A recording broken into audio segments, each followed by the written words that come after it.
Maria, did you walk here? Phew, lost to that boy, huh? Yes. Let's go back.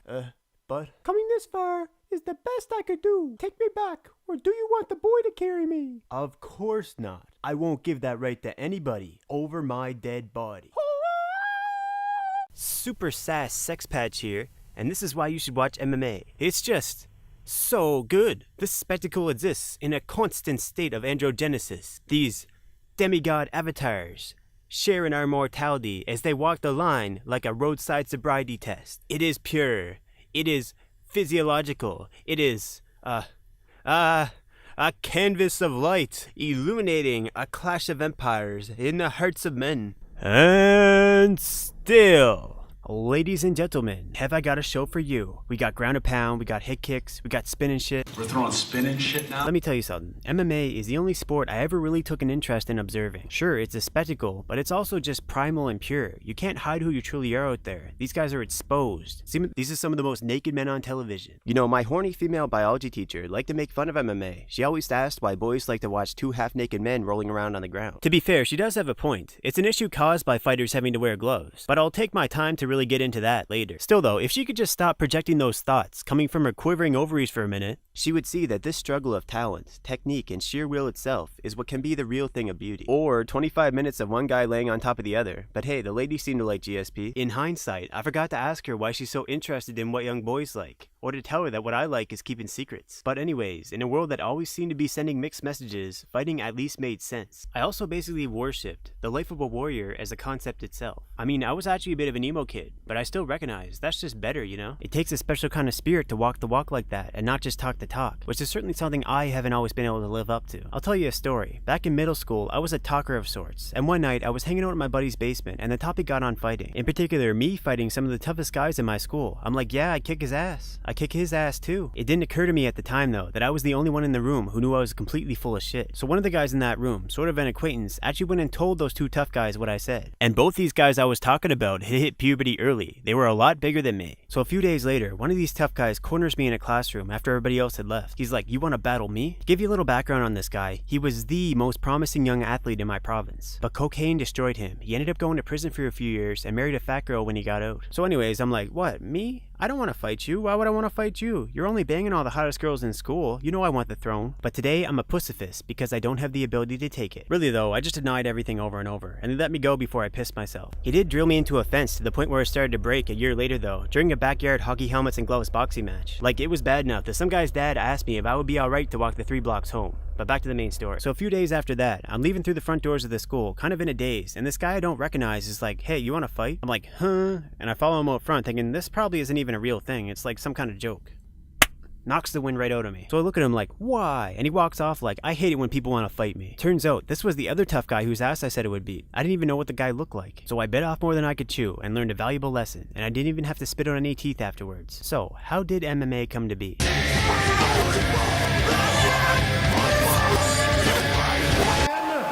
You know, opposable thumbs are good for more than just sticking up the asses of ferocious beasts so that they might stop biting us. They're what allow us to hold tools and weapons, and because of that, hand-to-hand combat was not usually the first option in a battlefield scenario. But shit happens. That's when you gotta prove what you're really made of. And don't forget about those thumbs, they got our species this far. But to get into the more sports side of things, there was the Pancration Games of ancient Greece. Basically, at the ancient Olympic Games, sure they had boxing and wrestling, but they also had the bright idea to combine the two, and throw in kicks. It was ancient Greek MMA, which as a side note also makes MMA a traditional Olympic sport. Pancration was first introduced in the 33rd Olympiad, but got watered down in the later days of ancient Greece. What used to be a core component of the training program for ancient Greek armies, including the Spartans, was reduced to essentially mud wrestling bouts between little boys, hosted by wealthy Greeks out of their own pockets. Coincidentally, this was also around the time that this civilization was coming to an end. Now to jump ahead a little further, we have the Greasy family of Brazil. Actually, they originally came from Scotland. When those Scots raise a family banner, be it martial arts or otherwise, they bet their family jewels on its integrity. So just the right sort to start a whole new brand and stay competitive with it. George Gracie emigrated to Brazil in 1826 and the family became quite successful. His grandson Gastão Gracie was a business partner in an American circus based in Brazil. That's where he met Mitsuo Maeda, a Japanese who had been trained directly by Jigoro Kano, the founder of Judo, also at the time known as Kano Jiu-Jitsu. Maeda had been traveling America in order to promote his art, getting into wrestling matches, full contact fights, pro wrestling, whatever. In fact, you could say that his world was a lot like that of early MMA, and he had acquired skills that he had encountered during his journeys. So by the time he was driven south to Brazil because Americans caught a case of yellow peril, and must have felt especially threatened by a live-action anime character done right. His skill was no longer the same jujutsu that he had left his little island with. It was Maida Jujutsu, and with it, he made such an impression on Gastão Gracie that the man got him to teach his son, Carlos Gracie, and with that began the tradition of Gracie Jujutsu. In Brazil, no-holds-barred fights were known as Vale Tudo, Portuguese for anything goes. This is where the Gracies first made a name for themselves in the martial arts world, and to further promote their art, they began the Gracie Challenge, an open challenge for anyone to come on down and fight them. They even put up money. They refined their martial arts through such challenges, but that wasn't quite enough when another Japanese judoka, Masahiko Kimura, showed up on their shores. He had a match where he broke Helio Gracie's arm twice because he refused to tap, with a move we now call the Kimura. Now sure, Kimura might have just had superior technique, but there's also something to be said for the emphasis on throws in judo. I mean, if you slam someone down, and you move quickly, you're not going to need much setup on the ground for your submission. Fast forward to 1993, and Rorion Gracie is in the US, looking for new ways to promote the family's art. He co-founds a tournament called War of the Worlds, along with Bob Merowitz, an executive at Semaphore Entertainment Group, Art Davey, an executive at Mandalay Sports Entertainment, and John Milius, who had been a screenwriter for movies like Apocalypse Now and Conan the Barbarian. In fact, the fighting area used in this tournament, the Octagon, is supposedly based on the one that we've seen in Conan. To be honest, I don't really see it though. To me, the cage reminds me more of a Michael Jackson video, or maybe a lobster pot, whereas the pit in Conan is more like a crab bucket. Like, nobody gets out, but at least the most toxic among them will never feel alone. You know, this is a little off track, but I think at this point in history, we need to bring back the gladiator games. This time, perma-virgins will fight for the chance to reproduce, although last time it was slaves, so is it really so different? And just to clarify, a perma-virgin is someone who never got laid while young, and thereby is permanently mentally stunted. And because women can sniff these sorts of things out, there's a good chance that they'll die alone and childless. So I think the least society can offer them is a glorious death in the arena. So for the first couple UFCs, yeah, they changed the name, we really saw a lot of martial art versus martial art fights. There was a one-glove boxer, an 80s kung fu guy in a leotard. You even had a sumo who got knocked down and had his teeth kicked out of his face. That served as a pivotal moment, because it made things real for people, if it wasn't already. You see, with a lot of things in life, and I have been guilty of this myself, you could read about it, you can have it explained to you, you could even dabble a little bit in it, but you don't truly get it until it kicks you in the face. Then you're like, hey, I'd eat my cocky words from earlier, but I really need to see my dentist. So Rorion put Royce Gracie in there to represent the family's jiu-jitsu, and he did quite well representing his art, especially in those early days when most of his opponents were like fish out of water on the ground. Now supposedly, Rorion chose Royce because as a smaller guy, he would better show the effectiveness of the family's jiu-jitsu. But what if he was just trying to hide the fact that if you're the bigger guy, you only need a general idea of what you're doing to pull it off? Like jiu-jitsu student and OG ref Big John McCarthy, who, before working for the UFC, was a ref at the LA riot. Have as many as you can, that's about all you can do. So this type of mixed fighting in the more modern era was not without precedent. For example, there was this bout between Muhammad Ali and Antonio Inoki, Inoki being a legend in the Japanese pro wrestling world, and known for the Inoki slap. A blessing of manliness that puts the spirit in order. First used on this little Brad who had started punching Inoki. Antonio Inoki was actually trained by Karl Gosch, who popularized the German suplex. And speaking of the Germanics and Japs, the technique called the fireman carry was probably actually first invented by guys who were setting fire to villages. So Inoki used flatlander jutsu to nullify the offense of Ali, which effectively led to a stalemate, with neither daring to get too deep into the other's world. That ref though, he's known as Judo Jean LaBelle, and back in 1963 he answered an open challenge to practitioners of Japanese martial arts, which claimed that they were inferior arts compared to boxing. His opponent was Milo Savage, who also had some wrestling experience. According to Jean, Milo had metal in his gloves, and had clearly undergone some level of judo training because he was able to defend against many of LaBelle's throws. Nevertheless, LaBelle eventually threw him down and choked him out, and Milo stayed out for quite a while, causing the crowd to really turn on Jean, thinking he had killed the man. One guy even tried to shank LaBelle over the matter. Quite a standard is set for the first officially recognized MMA match in America. You know, I really can't get over the whole cage thing. Other combat sports, such as Muay Thai, took after boxing with a ring, and grappling arts, such as wrestling or judo, simply have an area on the floor that you're not supposed to leave. Well, according to Milius, the fights were expected to get so wild that only a cage could contain them. But I mean, there was also a guy who was saying that the fights could only end by knockout, tap out, or death. So, now as MMA developed in Japan, with organizations like Pancrase, they never fell out of love with the ring. And to give a little background on Pancrase, in the Japanese pro wrestling world, also known as Puro Resu, there's a lot of focus put on strong style wrestling, meaning the heavy incorporation of real martial arts techniques and tactics in their shows, as opposed to the more theatrical pro wrestling style you often see in the West. Pancrase was sort of a rebellion against Puro Resu becoming more Americanized. Pancrase was basically built off the concept of a shoot, in other words, when a pro wrestling event goes off script, and in particular, when wrestlers start fighting for real. real. In fact, there's another organization that goes way back into the 80s, which is simply known as Shudo. Pancrase, the name being of course a tip of the rice hat to the ancient Pancratian games, had some funky rules. For example, you can't punch, you have to hit with an open hand, and you can kick with boots on, but no hand wraps. It's as if with these strange rules, they wanted to keep it vague as to whether Pancrase was putting on legit fights or just more works. And you know what? They kinda succeeded. Mostly because of Yakuza involvement in Puroresu and Japanese MMA. For example, Hiromichi Momose, the alleged son of a mob boss who has done 5 years in prison on weapons charges, was famously close with Antonio Inoki, and he put forward the first 50 million yen to create Dream Stage Entertainment, the parent company of Pride FC. Dan, I told you he'd pick him up!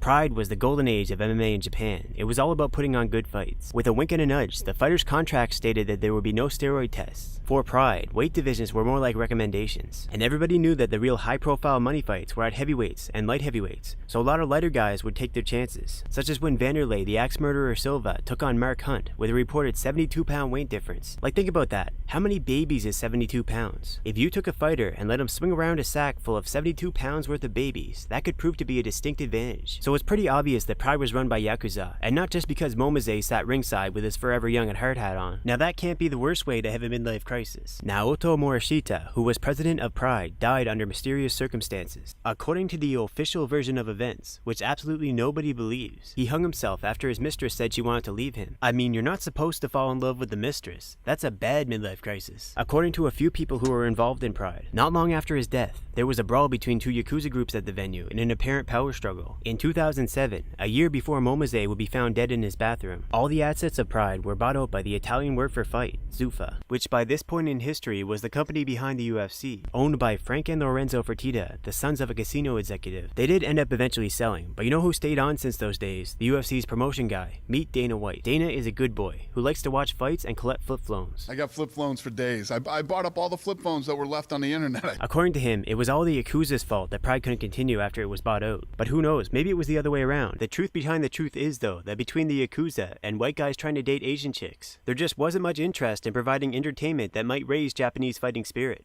Dana is actually Irish, from Boston, where he ran a little boxing gym. He says that one day, a representative of the well-known gangster Whitey Bulger showed up to his gym to extort protection money from him. He's just lucky he didn't have to deal with Michael Jai White, Betty White, and Whitey on the Moon. He was like, nah, I'm good, and rode his white horse all the way to Las Vegas to meet up with his old buddy Lorenzo. One thing led to another, as things do, and now he's this guy. So, to give you a better picture of the landscape, let's talk about some other MMA organizations. After the buyout of Pride, some former executives of Pride, along with some executives from Fighting and Entertainment Group, which promotes the kickboxing show K1, created Dream. This was actually their second attempt at a revival, the first being Heroes. So they obtained a couple big name fighters, as did the US-based promotion Strikeforce. And for a little while there, those two appeared to be in the process of hooking up to put on some big shows. But then in swoops Zuffa, they buy out Strikeforce, raid the organization for its talent, and then let it shrivel up like a foreskin lampshade. That same year, 2011, Dream started cooperating with the One Fighting Championship. For reasons, Dream stopped putting on regular shows in 2012, but One, based in Singapore, is still going strong, being the biggest show in Asia. The chairman of One is Chatri Trisira a half-Thai, half-Jap former Muay Thai fighter. And former MMA fighters Misha Tate and Rich Franklin are vice presidents at One, while Matt Hume, the head trainer and founder of the AMC Pancration Camp, is vice president of operations. There's a lot of people behind the scenes at One who just get it, because of course they've been kicked in the face. Currently, One is number 2 after the UFC. Number 3 is Bellator, which has gained itself a reputation for cashing in on big name fighters past their prime. Hey, it's called 401k, not KO for One. Absorb what is useful, discard what is not, and add what is uniquely your own. Bruce Lee refused to be a good, quiet little boy who limits himself for no good reason, like Clint Eastwood, but more East than made of wood. And now he's known as the father of mixed martial arts. So in honor of Bruce, let's begin with his first martial art, Wing Chun. But wait, isn't Wing Chun a girl's martial art? Well, yeah. Wing Chun was the daughter of a Shaolin martial arts master and a total girl next door. So one day, this warlord came along and she caught his eye. He made a marriage proposal to her that she couldn't refuse. Or so he thought. She snaps back like, whatever scrub, you don't deserve me, and I'ma beat your ass just for fun. Be right back. And she runs off to train with Shaolin elder Ning Moy, who develops this new system from the crane and the sneak styles. So after, I don't know, a year, she comes down from the mountains and beats that warlord's ass. You see, Wing Chun was designed to be taught quickly, because, you know, it's preferable if by the time you've learned how to fight, you're not already some small-time player's comfort woman. Now, some MMA fighters use hand-trapping moves that look a lot like Wing Chun, but that's just their string beans and rice. Their meat and potatoes is still boxing and Muay Thai and such. And I would recommend against practicing sticky hands before a fight. It weakens the legs. Karate was developed in the Ryukyu Kingdom, which was seated in modern-day Okinawa. Back then it was called Tei, and it was a little different from the karate you see today. And I'm not even talking about how Western McDojos water down their source material like fountain drinks. Granted, the Domawashi Kaitengiri, or Rolling Thunder Kick, which was born out of the rules of modern karate tournaments, and the 100-man kumite are pretty cool. But between Tei and Karate, a lot went missing. For starters, the art used to include elbows, knees, takedowns, and submissions. In other words, it was Okinawan MMA. And there was a lot of striking techniques that resemble the ones you see today, but they were a lot more to the point. The Mei-giri is a technique where you strike with the ball of your foot, but there used to be another, more popular version, known as Sumasaki-giri, where you attack with your big toe, targeting your opponent's vital points, instead of just going for blunt force trauma or points on a scoreboard. A man named Ankichi Arakaki was famous for this kick, and according to one story, he once killed a man by striking him in the armpit with it. At first he just fell unconscious, but later was declared dead by pseudo-aneurysm, so he literally Kenshiro'd a guy. And with uncut toenails, you've got Nanto style. You know, a lot of people have put forward the idea that karate was used to defend against douchebag samurai and such in an era when peasants weren't allowed to own weapons. But the truth is, it was mostly limited to the nobility class and their bodyguards. In other words, it was used for gangster shit. Since the training took a lot of teaching and time, as well as equipment, it was fairly limited to people with wealth to spare. The Ryukyu Kingdom received a lot of immigrants from China, and as such, a lot of the movements of Tei are taken from the Fujian White Crane style of fighting, which, according to tradition, was developed by a female named Fen Qin-yong, and is described as being not focused on strength, but instead on evasion and attacking your opponent's vulnerable points. And not to be confused with the Black Crane, which was developed by Hua To, a physician at the Shaolin Temple. Hua To was also known for his enthusiastic use of cannabis in his physician work. So just remember, White Crane feminist, Black Crane cannabis. There's also a fighting style based on the goose. Invented by Western scientists, they called it PCP. The 8-limbed art of Muay Thai turns your hands, feet, knees, and elbows into weapons. The hands become like a dagger or a sword, the elbows like a hammer or a mace, and the legs and knees like an axe or a spear. And there's a clinch work aspect too. The Thai clinch is all about controlling posture. Wherever the neck goes, the body is obligated to follow. A fighter caught in the Thai clinch is doomed to absorb some of the most brutal elbows and knees until he gets out. Sometimes though, he'll be released on purpose, cause it's a good setup for the head kick. Muay Thai also has its own take on the jab, a sharp little front kick called the teep. As to the reason why, well apparently a lot of Thai fighters consider punches to be a cowardly move. It's just not gritty enough for them. Chris Dickerson, elbows too pointy for aesthetics, but on the right track for Muay Thai. Muay Thai was developed by the Siamese, now known as Thai military, in real combat, which they got a lot of as they expanded their territory south, possibly from China. So it actually seems quite possible that Muay Thai has roots in Chinese martial arts that were then put through intense natural selection in the jungle, especially against the Thai people's historical rivals, the Burmese. Their martial art is called Lethwei, and it's especially unique among modern combat sports for two reasons. Number one, a knockout isn't necessarily the end of a fight. Your corner's just gonna slap you around and play with your dick until you get back out there. And number two, there's headbutts, the very potential of which changes the whole game, in much the same way that the potential of takedowns makes strikers in MMA less likely to overreach. The thing about headbutts is that sure, they really don't take any training or effort to throw, but to give, you must receive. Brain damage, that is. If we look at something like a head kick, it can cause tons of brain damage without receiving any, but it's easy to avoid. But headbutts are not so easy to avoid, so both fighters are going to be taking tons of damage in exchanges involving headbutts. And you might be thinking that's pretty typical in the animal kingdom when competing for mating rights, but cows don't go to college. The other thing is, it gives shorter fighters a distinct advantage. The taller fighter will have to telegraph their attempted bonk, while the shorter fighter just has to grit his teeth and jump. You'll be alright, cause the crown of the skull is the thickest part. The term Gung Fu means that thing you work really hard at. The nice thing about having some Gung Fu in your life is that if you work really hard at something, as in actually trying to get good, not just grinding out the hours, over time you'll gain insights and other benefits that go well beyond the scope of that one discipline. Which is why, if you're gonna do something, don't half-ass it. If you thought that going 2 cheeks in would demand too much of your time and effort, well now you're just wasting your time. Anyways, I don't have to tell you that Gung Fu is synonymous with Chinese martial arts. Many distinctive styles have popped up in China over the country's long history. China is where most martial arts originated, and logically, with so many people dedicating themselves to learning how to kill, there must have been a lot of gangster stuff going down. Ho Wanjia's family used their martial arts to make a living guarding merchant caravans. So basically, they were advanced mall cops. His dad didn't want him learning the family martial arts because he had asthma, so he just trained behind his back at night. Soon enough, he started winning challenge matches, including ones against foreign fighters, thereby delivering a blow to the sick man of Asia meme. In actual fact though, according to 2 primary accounts of his foreign challenge matches, his opponents simply backed down in all politeness this after hearing of his reputation. Wu was a co-founder of the Qinwu Athletic Association, sponsored in part by Sun Yat-sen, the first president of China, who in turn was sponsored by triads. Gangster shit, I tell ya. And the triads that Sun Yat-sen had involved himself with were mostly based in British-controlled Hong Kong. Anyways, the Qinwu led to the modern mainstream martial arts scene in China, including wushu, which has come to refer to flashy martial arts choreography. Meanwhile, effective martial arts techniques were collected into a system called Sanda for use by the military, and that over time got declassified, as it were, and started being taught to civilians, and also led to the creation of the sport known as Sanshao, which, like Muay Thai, basically falls somewhere between kickboxing and MMA. There's a lot of legendary figures from the history of Kung Fu, such as Wang Fei Hung, known for his shadowless kick, which, unlike its more fanciful cinematic rendition, is a technique that makes use of a hand fade, which masks the kick, which when it hits seems as if it was thrown at blinding speed. And how about Guru's Hong, master of the iron palm technique? And he didn't just break bricks either. One day, a Russian circus came into this dude's town, right? And a man offered a prize for anyone who could make his horse lie down. So the villagers, who were generally impoverished and hungry, started trying their luck. But they all failed, as one by one they got kicked by the horse, causing deaths and serious injuries. So Gu, having seen quite enough of this, steps up to take his attempt. He tanks the horse's kicks, and then slaps the creature in the middle of its back, causing it to not so much lie down as break down, and it was dead by the next day due to internal injuries. The Chinese horse whisperer doesn't ask twice. Also, doesn't he look just like PewDiePie's girlfriend? There's so many different skills in Kung Fu. You know, Bruce Lee was able to put his finger through an unopened pop can, and that's back when pop cans were made of iron. And what's more, his jab was so fast that it could barely be captured on camera, so he was literally like a quick draw cowboy at close range, and could light vaginas on fire when the sun goes down. Now, the Shaolin Temple was like the Chinese version of the Vatican, a gangster's paradise. They gathered all that knowledge on killing, supposedly just to protect themselves from bandits and the like, sometimes employing their staffs, which they traveled with. But then why did they also practice with Chinese curved swords, 3-section staffs, and breakdance chains? Shaolin has actually had a big effect on me. Back when I was like 15, I was totally infatuated with the idea of training there. It really took hold of me after I saw a certain movie. No, not Shaolin Temple, but another one with Jet Li in it, Twin Warriors, the Tai Chi Master. Looking back, I think the reason for this is because in this movie, the bad guy trained in Shaolin, and I saw how he was gaining social status and power, and dominating over other men with ease using his Kung Fu.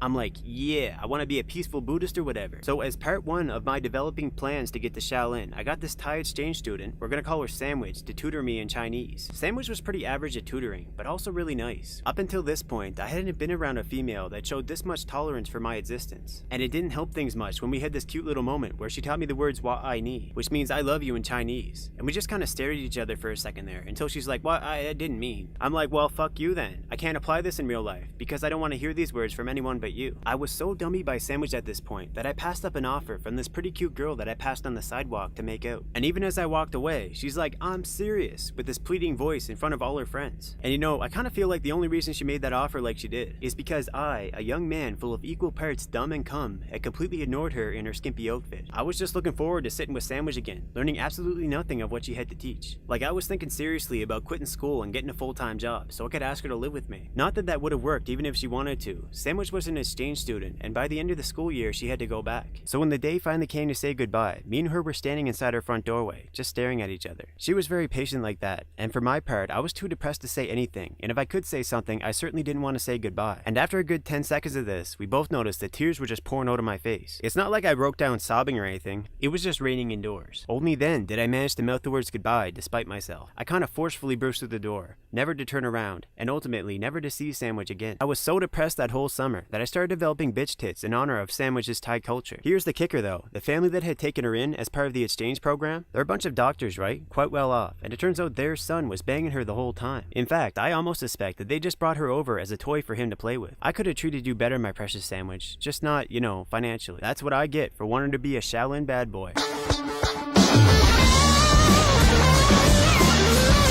You know what's even worse though? That girl actually lost her whole family in the tsunamis. She got good grades in school, but she's probably just a hooker now. Taekwondo, meaning kick punch way, was developed in Korea. And not that I doubt that those aggressive ass Koreans who gotta shave off half their jaws to look like pop idols would have their own martial arts. But Taekwondo is like if competition karate and soccer had a baby. It's got that soccer mom appeal. It almost feels calculated. It's great exercise though because it's constant kicking. Punches barely even factor in. The whole thinking behind that is that legs have more power, more weight, and more reach, and thus should be used more. more. But of course, it's also extremely draining to lift all that weight off the ground and throw one of those powerful kicks over and over as fast as you can. Throwing around that kind of weight also means that you have to commit to every strike while on one leg. You could be leg swept, kicked in the dick, or just rushed and tackled to the ground. You know, Taekwondo was my first martial art. I practiced each of those kicks they taught me 100 times or more every day for a couple years. I thought I was getting pretty strong, and this thinking got me into a real fight eventually. A real sidewalk fight. You see, I had something to prove, and I had been pestering this guy who I thought was kinda tough to fight me for months. Actually, he was more than just kinda tough, but I had ignored all the terrible signs because of autism.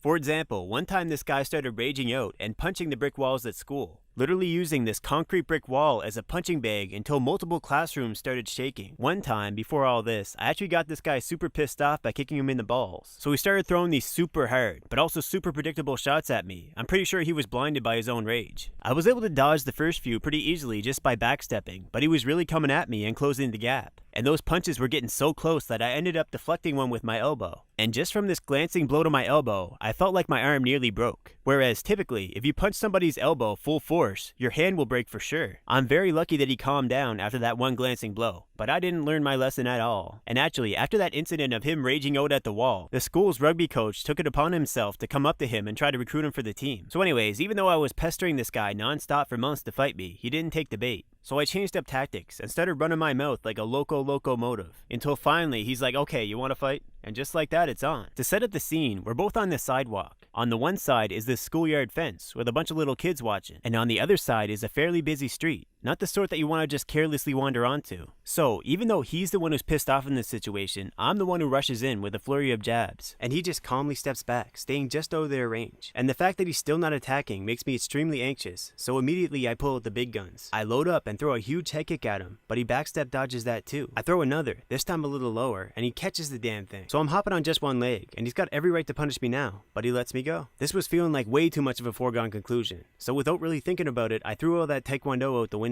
I went into a full sprint towards him and threw a hook punch right at his jaw. He would later tell me that I was smiling when it looked like it was gonna hit. But right before contact, my ears start ringing, and I realize that I'm laying down by the curb on the other side of the street. I try to stand, but all I can manage is to pull my head up with my neck and see him standing there on the sidewalk before I lose all strength and pass out. Turns out that the very last moment before that hit landed, he hit me with a straight right, which launched me across the road. I only slid across the pavement for the last foot or so, which was still enough for the hoodie I was wearing to be choking me when I woke up. Of course, I didn't realize that I had been out for a good 10 seconds, so I tried my best to spring back up and continue. But as I'm stumbling towards him, he's like, put some ice on that, buddy, and we both knew it was over. Somehow, despite candidating me across the street, and of course knocking me out, it only left a tiny bruise on the side of my face. That's just how accurate he was. You know, another thing that happened after that whole punching the wall incident is that I saw a random person on the street come up to this guy and call him Superman. But if this guy was Superman, he would be Superman Prime. He hit me so hard I flew into another dimension and got molested by interdimensional child molesters. And by the way, one of the reasons why the straight is so successful in knocking people out is that when it's thrown at you as a counter, your own tricep hides the punch until it's too late and you can't react. In my case though, even though I got countered, it was rushing into the punch that actually saved me. By moving in like that and throwing off his timing, I negated some of the power of the punch. It's also harder to punch through somebody like that if they're heavier, and by the way, I was 20 pounds heavier than this guy. But yeah, it's the same with kicks. He actually rushed in when he caught my leg earlier in the fight. So it wasn't really my shin that landed, it was closer to my knee. Anyways, later on in the video, I'll be getting into how a lighter guy can generate so much power. This guy I fought didn't even work out at the time, so a sedentary guy, 20 pounds lighter than me, sends me flying. You know, Joe Rogan likes to talk up this guy, Francis Xavier, how he was able to lift a guy who weighs the same as him off the ground with a punch. But that's nothing compared to Superman Prime, sending a guy 20 pounds heavier flying. Seriously though, in a town where everybody loves fighting, I chose the one guy who nobody wants to fight. But with all that anecdotal evidence aside, there are some kicks that could be useful in a full contact sidewalk fight, like the spinning back kick, the spinning hook kick, the mid-air hip switch head kick, and the tornado kick. I mean, who's ready for that shit right out the gate, you know? There's also my personal favorite, the side kick, which is great as long as you don't slide off their torso into the danger zone. Now here's one you casuals out there may not have heard of. Savate is to France what Muay Thai is to Thailand, and it's been described as fencing with the hands and feet. It only allows kicks with the foot, with fighters wearing footwear in the ring. And because of the art's connection with French sailors, many techniques involve holding onto something while kicking. It just makes sense on the rolling high seas. And also possibly the ring. I don't know about the cage though, that's a little more wrestling favored. Now as for the hand techniques, the punches of Savate borrow a lot from English boxing. Whereas when the English were in the process of reviving boxing, they shunned kicks as unsportsmanlike and French. So Savate is the only martial art to combine the French with the English.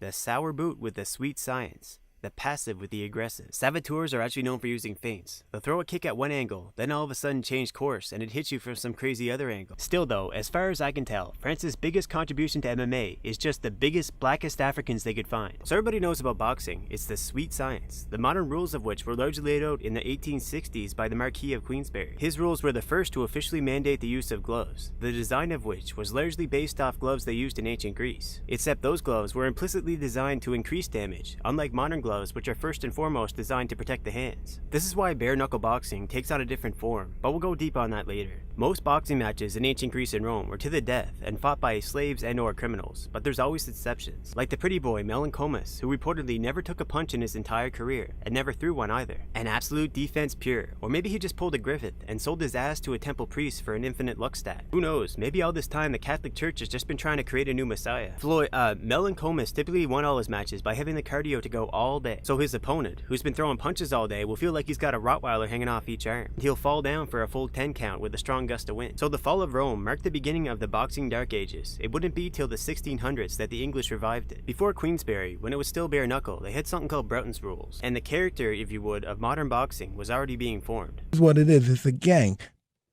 Boxing was developed from gangs. You know, the old Irish guys, old Dutch guys. It was a guy named Jim Bleacher. Wow, I and heard he about always that too. listen. And he always put his slash on his corner. So that's how we got the red and blue corner. But you know what the red means? That's my gang. That's the representation of the gang, my political gang. If I win this fight, like the ancient, if I win this fight against your champion, it's all gangs. Gangs. It's all originated from gangs. The whole world. If my gang wins this fight, we own the whole district. Until you get a champion that could beat my fighter. If you don't want to accept that challenge, my gang against your gang, then a lot of people die. Frankie Carbo was a member of the Lucchese crime family. He was a hitman for Murder Incorporated and went on to be one of the biggest names in boxing promotion history, where his group, known as the Combination, made big bucks by fixing big name fights. Eventually, he did get convicted for conspiracy and extortion related to his activities in boxing, alongside the likes of Truman Gibson, who was the head of the International Boxing Club, which in turn controlled televised boxing. And you know, people who say that Don King is no Frankie Carbo must have forgot about that time he curb stomped a guy to death while the police looked on. And he's had alleged ties to the Cleveland Gambino family. As another example of what I'm talking about here, Sugar Ray Robinson was close with James Norris, an American sports businessman involved in boxing, hockey, and horse racing. He's been linked to many cases of fight fixing and also unofficially managed many boxers, where often it was a very one-sided relationship. Now Norris was especially powerful because unlike his compatriots who also got caught doing these sorts of things, he never did any time. You know, if you just think of boxing as another martial art, it makes sense that it would be in the hands of the gangsters of the world, who may also use it as a platform for money laundering. Now, one thing that's really stuck with me about boxing is that a lot of those old school guys talked about actually wanting to end their opponents in the ring. It reminds me of the importance of having a killer instinct. So way back when I was in like grade school, like grade 4 or 5, I got surrounded by a bunch of other kids in the yard. Now you see, I wasn't the most popular kid because I acted out a lot in class. Apparently this one kid, we'll call him Stuffy, had told all these other kids that he was going to beat me up, so of course they came along to watch. So Stuffy steps into the circle, and finally I'm starting to understand. And then someone's like, punch him in the nose. So I do. It was quite a crunch I felt, and Stuffy goes down, holding his face. And that was the end of it. All that happened afterwards was the teacher punished me by making me face a wall for half an hour. The thing that strikes me about that memory is how easy it was to pull the trigger. All I did was walk up and punch him, because I thought whoever shouted was talking to me. I barely even thought about it. I was like a child soldier. Fearless, because he doesn't know fear. Ruthless, because he doesn't know agony. Now to contrast with that, when I was, well, too old for my actions that day to be considered reasonable, I was playing Monopoly with my cousin and my sister. Me and my cousin had a pact that once one of us buys a certain property, the other person wouldn't interfere in the buyer gaining the full set of that color of properties. In that way, my sister would in all likelihood be pushed out once things get to the house and hotel phase. He's the first to gain a full set, and that's when he decides to break our pact and start buying up the properties that I need to gain full sets. Pretty soon, he's dominating the board and calling me stupid over and over again. And to me, it's like, all you did was betray me. I guess I'm stupid because I didn't work it in as a variable that you might be a fucking weasel. Except in real life, I'm like, call me stupid again. And of course, when you say something like that, they almost always say it again. So I jumped on top of him and started wailing away. The thing is though, and here's the difference, I didn't land a single shot on his face. That's where I thought I was aiming, but then there was this other force that redirected my punch to his shoulder or his chest. You see, not to turn you into my therapist or nothing, but I had this issue where I felt like my parents thought more of my cousin than they did of me. So to be called stupid by him? But I think the reason I wasn't landing any of those shots is because I knew I was being a bit ridiculous. So after about 25 punches, I go back to sit down, and everybody's just frozen solid, trying to process what just happened. happened. And then after a little bit of that, my cousin jumps on me. He uses some kind of wrestling hold down, pressing down on my neck. He's like, "Are you done? Are you done?" It's like, duh, I sat back down. Nice reaction time, fucknuts. And to his credit, he doesn't hit me. He gets up and leaves while saying lots of mean things. And for years afterwards, he would make fun of me, saying that I'm blind as a bat. So basically, in that case, my killer instinct wasn't there, because my heart wasn't all in on it. So it makes sense to me that high-level fighters would feel the need to go to such a dark place. Wrestling is older than the written word, and even more universal, because the question would always come up, what do I do at Eskimo kiss range? Well, you force them to the ground and you pin them. Then it's a question of what you want to do. As far as wrestling in the ancient Greek games, they had a point system based on forcing your opponent onto their back, forcing them out of bounds, or getting a submission. But like with boxing, the fall of Rome spelled nap time for this style of wrestling, not to be revived until the 19th century, reportedly by a French soldier named Expiat. The style that he pieced together, which focused mainly on techniques using the upper body, came to be known as Greco-Roman. Shortly after that came the catch-as-catch-can style of wrestling, or simply catch wrestling, which was a lot less limited in the scope of techniques that could be used, opening the door for techniques and submissions from all kinds of sources, including rough and tumble, also known as gouging, a homegrown American style of fighting, characterized by its use of eye gouges. Basically back then, if you felt insulted by somebody, you could challenge them to a rudimentary boxing match, or perhaps a gentleman's duel, or you could cast off that gentlemanly facade and roll around in the mud like a couple of bad-mannered show pigs. You're probably gonna lose an eye, even if you win, and instead of a cool dueling scar, you'll just get a bruised up mash. You'll be walking around with a glass eye like, yeah, I was in the war. What war?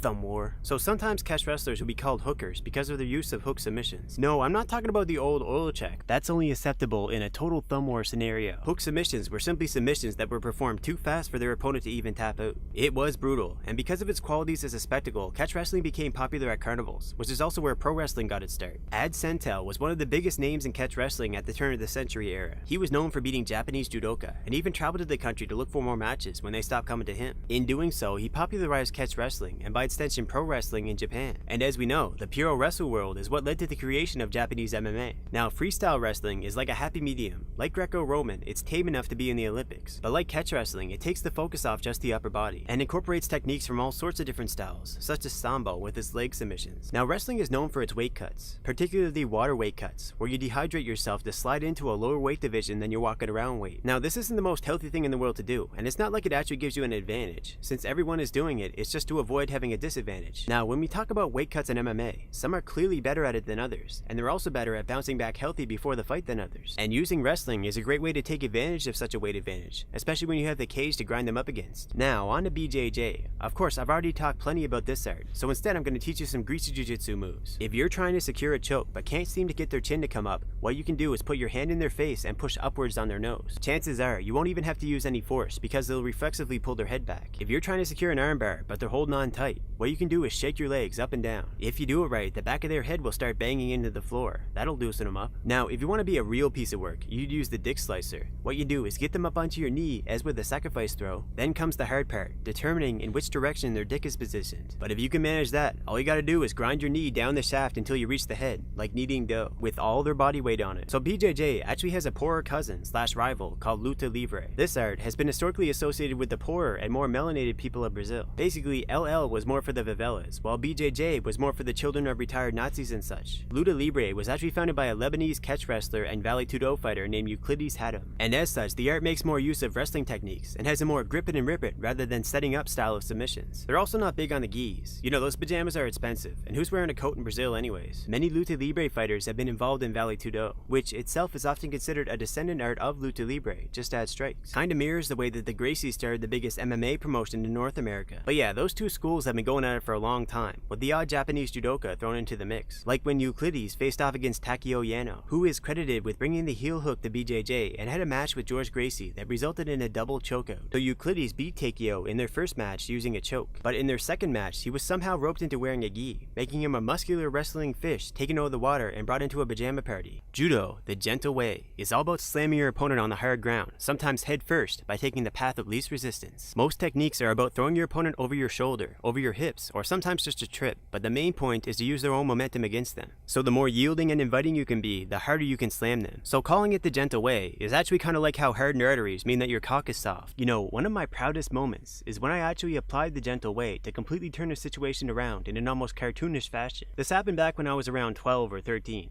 me and my cousin and a couple guys from the neighborhood were playing a sort of basketball game, but really just screwing around. This was taking place in my family's driveway with one of those stand-up hoops. Now, one of the guys there was one of my neighbors, this chubby kid who was a year younger than me, and he taught me the meaning of entitlement issues. Basically, with him, no matter what it was, he had to feel like he was the one in control and receiving special attention. And if he didn't get it, he would start whining and do something really dickish and spiteful. Like one time, he was hanging out at my place, and I kind of just got tired of him, honestly. So I'm like, hey, I got stuff to do. You might as well just head out now. But he doesn't go, and as I press him more and more to go, he starts whining more and more about how he doesn't want to leave. So I half playfully, and yeah, half seriously, start pushing him towards the door. So what does he do? He pushes me down and sits on me. And like I said, he's fat. He's got quite a bit of weight on me. And honestly, I was getting a little scared. I couldn't get out, and I was struggling to breathe. And he really didn't seem all that right in the head. Like, I didn't have the words for it then, but sociopath seems to fit. So the way I got out of that one was I basically submitted. I'm like, you got me, haha, let's go do something else, and I let him outside. So fast forward back to the basketball game. So he wasn't very good at handling the ball or taking shots, so naturally, he ended up not being very involved in the game. He wasn't happy about that, and started whining about wanting essentially special rules that were purely self-serving. But he couldn't sit on all of this, so as he kept whining, we started pushing him further and further out of the game, until finally we told him to go home. So he stomps over to his house, and we think that's that, right? Maybe he'll even reflect on his bad attitude. And then he comes back with a baseball bat, demanding to be involved in the game. So we try reasoning with him, telling him why we did what we did, and of course that goes nowhere. We offer him a second chance to be involved, if he could just be cool and not ridiculous. Nope. So finally I'm like, dude, give me the bat, you're fucked up. So I reach towards the bat, and he pulls back to take a swing. Luckily he's slow. So I charge in, to where the bat can't really hurt me, and we basically lock up. And the momentum from his swing causes us to start spinning around, kinda like a pair of ice dancers. And after a full revolution, we disengage. Somehow, I'm the one left standing still, and all that kinetic energy has gone into his body, and he goes tumbling off the driveway, into the ditch adjacent to it. And in that ditch was a couple thorn bushes, and not only that, but those little tumbleweed things full of spikes. Like, I don't know what possessed my neighbor to plant those things. I guess it was just destiny. So he's embedded in these thorn bushes, and to me, the whole thing felt effortless, like he just took a dive. And then a couple years later, I start going to judo class to get my ass kicked. The founder of judo, Jigaro Kano, trained in many different jiu-jitsu schools, acquiring techniques from wherever he could get them, including from sumo and wrestling. Now, like we did with karate, let's not go forward, and instead go back. Jiu-jitsu was the hand-to-hand combat of the samurai,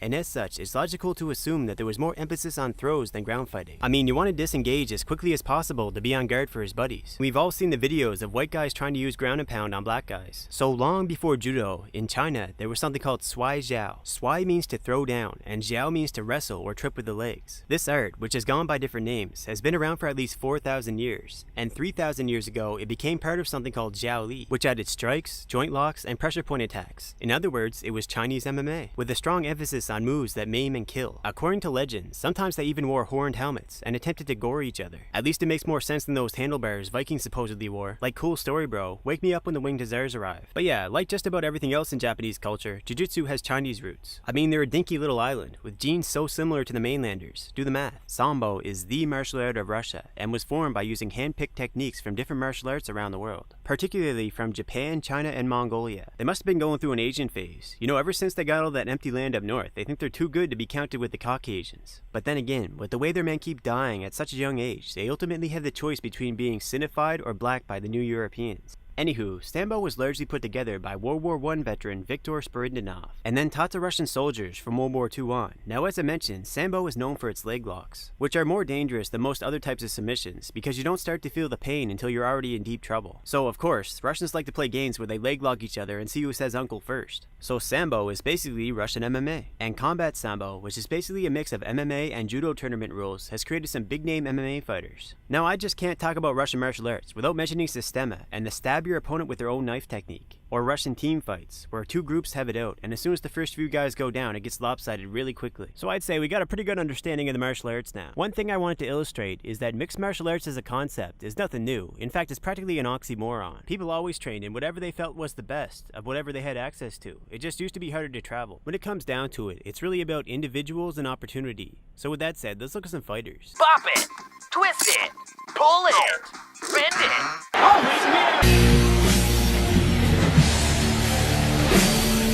Back in the early days, Dan Severn was picking up slack and putting in work. The dude has over 100 professional wins, and he's fought over 100 times since turning 40. That's just how you had to do it back then, when fighters were getting paid in chicken wings and hand jobs. It was like, man, you know, You look like fat Freddie Mercury. So aside from the very high probability of being Freddie Mercury, Dan has also had an incredibly short career as a math tutor. John, if I had a bicycle and I could travel 10 miles an hour, and a train travels at 50 miles an hour, and I got to travel a 30-minute distance, how many apples does Mary have left in the basket?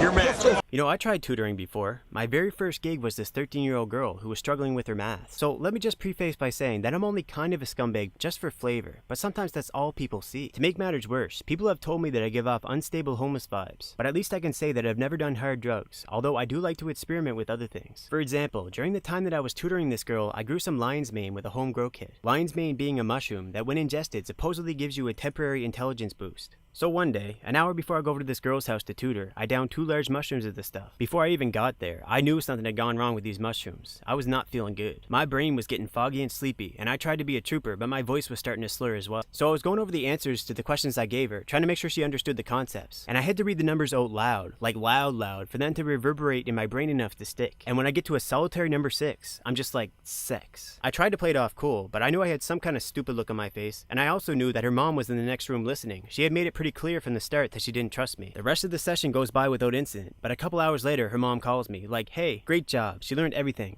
Never come back again. And man, I was charging her parents super low rates too, telling them I was new and just wanted to gain some experience. By now, they probably think I've become the predator from the predator, since I still haven't shown up in the news. Because if you don't, I'm gonna beat you into the living death. As a military brat who got cycled through the foster system, Ken Shamrock had a rough time growing up. He was very lucky to be adopted by Bob Shamrock, who saw something in this angry and athletic youth. The structure that Bob gave Ken allowed him to channel all that anger into sports. He first settled on pro wrestling, but because he was doing that in Japan, it led him into the MMA scene. Aside from his athletic background, pro wrestling is a tough world, so it's not that surprising that he did well in Pancrase. In fact, when Ken started his own fight camp called the Lion's Den, he based the mentality on it on what he had experienced in the Japanese wrestling world. The tryouts tended to be just a grind of getting beaten up by Ken and just generally being worn down, as a way of determining who has the guts to go all the way, or in Ken's words, the mentality of kill me, because I got nothing else in this world except what I can do.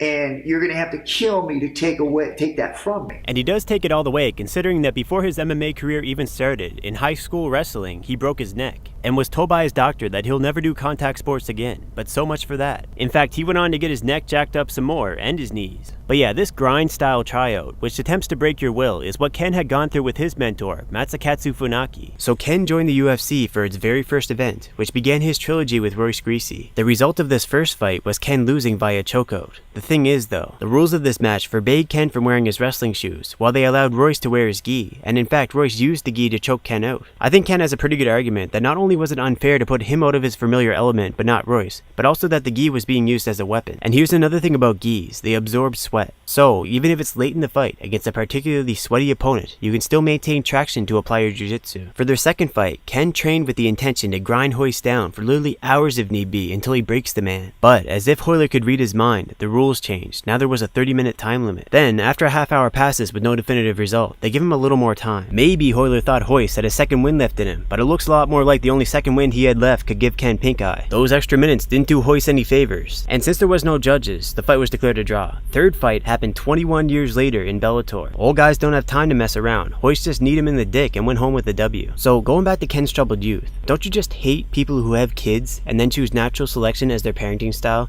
This is a competitive world that brutalizes the weak. A child needs every advantage they can get. Have you ever noticed how so many celebrities and politicians love to brag about how they came from a poor background but still made it? They also like to say that they're not going to leave their kids any inheritance. It's a trick, you see. Luckily, only those with asshole genes will fall for it. It's like a form of natural selection. It's just too bad it's their kids that really have to suffer. Prototype of modern MMA. This guy has seen it all. So unlike Ken, who seems pretty Italian if you ask me, Frank is Mexican. Frank was really more of a party boy than a scrapper growing up, but after a few years in prison, he decided to straighten out and fight right. Bob actually thought he should be a male stripper, while Ken wanted Frank to run his gym. But Magic Frank was tired of being the number 2, the Robin to Ken's Batman. He wanted to be at least Nightwing. He's been called the first complete mixed martial artist, both looks and style. But what if it hadn't been for Bob? Well, it reminds me of this guy I knew back in high school who had a real sketchy vibe. We'll just call him Randy. And Randy liked to talk a lot about slitting people's throats. I don't know if he had a knife on him, but his meth head friend did. That guy biffed a heavy metal stapler into the back of my head in English class, and when I turned around to ask who threw it, he and some other people pointed at this totally innocent guy. So I throw that stapler as hard as I can right into that guy's face and miss. It bounces off his desk. I was too pissed to see straight. Lucky for him. After class, I realized it was probably the meth head, so I go up and ask him. He's like, yep, and I punch him. He tells me to fuck off with a bit of nervousness in his voice, and even though I have every reason to fuck on right now, I hesitate and leave it at that. I had challenged this guy to fight before over some stunts he pulled, to which he said he would bring his knife, and I guess I was just too pussy to want to deal with that. But I do have this one friend who didn't give a damn. He ends up taking this guy's school bag and throwing his school books into different classrooms down the hall. The meth head tries to judo throw this guy, but it doesn't work because he's at such a size disadvantage. And later, he does pull a knife on my friend in the school cafeteria, but gets booted in the face. And by the way, this isn't like a little dinky pocket knife I'm talking about here. It was a hunting knife with a thick blade. One guy actually did a smart thing and took the knife off him, waving it in front of the school cameras. But still, none of the staff intervened. That guy came from a family of meth heads and drug dealers, and nobody wanted any part of it. But back to Randy. So a couple years later, me and my buddy who booted Meth Rambo in the face are walking down the street and we run into Randy. We start walking and talking together, cause whatever, memories, right? Randy's a super tough boy now. He talks about how he's big into martial arts. No formal classes though, he just kinda does his own thing. He also says he works out shirtless in his front yard for girls to see as they pass by. It's hard to really believe all this stuff he's saying or even just turn it into a good conversation because he keeps turning it back to the same things. And there's a certain darkness to it all. Like this guy's mind is up Horsecock Creek without a saddle. So my buddy makes some excuse to ditch me with Randy, suggesting that we go check out the local MMA gym. So what the fuck, we start walking over there, I ask him more about what he's been up to, what's his plans, and it's always the same thing. Basically, he tries to paint this hyper-masculine picture of himself, but it really just comes off as being depressing and dark. At one point I catch myself thinking, maybe if I close my eyes he'll go away, but we make it to the front door of the MMA class. So I'm trying to build my balls to jump in there, and he's just like, man, I don't need this, I got my own thing. We keep wandering around town, blah blah, same stuff.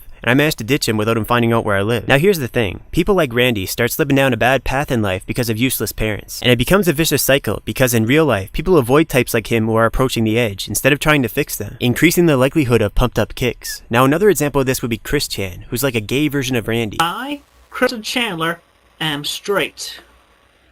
Correction, tranny isn't gay, bro. I actually read some of Chris Chan's comic, Sonichu. It's full of personal revenge fantasies and pleas for pussy. Christian's parents knew he had autism pretty early on, and they did what they could, at least while he was young, to give him a bearable life. His dad even paid girls to hang out with him, his gal pals he called them. It's like he was living in a rap video, but too bad, being surrounded by females doesn't attract other women if not a single one of them looks interested in you. So instead, Christian went with a billboard strategy, putting up posters in his school. He got one thing wrong about advertising though, he focused way too much on what he wanted, and not enough on what he had to offer, which is, I will say that Christian was quite motivated, and maybe had something to offer artistically, but he's just not a self-improvement guy. He just had too much ego to learn from his mistakes, the result of a sheltered childhood, and the result of his parents not recognizing his needs and not giving him the tools he would need to compete in this world.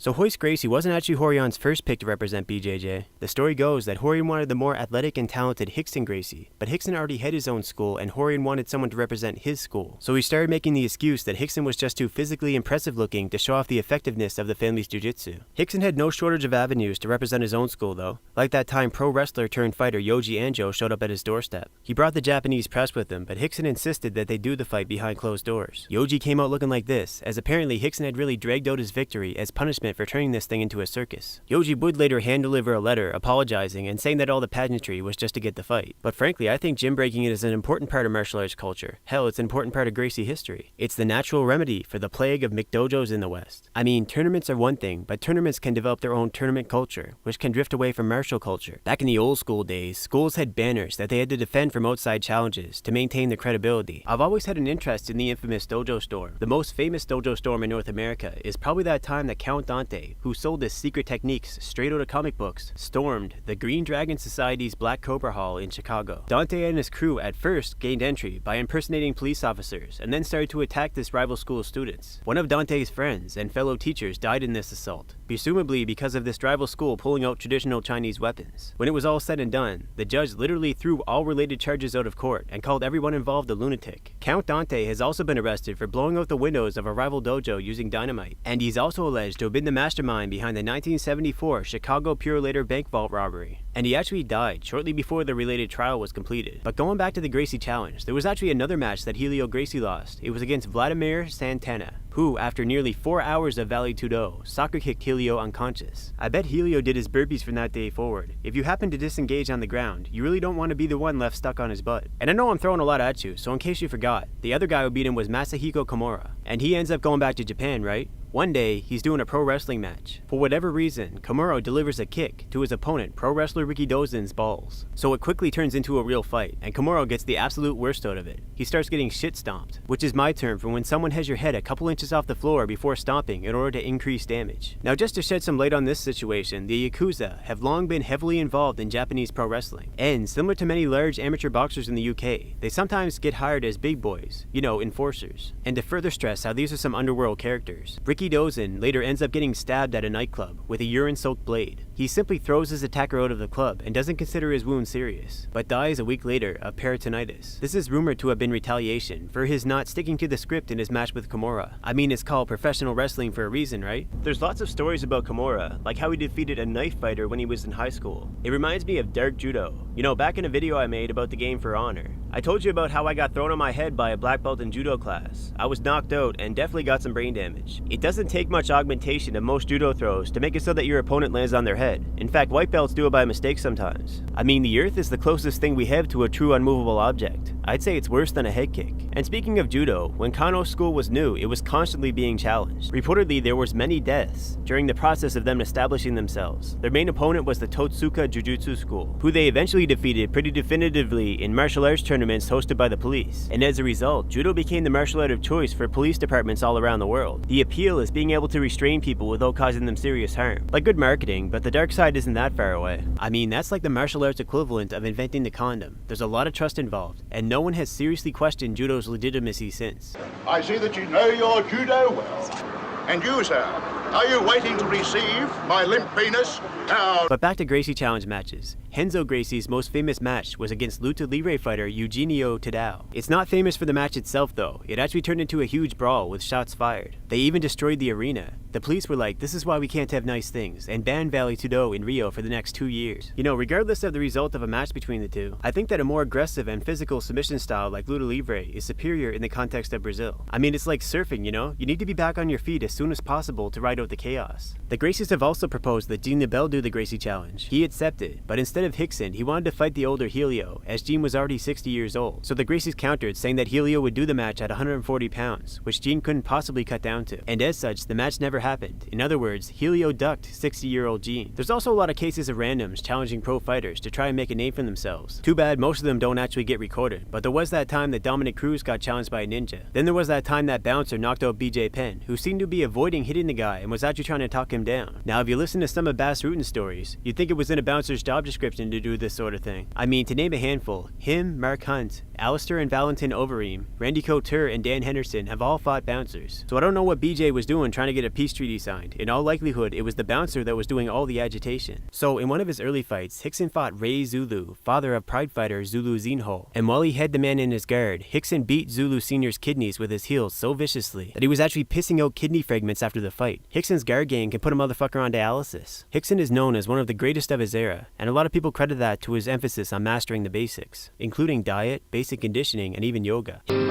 When you control your breath, you can actually control yourself mentally and physically. You can really understand your fears and your emotional stress. People spend $1 million for one drop of my sperm. Hickson did a lot of fighting in Japan, where sometimes, as with Royce, he had his own way. Such as when he fought Matsukatsu Funaki, where he reportedly demanded special rules which forbade elbows, headbutts, and other strikes. Like, who even does that? That's like a chick who goes to a house party where the host is providing free alcohol. She drinks half the alcohol and then starts demanding to take over the TV when everybody's watching a movie so she can watch football. I just think it's better when both parties actually want the same thing, such as when Sakuraba fought Carlos Newton. They had a gentleman's agreement that went beyond the technical rules of the fight, that it would just be a grappling match, not just one party using his fame and family reputation as leverage. And speaking of unfair advantages, my very first fighting experience happened in daycare. There was this Down syndrome kid who was older than the rest of us, and he lifted weights. He beat the shit out of me with a metal toy truck on the daily. I thought he almost killed me a few times. And my parents didn't notice because he only went for the top of my head where my hair would hide it. So it's not like he was completely stupid. There was some strategy to what he did. And as for the daycare workers, they didn't say anything about it because they wanted to stay PC and they gave me money, I guess to shut me up. But I had no idea what the fuck was going on. I go into a bar, the guy said to me in a nightclub, "Boss, keep it relaxed tonight." And he puts his finger in my eye. I don't want no trouble. I had a boop in my other eye. And boof. That was a nightmare because, you know.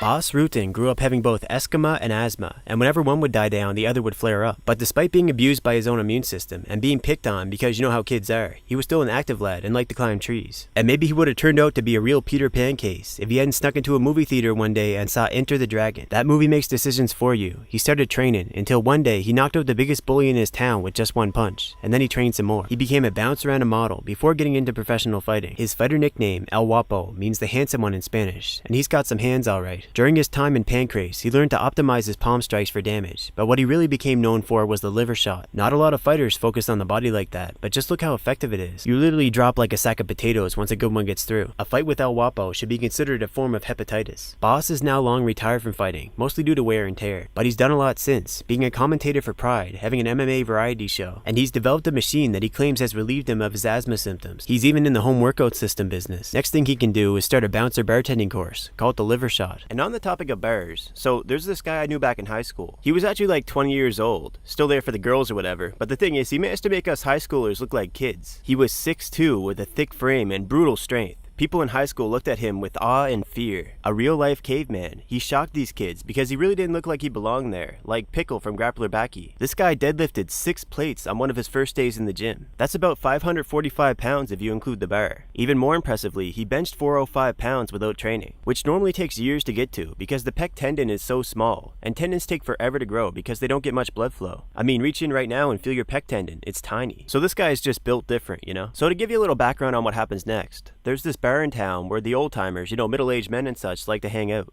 And whenever a younger guy showed up there tended to be trouble, because then the regulars would start to feel like their supply of pussy was being threatened. I mean, it was a bit ridiculous for them to be so insecure that these young fellas were moving in on their catches. But it eventually got so bad that they instated an age limit where you have to be at least 24 to enter. They just played it off like, you know, those young fellas, always up to no good. And actually, before I continue, I should tell you how hard this caveman dude can hit. You know big glove boxing? They do it at carnivals and such sometimes. Well, I let him hit me once in the face with one of those big pillows, and it nearly tore the skin on my face. 1 or 2 more of those on the same spot, and I would have been torn wide open. Without the gloves, it would have been a horror show right away. Like, he punches super slow, but if he hits you once, it's over. So one night, Caveman Dude gets into some probably dumbass argument with a middle-aged man at this bar. They take it outside, and what happens is, this older guy lifts him off the ground with a double grape choke. Like, Caveman Dude weighs about 260 pounds of primal strength, and he's kneeing and kicking the guy, but it's having no effect. And even when Caveman Dude's buddy starts hitting the guy on the arm with the trucks on his skateboard, that's the metal stuff that houses the wheel axles on the bottom, it has no effect. So the situation gets more desperate, and he starts slamming those skateboard trucks into the guy's head. But even that didn't stop him right away. This guy was strong as an ox and very drunk. He only finally stopped when he was completely soaked in his own blood, like it soaked out through his denim jacket. And this guy was only like 5'11". How is this even possible, you ask? Well, it's a farm town, and people have easy access to steroids, such as Trenbolone, which they use on cows. You know, a lot of people on YouTube like to say that steroids don't make a crazy difference, unless you train hard and eat clean. And that's completely asinine. For example, a lot of the guys at the gym where I trained at in that town were huge. You could taste all the branched chain testosterones in the air. And I know for a fact that a lot of them just ate whatever they wanted, like pizza, donaires. A lot of them ate Baconators, like 7 Baconators a day. I mean, just look at the nutritional chart. They were way over on their macros by anyone's standard. They drank a lot of beer too, like stuff you'd think only teenagers could get away with, but they look great. Maybe not as cut and defined as they could be, but still way above average. A lot of pro bodybuilders like to say that you need the right genetics and work ethic to make it to the top, but I'm calling BS on that too. It's mostly steroids, and crazier stuff like insulin and HGH. Soon they'll all look like a roasted turkey, talking about the perfect genetics.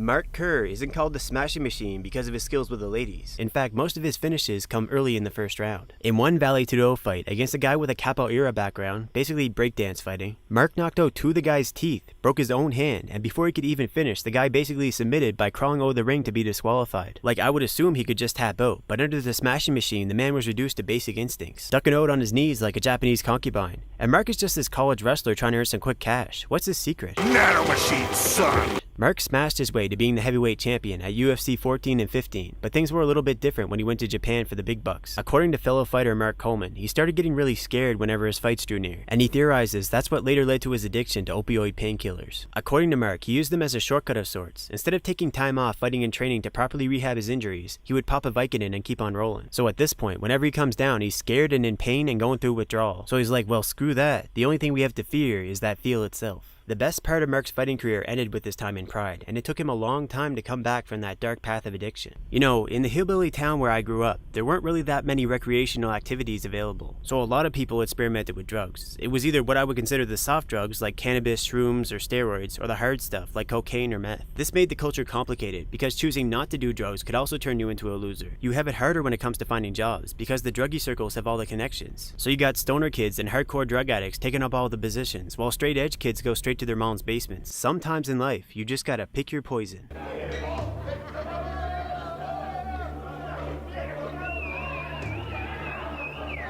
Mark Coleman was the original Mark Kerr, the godfather of ground and pound, using his wrestling to gain and hold a dominant position and really rain down the hammers. Sure, it doesn't seem that innovative today, but how many traditional martial arts were really teaching ground and pound? Mark even started his own camp, Team Hammer House, where they hammered out some new traditions. Now, Mark can be an emotional guy, but he represents a lot of what a man should strive to be. Look at the way he freaked out and tried to comfort his daughters after a brutal fight with Fedor. A girl's father, at least should be, her first and most important example in how a man should be. If you're not alpha enough to be a proper dad, Chad is going to be your daughter's father figure, and it's all downhill from there. You see, women don't follow logic. They follow whoever they perceive to be the strongest male. Roy Nelson is one of those fat guys who knows how to throw his weight around, and he's got a chin of bologna. If you take away the gut, he's actually an undersized heavyweight, maybe even a natural middleweight. So it's actually kind of hard to say if he just likes food or if he's counting on that reservoir of mass and momentum to win the day. One thing I do know is that fat people have a disease, and these days there's way too many of them. Back in the day, it was like, ooh, fat girl. But now you got fucking submarines walking around who won't fuck you unless you got multiple degrees and make 6 figures. Meanwhile, she has some bullshit degree, and even if she has a decent degree, she most likely won't make good use out of it. She'll be mediocre at what she does because she doesn't have the drive of a man. In fact, she'd probably just be working some bullshit government job. There's new government jobs every year. Gotta redistribute those tax dollars. The real cause of white genocide, you ask? Too much bullshit. But hey man, maybe this is what the Illuminati wanted all along. To break men's pride, making them strive to fuck fat girls. To teach men a lesson about how women had to fuck men they didn't want to because of money. Now you might be thinking, that's just not what I'm attracted to. But you still get your dick wet, alright? But so what, right? So does a shower. But the shower won't give you as much exercise as hoisting a submarine. That's a lot of static strength. Since you ain't moving that shit, it's moving you. So one time, Roy was on top of Antonio Bigfoot Silva, raining down blows that went practically undefended. Like this fight was over. He was really not happy about ref Big John McCarthy taking too long to step in, so he has to keep hurting this guy. And it's made worse by the fact that spikes of adrenaline can make things seem like they're in slow motion. So in his head, he's probably thinking, for every punch I have to throw after this one, I'm gonna kick Big John's ass.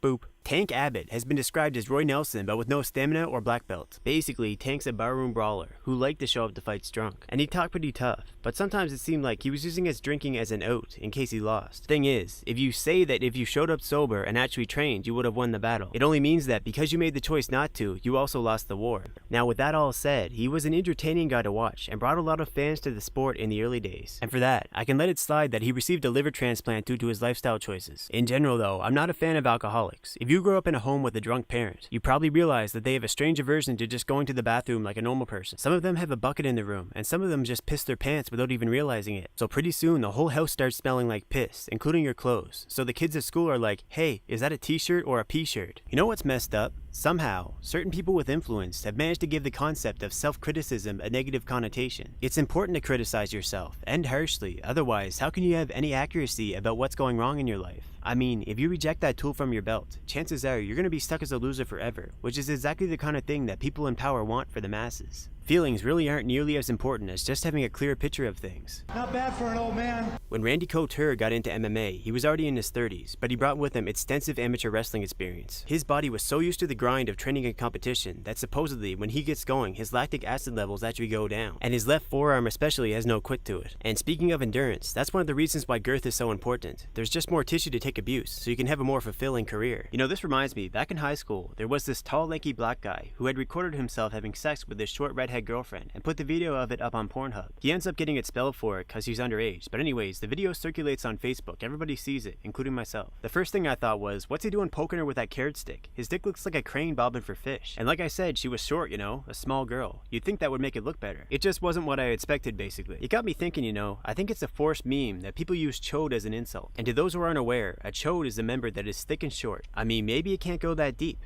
but it can rub every inch of those walls it can reach. Like, you don't even need length to create a perfect seal and do that suction cup thing. And also, you barely even need any hip mobility. You could fuck from a wheelchair. I think the reason why the porn industry pushes the importance of length so much is that there's weird surgeries for that, like the one that killed that South African billionaire. Supposedly, there's even an extra 3 inches that go inside of your body that could be theoretically pulled out. But it doesn't take a friggin' biologist to realize that that's obviously the counterweight, for lack of a better term. So you go and pull that out, you might have a real knee knocker, but that's all it'll do. You lose those extra inches you just gained because you have to wield it with your hand now. So no more tap tap tap on your belly, balls, and thighs. You got a big meaty fist between you now. In 2007, Couture walked away from the UFC with 2 fights still on his contract. His prime reason being he wanted a Fedor fight, and the UFC didn't sign the guy. He spent $500,000 fighting Zuffa in court over his breach of contract. Certain people were more than a little pissed, considering Randy was the heavyweight champ at the time. Like, geez, Randy, at least they didn't make you wear one of these new belts, make your ass look like a discount Power Ranger. In the end, Randy signed a new contract with Zuffa and let Fedor go. But at least he wasn't half as grumpy about the whole thing as Dana White. The only time that Randy Couture is ever a man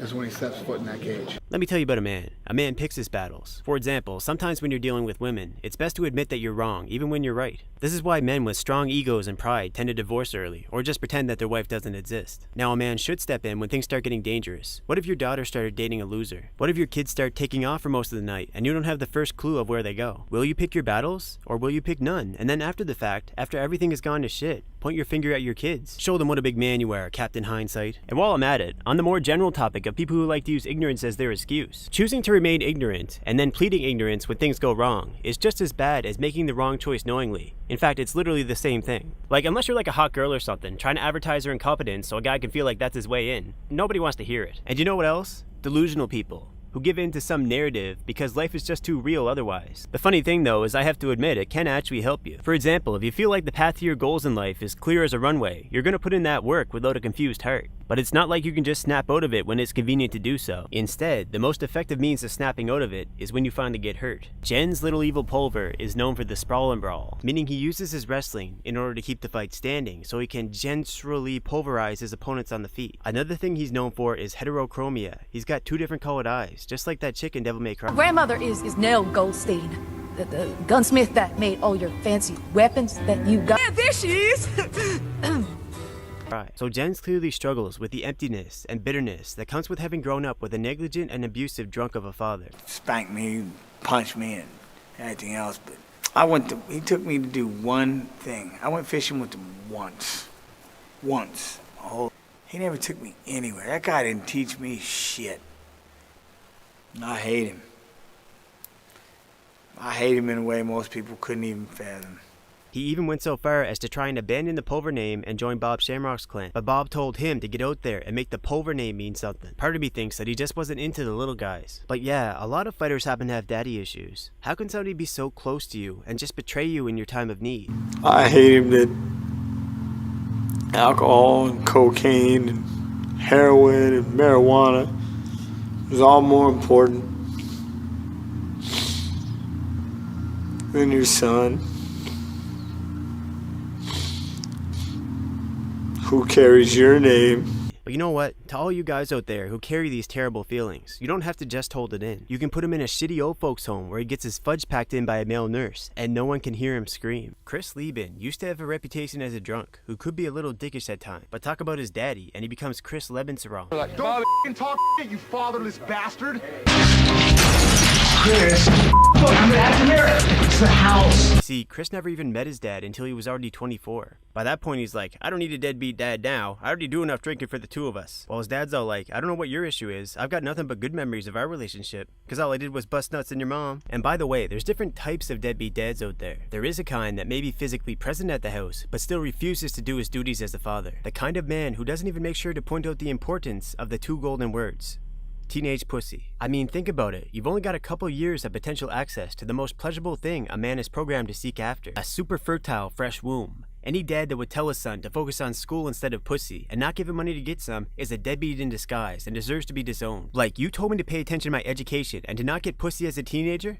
Fuck you, father. I disown you. If you don't want to be my father figure, then don't be my father, because you're not. Fuck you, father. Give me cash for school, pussy. If you're going to bring a goddamn life into this miserable world, at least make it somewhat bearable. Disowned for not making it bearable. So Chris's dad pretty much literally broke his heart by proxy. His partying lifestyle had brought him to a point where his ticker was now so shitty that the doctors wouldn't even let him fight. So after taking a couple years off to really just do some clean living, Chris seems to be in a better place, and he's doing reffing and bare knuckle boxing. You know, Joe Rogan has suggested that there should be height divisions in MMA, but I don't think that's necessary if you get rid of the gloves. With true bare knuckle, no padding, no wraps, no nothing, every punch comes with the cost of damaging your hands. So tall fakes can't just nonchalantly use boxing to maintain distance. Truth is, the gloves are a weapon. You can punch way harder with them, and with the wraps it's like a softer knuckle duster. Take away the gloves, and every punch weakens as your bone structure softens with every blow. If it wasn't for the gloves, traditional martial arts would be popular again in combat sports. You'll see a lot more techniques being used in MMA because people can no longer rely on just punching and running or laying and praying. And it'll force people to move around a lot more, making it harder to gain distance for power shots like head kicks or overhands. Like, it would just look silly to see them maintaining so much distance when they're not throwing as many punches anymore. And you know what else? Ground game doesn't need to be boring, it's the gloves' fault. For the reasons I just described, without the gloves, people would start gassing out earlier in fights, which would allow for people to pull off more flashy submissions. Let me try and illustrate the situation a little better. A javelin gold medalist could easily dominate in MMA because of the gloves. You only need to teach them takedown defense, how to set up a straight right and overhand, and how to run away from their opponent, and they're set. They need only to run away while intercepting their opponent with jabs, and just waiting for them to walk into a straight or massive overhand. All made possible because with the gloves, you're able to throw a ridiculous amount of jabs without breaking down your hands. It's a lot like how wrestlers in MMA will throw a jab, followed by a single or a double. You know, even those big boxing gloves don't actually reduce much damage to the person getting hit, but they are highly visible. I mean, they look like something somebody would wear on a construction site to not get run over by a crane, and it makes them easy to telegraph. But with MMA gloves, nah bruh, it's about the same visibility as a bare fist. So yeah, because of the gloves, people who use the jab to impose their strengths have a huge advantage. You don't even need to know much about martial arts. So the gloves need to go. And also, bare knuckle boxing sucks because they kept the hand wraps. Don the Predator Fry. Aside from the mustache, he's actually not very Predator-like. He's more like a bull moose in heat. I mean, he kind of looks like Dan Severn, except he'll tutor you with concussions. He developed this super patriot persona during his time as a gaijin wrestler in Japan. You see, this was right after 9/11, and Americans needed to prove that they could still get it up. I mean, how would you feel if out of nowhere your 7-inch tower came down? Don is best known for his crazy fight with Yoshihiro Takayama. They just locked up and started blasting each other. It's like they were competing for the spotlight by doing a drum solo on their opponent's face. Don let it all hang out, including his mouthpiece. It's just too bad you can't fight like that and have a long career. By the time he fought Ken Shamrock, he was already on the downslide, but that's not the end of the cost he paid. He actually broke his back and had to have rods put in, which later also broke. And during the surgery to fix them, he had brain hemorrhaging, which left him in a coma for 3 weeks. He hasn't had it easy. Once he even tried to suicide by cop. He's also one of those guys who went through a nasty divorce, and now says that if you can get the milk for free, why buy the cow? Truth be told, marriage is when a man offers to a woman when he can't afford to pay her to leave. For real, you'll think you're sly until you get fucking Me Too because you didn't pay up. And you know, there is a more sophisticated reason for why we like the kind of carnage that Don Fry put on. The real reason why MMA has such a strong appeal is because we're a tournament species. This means that we're always competing for mating rights, directly or indirectly. The game never ends. Even if you deny the game, you're really just working an angle, because you can't deny your programming. And actual combat is a very direct, visceral, and potentially costly form of competition, so it can't help but resonate to us on that basic level. In team sports, sure, you get to show off your social coordination abilities, but the full weight of the situation is dispersed among the players. A fighter has no one to physically rely on to cover the weaknesses in there, so their skill has to be as complete as possible. So they have no one to really blame, and this round of the grand tournament is all on them. Another thing that results from us being a tournament species is that child labor laws are stupid. The main reason being that parents and children, by which I really mean fathers and sons, are instinctively not meant to live together after the child reaches sexual maturity. Because, again, instinctively, the father starts to see his son as competition for pussy. So by the time a child finishes high school, a very critical time, mostly due to child labor laws having gotten in the way of them establishing themselves in the workforce, you're not getting nearly the amount of support that you got when you were younger. Some parents even kick their kids out of the house at 18, so you can't live for free and save money. And even if they do let you stay, you'll start noticing that your dad secretly wants you to fail, because, again, he sees you as competition for pussy. So child labor laws are ruining lives and tearing families apart. Hey, Team House, taste my beep, okay? Andrei Arlovsky is another fighter with some wicked hands, but he's got one of those chins where he can be put down with a tickle. I mean, I see him doing a Dan Blazarian, trying to hide his weak point. He who has a glass cannon better damn well throw the first stone, so he gets after it for better or for worse. Befitting his fighter nickname of the Pitbull, Andre actually has a pet pitbull named Maximus, who has become his mascot. He's also done a PSA against dogfighting with Maximus, but it's like, is he for real, or did his dog just keep getting knocked out? Anyways, one of Andre's most entertaining fights was the lunch money fight from early on in his career. Just explaining it won't do it justice though, check it out. The discipline, which is Thai boxing, all over those trunks. Look at him pulling. Yeah, he should fall backwards into the guard and squeeze the head off. Yes, you can see he has been working on his Thai boxing. Yeah. A good blow there, and he's continuing. Yeah, this fight could be over. I mean, yeah, it looks like it because he's in the infamous fetal position now, and he's kicking upward. And this is looking a lot like a schoolyard brawl. Like this is the infamous lunch money fight. It looks like at least one of them may be thinking about a submission. Don't know if he's going for it yet. Yeah, I can't see. It's a leg lock, but it's so easy to escape. Also, Datsik. Okay, now Datsik has got the he's got the rear mount. What position is this? He's not committing to it yet. He may or may not be thinking about a submission hold. Oh, what a technical move there. Who knows what will happen next? And hear the audience. Whoa!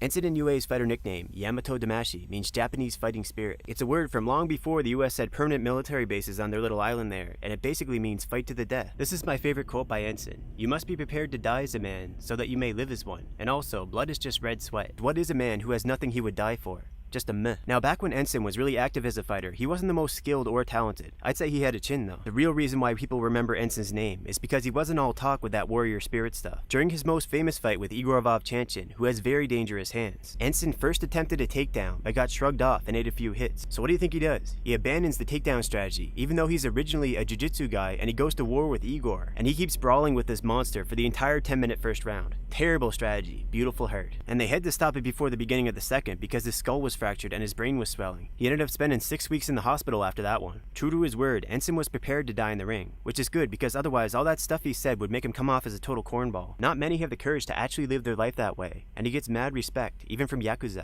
Only by death is a true warrior defeated. Only by death is a true victor crowned. Is the value of life that worthless to him? Is he implying that they're not worthy because they're still living? So are you warriors or simple cowards? We're both spent, Father. We don't have anything left to give. But you have your life to give, Baki. You know what he kinda reminds me of though, and it's not so good? Shonen anime. You see, the problem that I have with shonen anime is the way that the main characters keep getting more forms, power-ups, and harem girls, but without ever addressing their own personal flaws. Like, what kind of message is that sending kids? Like, sure, try hard and be bold, but don't ever think about all the ways that you're shooting yourself in the foot. If you try that shit in real life, you'll be lucky to have your flaws catch up to you real quick. You might actually make it and have it going on for a while, until one day you realize that your world is coming crashing down around you, and then you realize that it's because you've been fucking yourself in the foot this whole time, thinking you could get away with it. It's not like those animes where it's played off as comic relief. If you can't act right, the consequences will never be the same. You know, I often hear people, such as Joe Rogan, saying that people who make attacks, threats, and slurs on the internet should lose their anonymity and face punishment. Thing is though, even if that were to be made the case, there's ways around it. You could act just like them and be disingenuous with your intent. Like this fine specimen right here. So many people these days like to preach and virtue signal in order to manipulate and gain social status. It's my opinion that this tactic is a dangerous weapon, and they should be held responsible for it. If they're gonna talk the talk, then they better walk the walk. If they don't, then their words should not be taken seriously. If they're not doing what they can personally, then they're not really about that shit, are they? Just imagine these guys trying to walk the walk with all the shit that they say. What a painful life that would be. Actually taking action on everything that they say that they care about. They think they're smart doing what they do, but really they're pretty stupid to put themselves in that position. If I was a person with influence, I wouldn't show signs of caring about anything unless I really planned to take action. That's just placing weight on your shoulders for no good reason. It's like the samurai code. Words should be like iron. Speaking and action should be the same thing. And when you say you'll do something, it's as good as done.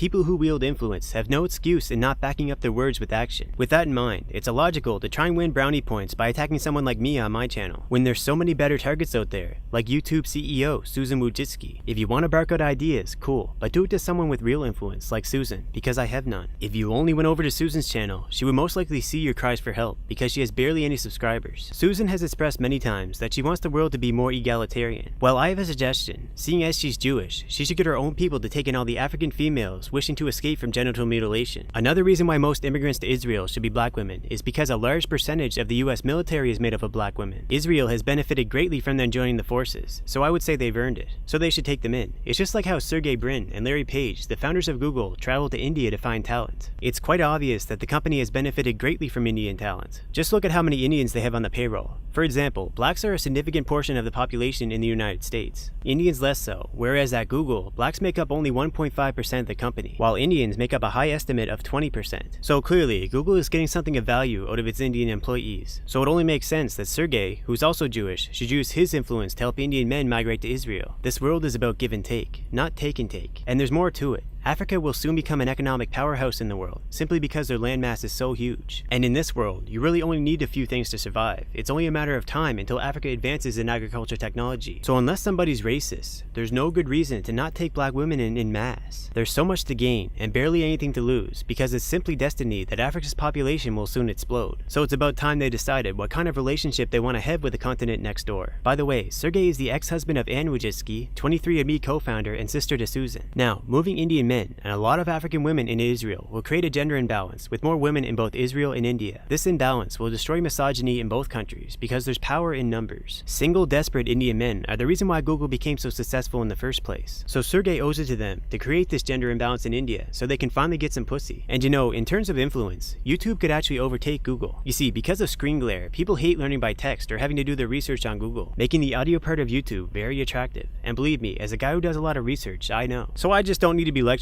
by a blonde-haired, blue-eyes white dragon. That's literally the most privileged Yu-Gi-Oh card. This guy had the gall to call me a misogynist on my Miss video. Actually, I'm a feminist. I believe in illegal immigration because ugly girls need dick too. I got your back, ugly girls. This channel don't fucking discriminate. Say it with me now. Borders are for hoarders. By the way, Donald Trump has stated many times that he's in support of the death penalty, but in my opinion, that's one of those things that just shouldn't exist because it reeks of corruption. Unless people in government also get executed, and in public, it should not exist. It might even help to keep them in check somewhat, but unless people in government also get some, it's not really about justice, is it? It's just a flex of power. Igor Vovchanchin didn't just throw hands good, he threw legit combinations. My 6th grade teacher would always say that if you start acting up in his class, there's gonna be two sounds, him hitting you and you hitting the floor. While Igor doesn't let motherfuckers off that easily. Igor is the reason why I still think a legit, pure boxer would still do very well in modern MMA. Like sure, there's an obvious strategy for beating a boxer, but everybody's got a plan. You know the rest, until they get turned into a bobblehead and fall down. You know how they say that fists never run out of ammo? Well, neither do faces. Igor's fists have taken so much damage from the normal force of his own punches that he had to retire at just 32. I mean, sure, that's actually a pretty good age for most pro sports, but MMA is special. There's just so many ways to go about things, and frankly, there's a lot of weak divisions to get involved in. So there's quite a story about Igor from his early days. Back in the early 90s, he went to prison to fight a Ukrainian mob boss who went by the name of Baton. Apparently, Baton, who was some sort of European boxing champion, liked to spend his free time in prison, but he got bored. So he got some of his people to offer Igor a lot of money to smuggle himself into the prison and do the fight. So Igor whooped that ass, got paid, and regained his freedom. Kinda reminds me of those Yakuza games, which by the way, did you know that the Nigerian mafia is very active in Japan now? They're selling girls, heroin, and doing all kinds of scams. And get this, the police don't want to go after them because they're scared of being labeled racist by the Nigerian embassy. And with that, I think we can now say that Japan is now officially a white country. A lot of these Nigerians actually work as the street level guys for the Yakuza families, which acts as a loophole of sorts because the Japanese government declared that they'll crack down on Yakuza, but they don't want to be racist. Just like in the West, where a lot of black drug pushers are actually working for white organizations. And I mean, for contrast, let's look at China. They got about 10,000 Nigerians. Just the right number to lynch over a long weekend if they start pushing drugs on kids and shit. So yeah, the Japanese are no longer honorary because they now follow ancient European traditions. But speaking of fighting in prison, you know, I support the idea of prison MMA, where if you can keep winning, you can eventually earn your freedom. You know, the way we're wired, we're more motivated to avoid a bad outcome, which at least on an instinctual level could mean a threat to our survival, than we are to seek a good one. So a lot of people would actually fight harder just to avoid having to bend over and cough than they would for a belt and a bunch of money. You know what else I think should happen? The victim of a convicted rapist should be able to choose a champion who will fight their assailant on their behalf. and if they win, push back their scheduled release date. And this can keep repeating, so they'll never get out unless they can beat the victim's champion. Kazuyuki, old Ironhead Fujita, is best known for his iron head. To quote Kaz, "I'm not so great a puncher, nor so great a kicker, but in today's Vale Tudo, the strongest is the one who can take abuse." I mean, he's better at taking a knee than broken white people. Like some people got a football helmet for his skull, this guy's got a bomb shelter. So Kaz started off as a wrestler, nearly making it to the Olympics. Then he got into pro wrestling and later MMA under Antonio Inoki. Since he was too old by this point to really compete in MMA, a lot of people think Inoki was living vicariously through Kaz. As much as I've searched for it, I've never seen him slap the man. Meanwhile, Lyoto Machida gets full-on punched in the face. Lyoto has also trained under Inoki. You know, it's like the Shamrock Brothers, there can only be one Batman. For the stuff. Oh my God! The atomic butt drop. Mark Hunt was first scouted into fighting right after knocking out multiple people outside of a nightclub. And I mean, just look at the guy. He's got power and a chin of granite. He's genetically built to scrap. In Japan, they gave him his nickname of the Super Samoan because of his heritage and because he's a Dragon Ball Z fan. But he's actually just an average Samoan with blonde hair. You know, I don't get why they don't let Goku age in that show. I do get that Roshi won't allow himself to die because he never got any teen pussy. Like, if they could just put Goku on the decline, they could stop making the new bad guy 1,000 times stronger than the last. Then maybe some of the other characters could finally escape reaction shot hell. So, Mark has earned himself another nickname, the King of Walk-Offs. Like the person with more leverage in a relationship, he's always the first to know when it's over. Kung Lee grew up as a refugee from the Vietnam War and basically became a California immigrant kid, kinda like the Karate Kid, but with Sanda. Well, actually, if you want to say he's a Sanda guy, then I'm a Panda guy, cause I couldn't give a fuck. Yeah, he won some Sanda competitions, but Taekwondo is his real base. With his abilities, it's a shame he only got into MMA later in life though. Kung's greatest strength was actually his strike timing, which allowed him to land some badass kicks, including spinning back kicks, spinning wheel kicks, and even the odd axe kick. To put that into perspective, kicks are about twice as telegraphed and half as fast as punches. You really gotta feel the moments. Just like he felt the right moment to transition into a movie career. You know, so much of life is about timing, but also momentum. You know, a lot of people have parents that don't love them enough to tell them this, but it's a complete forced meme that people who enjoyed high school become losers later in life. Like, it makes no goddamn sense. You think having strong social skills and being popular and connected is gonna hurt you later on? Like, you think Bill Gates is some kind of nerd Rocky? He comes from a rich family that includes banker Jews. Like, personally, fuck the media. How many Rocky stories do you really know? How many kids do you know that were given lots of support by their parents and had a good time growing up, but they're miserable today? The only examples I can think of involve a lot of drugs. I used to work with this 50-year-old guy, doing hard labor for $13 an hour. It was a low point for me. For him though, it was a goddamn bottomless chasm. Around the age of 20, this guy had inherited a $2 million house in the country and $3 million of just money. Problem was, his parents never gave him no structure, and he had no discipline about money. So by his early 30s, he had lost it all, including the house, and all he wanted to do was relive those party days. He might very well be dead today, but when I knew him in his late 40s, he would brag about how he ate a tub of ice cream every night for supper, but stayed skinny. But me and the other boys there knew that it was because he was constantly taking uppers, meaning amphetamines, and possibly even cocaine. He looked about 15 years past his age, and his immune system was crapping out on him. He would call in sick with pneumonia, but by the evening, his neighbors would once again complain about him blasting loud music all night. You know, I told him that he should probably eat a fucking vegetable or something, but maybe living in the past is the only thing that keeps the guy going. So yeah, I would say it's just degeneracy that really messes up the lives of some people who got to enjoy high school, which only most likely means that their parents weren't actually putting in 100%. I'm just sick of people trying to twist up reality, you know? There's some dickshit dads out there who really believe that their kids should be able to pull off a great life starting with barely any resources. Reminds me of those Grand Theft Auto games, where if you didn't have any money, you could just go bug some hookers and drug dealers to get you started. Well, in real life, you'd be a lot more likely to be the one selling your ass or some dope when caught in that situation. You know, I laugh at guys who say they won't suck a dick, even for $1 million, but they just don't understand how easy that is to say in their relatively cozy circumstances. Like, dude, if you get stuck out on the streets for 3 months, you'll be wishing you could go back to the cozy thought of getting more than $5. But yeah, it's like some people have this idea in their head of how things are supposed to be done all along. How you're supposed to be able to pull everything off with no resources. They even throw around a word like tradition. And they're right. Or rather, I understand their delusions. They've crafted a fantasy world that somebody like me or you can't shake. Kevin Ferguson, better known as Kimbo Slice, was a bodyguard, a limo driver, and all-around golem for the porn company Reality Kings. Somehow, this led him into the underground fighting scene, which made him E-famous. And you know, he never played the pizza boy. The reason they call him Slice is because of what he did to his opponent's face in his most famous fight. Watch out with that thing, watch out with that metal thing, man. Man, let me get my breath. So before his 15 minutes of fame was up, Kimbo decided he would make a splash in MMA, and he was trained by none other than Bas Rutten. He started getting some first round finishes, but you know, Kimbo came into this as a novelty, a seat filler. Are you picking up what I'm putting down here? After his first loss via TKO to Seth Petrozelli, Seth later claimed that the organization they were fighting under wrestler, Elite XC, had hinted to him that he should keep the fight standing. Although he would later change his story, like, oh, I meant something else by that. See, Kimbo was still pretty new to the whole MMA thing, so if he was taken down, out of his element, he would lose quickly. Funnily enough, a lot of people think that the reason that organization ended up going under is because Kimbo lost anyways. So with that much at stake, you gotta give them credit for not paying Seth to throw the fight entirely. Kimbo's next big move, while he was still somewhat culturally relevant, was to try and get into the UFC through their feeder reality program called The Ultimate Fighter. So he lost his first fight to Roy Nelson, which should have got him cut. He pulled out of his second fight due to an injury, which should have got him cut. And then they bring him back again to fight in the finale. They barely did any fighting at all. The UFC's just like, you're in. Then he loses his first fight as an official member of the UFC roster and gets cut. It's like, goddamn, you fucked up the integrity of your show and put on one of the most boring fights ever to bring him in here. But apparently lining up a couple cans is a bridge too far. Kimbo's very last fight was against Dada 5000. I'm gonna obliviate this dude. You got baby nuts, Dada. So these guys put on all this banter, but it's like they were expecting two other guys to do the fight. Going through the KFC drive-thru and having more kids does not count as cardio. Just ask Dada. He had a heart attack that night and fucking died. He was in the hospital by then, so they brought him back. But still, he went in there ready to die for his lack of discipline. And after the fight, Kimbo got popped for the steroid nandrolone. So he went in there thinking he could just roid himself up a gas tank. You know who Kimbo kind of reminds me of? The Beast, Bob S. Sapu.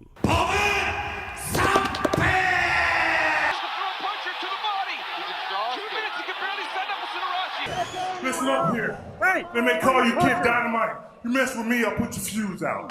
Sign the contract, big boy. Sign the contract. You know, Mike Tyson has complained about not getting at least a blowjob for all his hard work, but I think that's pure entitlement issues. Since it's a job, isn't a free blowjob volunteer work? Those two didn't actually end up fighting, by the way. But the reason why Dada was Kimbo's last fight is because Kimbo died from a heart attack at the age of 42. Now you might be thinking that's young, but it's like he's been 42 for like 14 years now. Jose Canseco is a guy who managed to achieve one version of the American meme. As an immigrant, he managed to become a big shot America ball player, number 33. So what does he do to show his gratitude? He turns around and writes a book where he snitches like crazy about all the steroid use in the league. More importantly, he wrote that the league itself has a wink and a nudge, look the other way approach to the topic. The basic idea is that enhanced athletes improve the entertainment value of the sport, and Jose agreed with that sentiment. That is, until he started flip-flopping on the topic. I don't know who talked to him because he wasn't shook when he got blacklisted from the league. You know, when it comes to topics surrounding the third world, I keep hearing about this contaminated drinking water issue. But has it ever occurred to these people trying to do something about it to teach these third worlders not to shit where they eat? Anybody with half a brain already knows that there's steroids in all pro sports. Here's Dan Severn. And I take more respect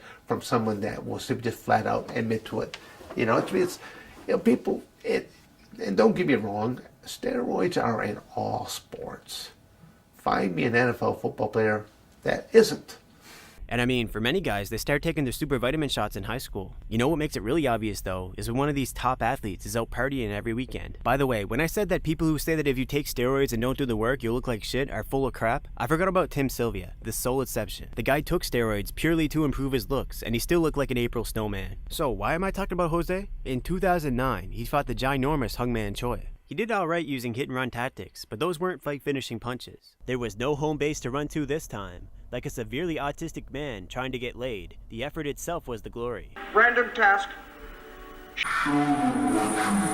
Joe-san, who you see here getting ball punched by Keith Hackney, liked to represent his religion. Some people feel the need to virtue signal a little harder than others, you know? He also played the henchman Random Task in an Austin Powers movie, where he was defeated through the tactical use of a penis pump. In real life though, forget about the penis pump. This position alone would make his fat little dick fully erect. You see, he almost got away with participating in a brutal rain rape. It had taken so long before they finally stumbled onto him as a DNA match for the crime that the statute of limitations had passed. So instead they just put him away on torture, which doesn't have such limits, and he would go on to kill his cellmate. I can't help but wonder if this is what Bobby Lee would be like if he found Jesus. Walking around like you're morally superior, just cause you and your priest jerk off over the same sick shit. You remember my friend who booted Meth Rambo? Well, me and him would often walk around town back in my school days, cause there was fuck else to do. So one day, this religious guy came up to us and he's like, "You're going to hell, boys. You're going to hell." He obviously thought we were gay together, and it's like, what the fuck, we're just walking here. But in retrospect, it might have been because of a little routine of ours. Whenever I would do something to piss my buddy off, which I did often, he would start screaming in the streets, "Sassy loves big black cock." And if I really ticked him off, he'd start doxing me while he's at it, giving out my full name and my home address and stuff. And it's a small town, so you know, I'm just the black cock guy now. Mariusz Pudzianowski was strongman champion for quite a while, so he decides to get into MMA. The first fight I saw of him against Tim Sylvia, he became a shade of purple that's only good for making fine wine and heart attacks. Clearly, he didn't have the right stat allocations for this sport, but he stuck with it, killed some games to have a gas tank, and now he barely even looks like he's trying to club people with his massive baby arms anymore. It got me thinking though, maybe somebody should just create a Berserker League with like 30-second rounds. Even some drunk dad bod asshole ready to puke up some chicken wings could go hard for 30 seconds, so it'd be like an amateur league. You see, the thing with cardio is a lot of it is actually just learning how to breathe good and being efficient with your movements. And also things like controlling your nerves well enough that you don't have an adrenaline dump and blow your load before you even get in the cage. Things like this mostly come with experience, and not just pretending to be some bullshit ass persistence hunter. It's called a snare, okay? It's called a bow. It's called buffalo drop.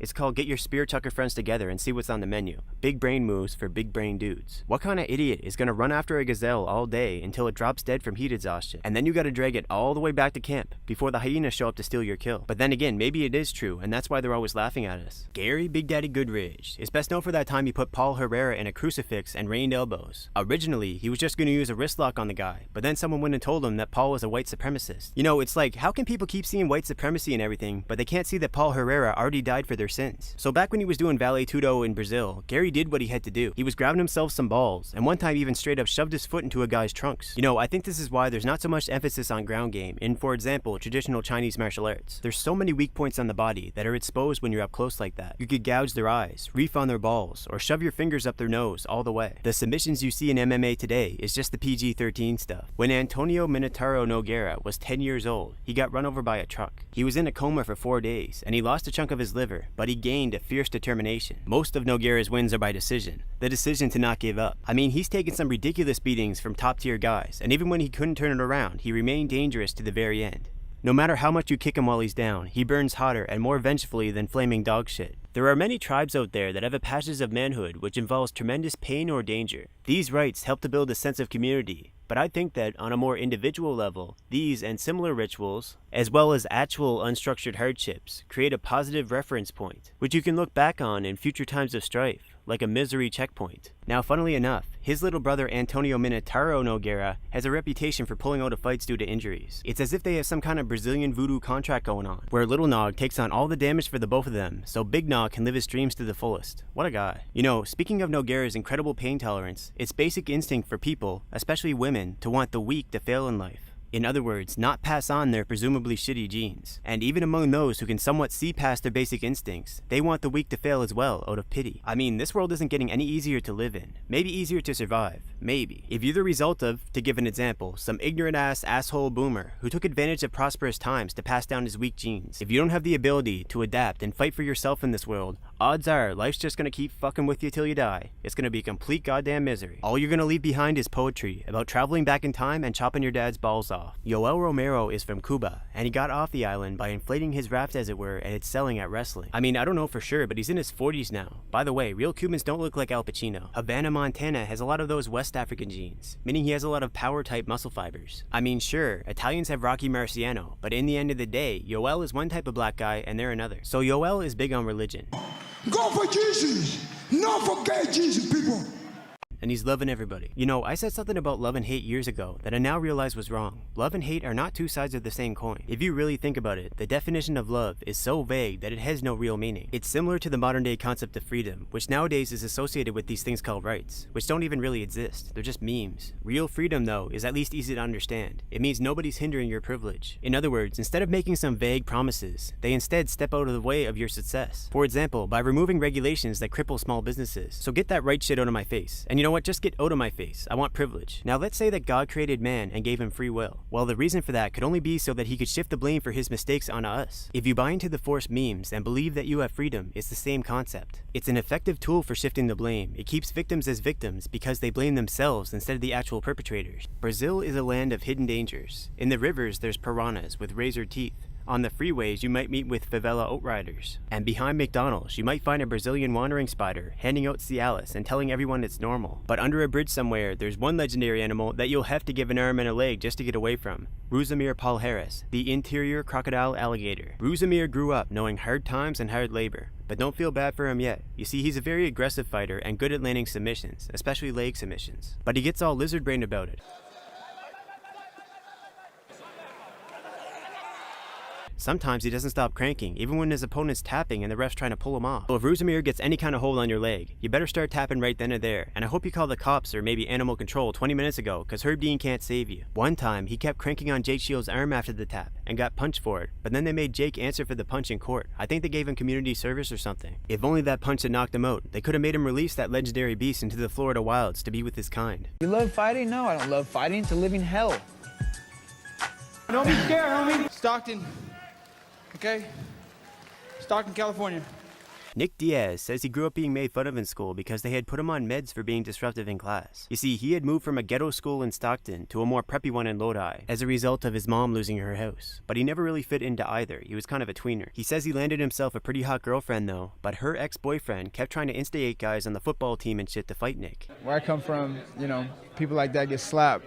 So Nick was busy getting in all sorts of fights, proving whatever it is he's got to prove. That girlfriend of his though, she wasn't having the easiest time herself, and she ends up walking onto a freeway. She had done this before, but wouldn't be doing it again. Nick says this is the moment that turned him into an adult real fast. In his first pro fight, which he won, all he could think about was the promise that he had made to her to succeed as a fighter. People don't understand, like you wanna come into this like with a nice wife and a nice life. I'm like, motherfucker, I didn't get none of that. I don't get to go home to my nice wife and nice life. And if you're doing that every day and you're putting all that effort into your nice wife, I'm putting 100% into what I do.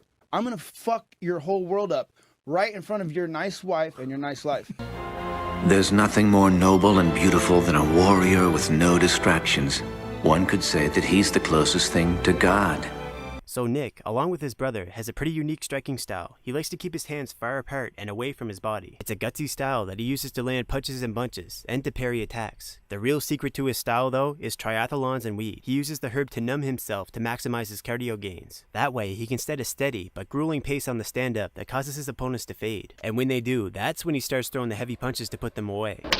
Up until then, it's little bee stings and Stockton slaps. You know, if you've ever really been slapped before, you know that it's not like what they portray in the movies. I say so because I have. I got surprise slapped by a woman one time over, let's call it a misunderstanding, and I had to bite down hard on my impulse to put her right into the wall. It's like she slapped the mask of mumbo jumbo onto me. It took me about a half hour to really calm down, and by then I was exhausted. So I can only imagine how draining it would be to get slapped randomly by this guy who's talking all kinds of trash. In order to love fighting,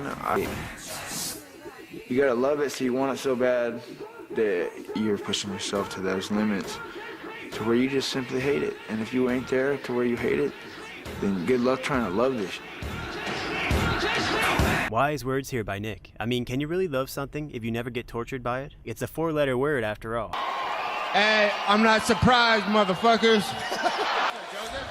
Both Diaz brothers are jiu-jitsu masters under Cesar Gracie, but Nick's little brother Nate actually goes to it more to finish fights. Apparently, he got roped into this whole thing in the first place because the local jiu-jitsu club would give the brothers free burritos for training with them. For two boys being raised by a single mom in the hood, sounds like a pretty sweet deal to me. But as for his MMA career, Nate has long felt that he hasn't been paid right for the work that he's put in. I don't even know why I'm doing this anymore, because I feel like I get paid way too much money, but not enough. And according to Dana White, it's cause he's just not a needle mover compared to a guy like Conor McGregor. So what does he do? He starts taking advantage of his post-fight interviews. Yeah, Conor McGregor, you're taking everything I work for, mother. I'm gonna fight you. No longer is he one of those, oh, I'll fight anybody they want to put in front of me guys. I think the reason so many fighters do that is because, you know, they've just been through a lot. All they want right now is a break from this tension and to eat an entire birthday cake. But too bad. Nate gets it now. And I like how he went with the whole gangster angle when he challenged Jorge Ponytail Masvidal. But there ain't no gangsters in this game anymore. There ain't nobody who does it right but me and him. So I know my man's a gangster, but he ain't no West Coast gangster. You know, these brothers' overall attitude, conversely, somehow makes me think about stupid people who only remember that life is unfair when there's hard times. And also, how your sense of fear isn't working right if it doesn't include foresight. The name of the game is survival, and if you can wrap your head around that, you'll understand why the grind never ends. Now, Conor McGregor is a guy who naturally knows how to make money with his mouth. You smell fear in him. Yes, it is a beautiful aroma that arouses me. These custom-made suits aren't cheap. This solid gold pocket watch, 3 people died making this watch, you know what I mean? And you know that because when he was truly huge, you could always see him hanging out with Dana White. just like Ronda Rousey. Although I have heard rumors that they didn't get there using their mouths in quite the same way. Just joking, guys, Ronda has terrible head movement. So Conor's got that Irish wit to him, and you might think that there's nothing that could slow him down or shut him up, but you'd be wrong. You ain't no man, you took welfare. Okay, don't talk about money. Don't you talk about money. You took money from single moms. Single moms go on welfare, not men. So why am I not surprised that the fighter community has a lot of sympathy for single moms? But hey man, at least he was taking food off the plates of potential future competition. And besides, he's from the EU. Somebody needs to pay for all my children. So Mystic Mac, as they call him, effortlessly dethroned Jose Aldo, who had been champion of his division for 10 years. All it took was a little love tap. A lot of people think it was just Conor's trash talk that got into Aldo's head. Cause I mean, look at this old man even. He took it like a champ. You know, in Brazil, they make regular use of pesticides that are banned in the EU, and even in the US. The group behind these lax laws is the Brewerista Bancada, meaning the agribusiness lobby of Brazil, many members of which are wealthy landowners. And many of them make a good profit dealing with US and German companies, such as PHW Group, which imports soy from Brazil. By the way, did you know that pesticides can have estrogenic effects? But anyways, according to a study done from 2013 to 2015, about 20% of food tested in Brazil had pesticide residue over the legal allowed limit, and or contained outright banned pesticides. Now, generally speaking, pesticides are fat soluble, and since your brain is made up of fatty acids, they accumulate there, where they cause seizures, changes in behavior, and just all sorts of issues. Now, the first guy to beat Conor on the big stage was Khabib Nurmagomedov, a Muslim from Dagestan, which is in the North Caucasus region. This is what real Caucasians look like. This dude was wrestling bears as a child, so this dolly-throwing mouthy Irishman was within his capacity. Now, I talked about how fighters should be taking their opportunities when given the mic. Well, when Khabib felt like he was getting some resistance from the organization, he damn near started kissing babies. He was campaigning so hard for his title shot. After this fight, don't send me your bullshit fake contract. You know I deserve this. You have to send me real contract. The real title contract. This is #1 bullshit. Hey guys, Irish only 6 million, Russian 150 million. Khabib, along with some other fighters like Frank Mir, have been criticized for being close with Ramzan Kadyrov, the leader of Chechnya. You see, Kadyrov is in support of children's MMA, and the thing about children's MMA in low inhibition countries is that through natural selection, they will breed stronger men for white women to mate with. Another thing about Kadyrov is that he ripped off what that Iranian guy said. What, gays? We don't have those here. In Iran, we don't have homosexuals like in your country. You know, I think the Spartans make a great example for fighters because of the emphasis that they placed on sick burns. They did it for the glory though. For Conor, it's only business. But he does have great talent for it. Other fighters have tried to copy him with often cringeworthy results. You just can't teach how to lay on a burn like a true fire crotch.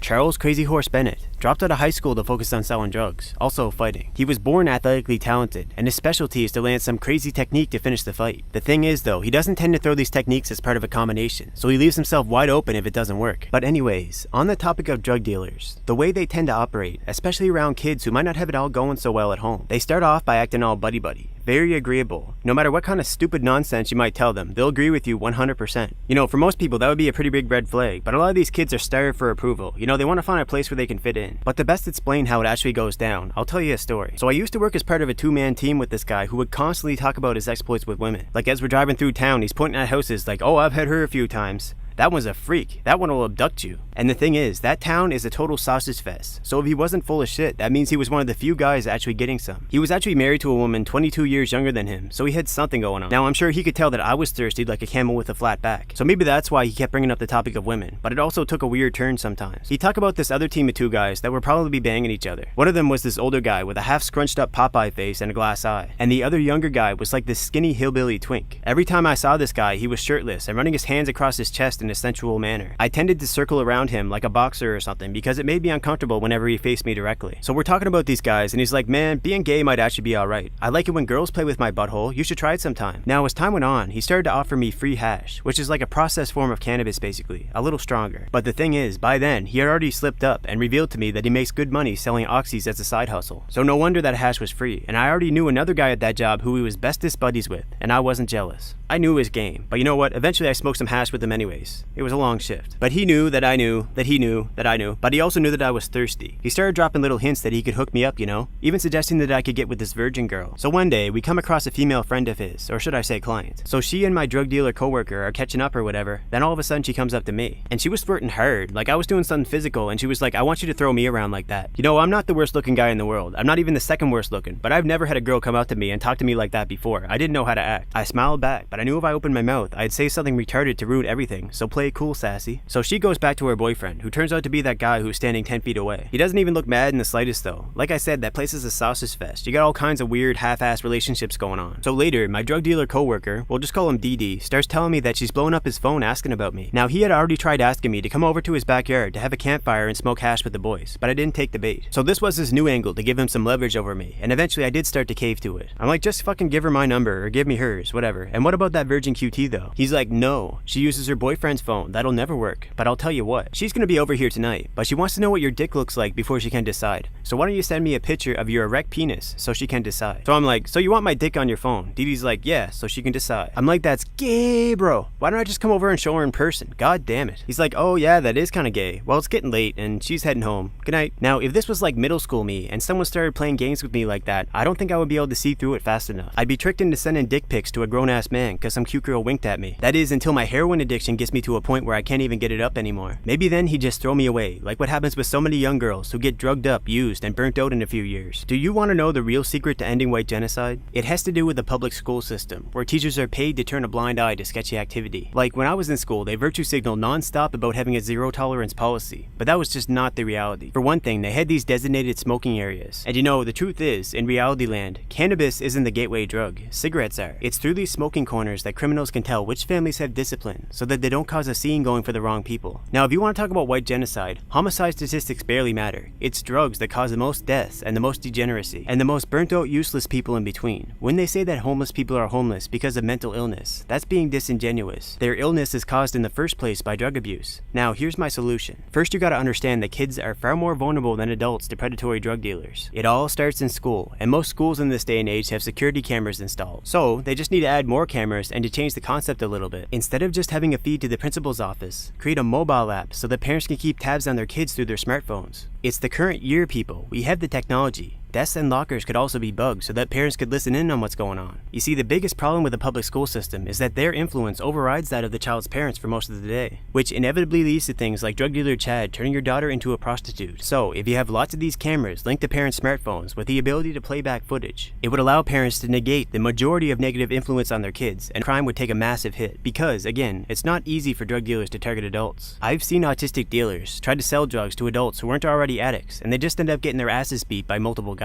That's why, in Montreal for example, they flooded the place with black people who were already addicts in order to maintain their power and influence, which is causing the white population to die off from degeneracy. In Montreal, the actual French people barely go outside anymore, and the rich ones who are all planning to move all look ashamed. They're all like, how did it turn out this way? But really, the frogs should have moved out sooner, but they got slow boiled. And it's really white on white crime when it comes down to it, guys. Now you might be saying you could just homeschool your kids, but that ain't realistic in this era where usually both parents have to work just to maintain. And besides, it's crazy to think that you're capable of teaching a child when the majority of teachers out there can barely do so. But I do think that people should slowly move into online learning, which would create a lot of jobs, as well as hands-on educational centers, so kids can get hands-on experience in the jobs they're interested in. This will also create some jobs. This will destroy some teaching jobs, but it'll take time to implement, so it's not a threat to the current teacher pool. Now here's another angle to see things from. It's a given that most hookers are addicted to drugs. If they weren't, hookers would own everything in society, and women would be super dominant. I've seen how much money an attractive woman can make in a year by dating an autistic young man. Without ever putting out, they get these suckers to buy them expensive luxury goods, and then turn around and sell them at secondhand stores for half price. By doing so, even $1 million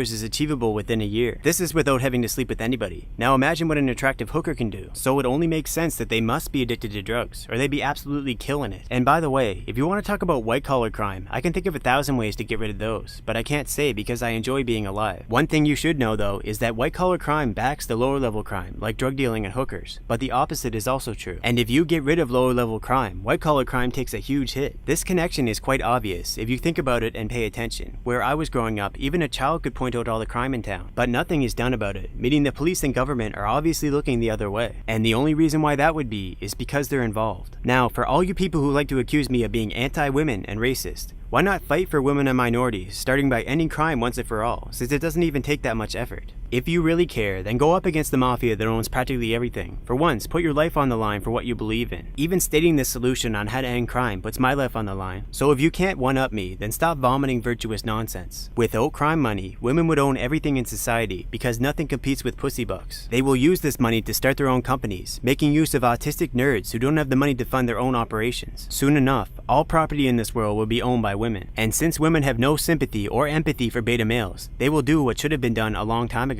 Without annoying betas being able to survive, this world will become a better place. All it'll take is a stepped up version of a baby monitor for kids and teens. You know, in the past, if they wanted to, they could have just destroyed the drug trade through the use of bloodhounds. Those pooches have an incredible range for tracking different scents down. The problem nowadays is that there's too many synthetic drugs that would confuse their noses. But all the same, it's even easier now. Through the use of smartphone technology, parents can now monitor their kids while at work. And for that matter, why not daycares? It's the same idea as dash cams, basically. It helps you keep an eye on things and have footage. You know what? White people really aren't that bad. If they were, they would have genocided everyone. Instead, they genocide themselves. Genki Sudo, who's named after an anime character, came into MMA with a background in wrestling and dance.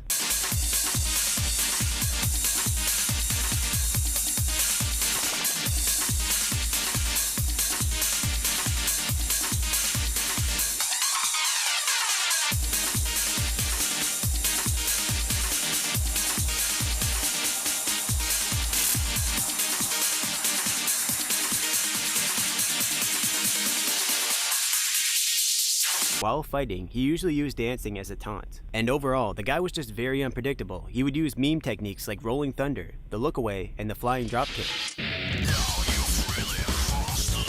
Like, imagine trying to find a sparring partner to prepare for this guy. Raymond Diamond Dekkers is a legend in the Muay Thai world. He pretty much single-handedly started the Dutch kickboxing tradition. As an 8-time Muay Thai champion, he fought Thai champions on their own turf. At the time, that took some real balls, and he was known for his aggressive style, which is how he earned the nickname Diamond. I mean, aside from being a translucent white boy with a twinkle in his eye, he just liked to drive forward. In fact, him pushing himself so much is probably the reason why he died of a heart attack at age 43. So Dekkers had one MMA fight against Genki Sudo. Genki did a good job of controlling distance, staying just out of reach of Dekkers' dangerous kicks, while waiting for his chance to shoot a double. Dekkers stopped his forward momentum and almost stuffed the takedown, but then Genki switched to a trip to bring him down. I couldn't even give you my 2 cents on what happens next, cause on the ground, the Diamond was a dime a dozen. These days, Genki is retired from fighting, and probably best known for the music videos he makes with his group, World Order.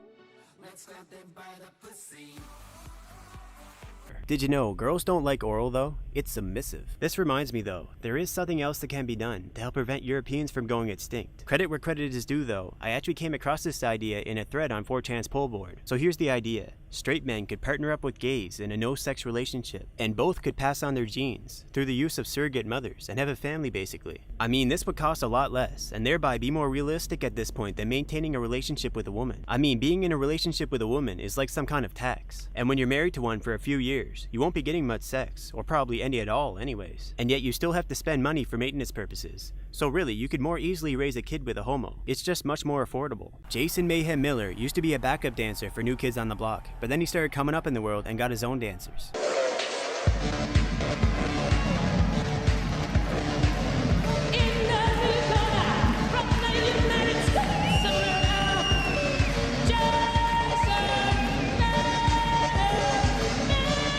Have a look at that.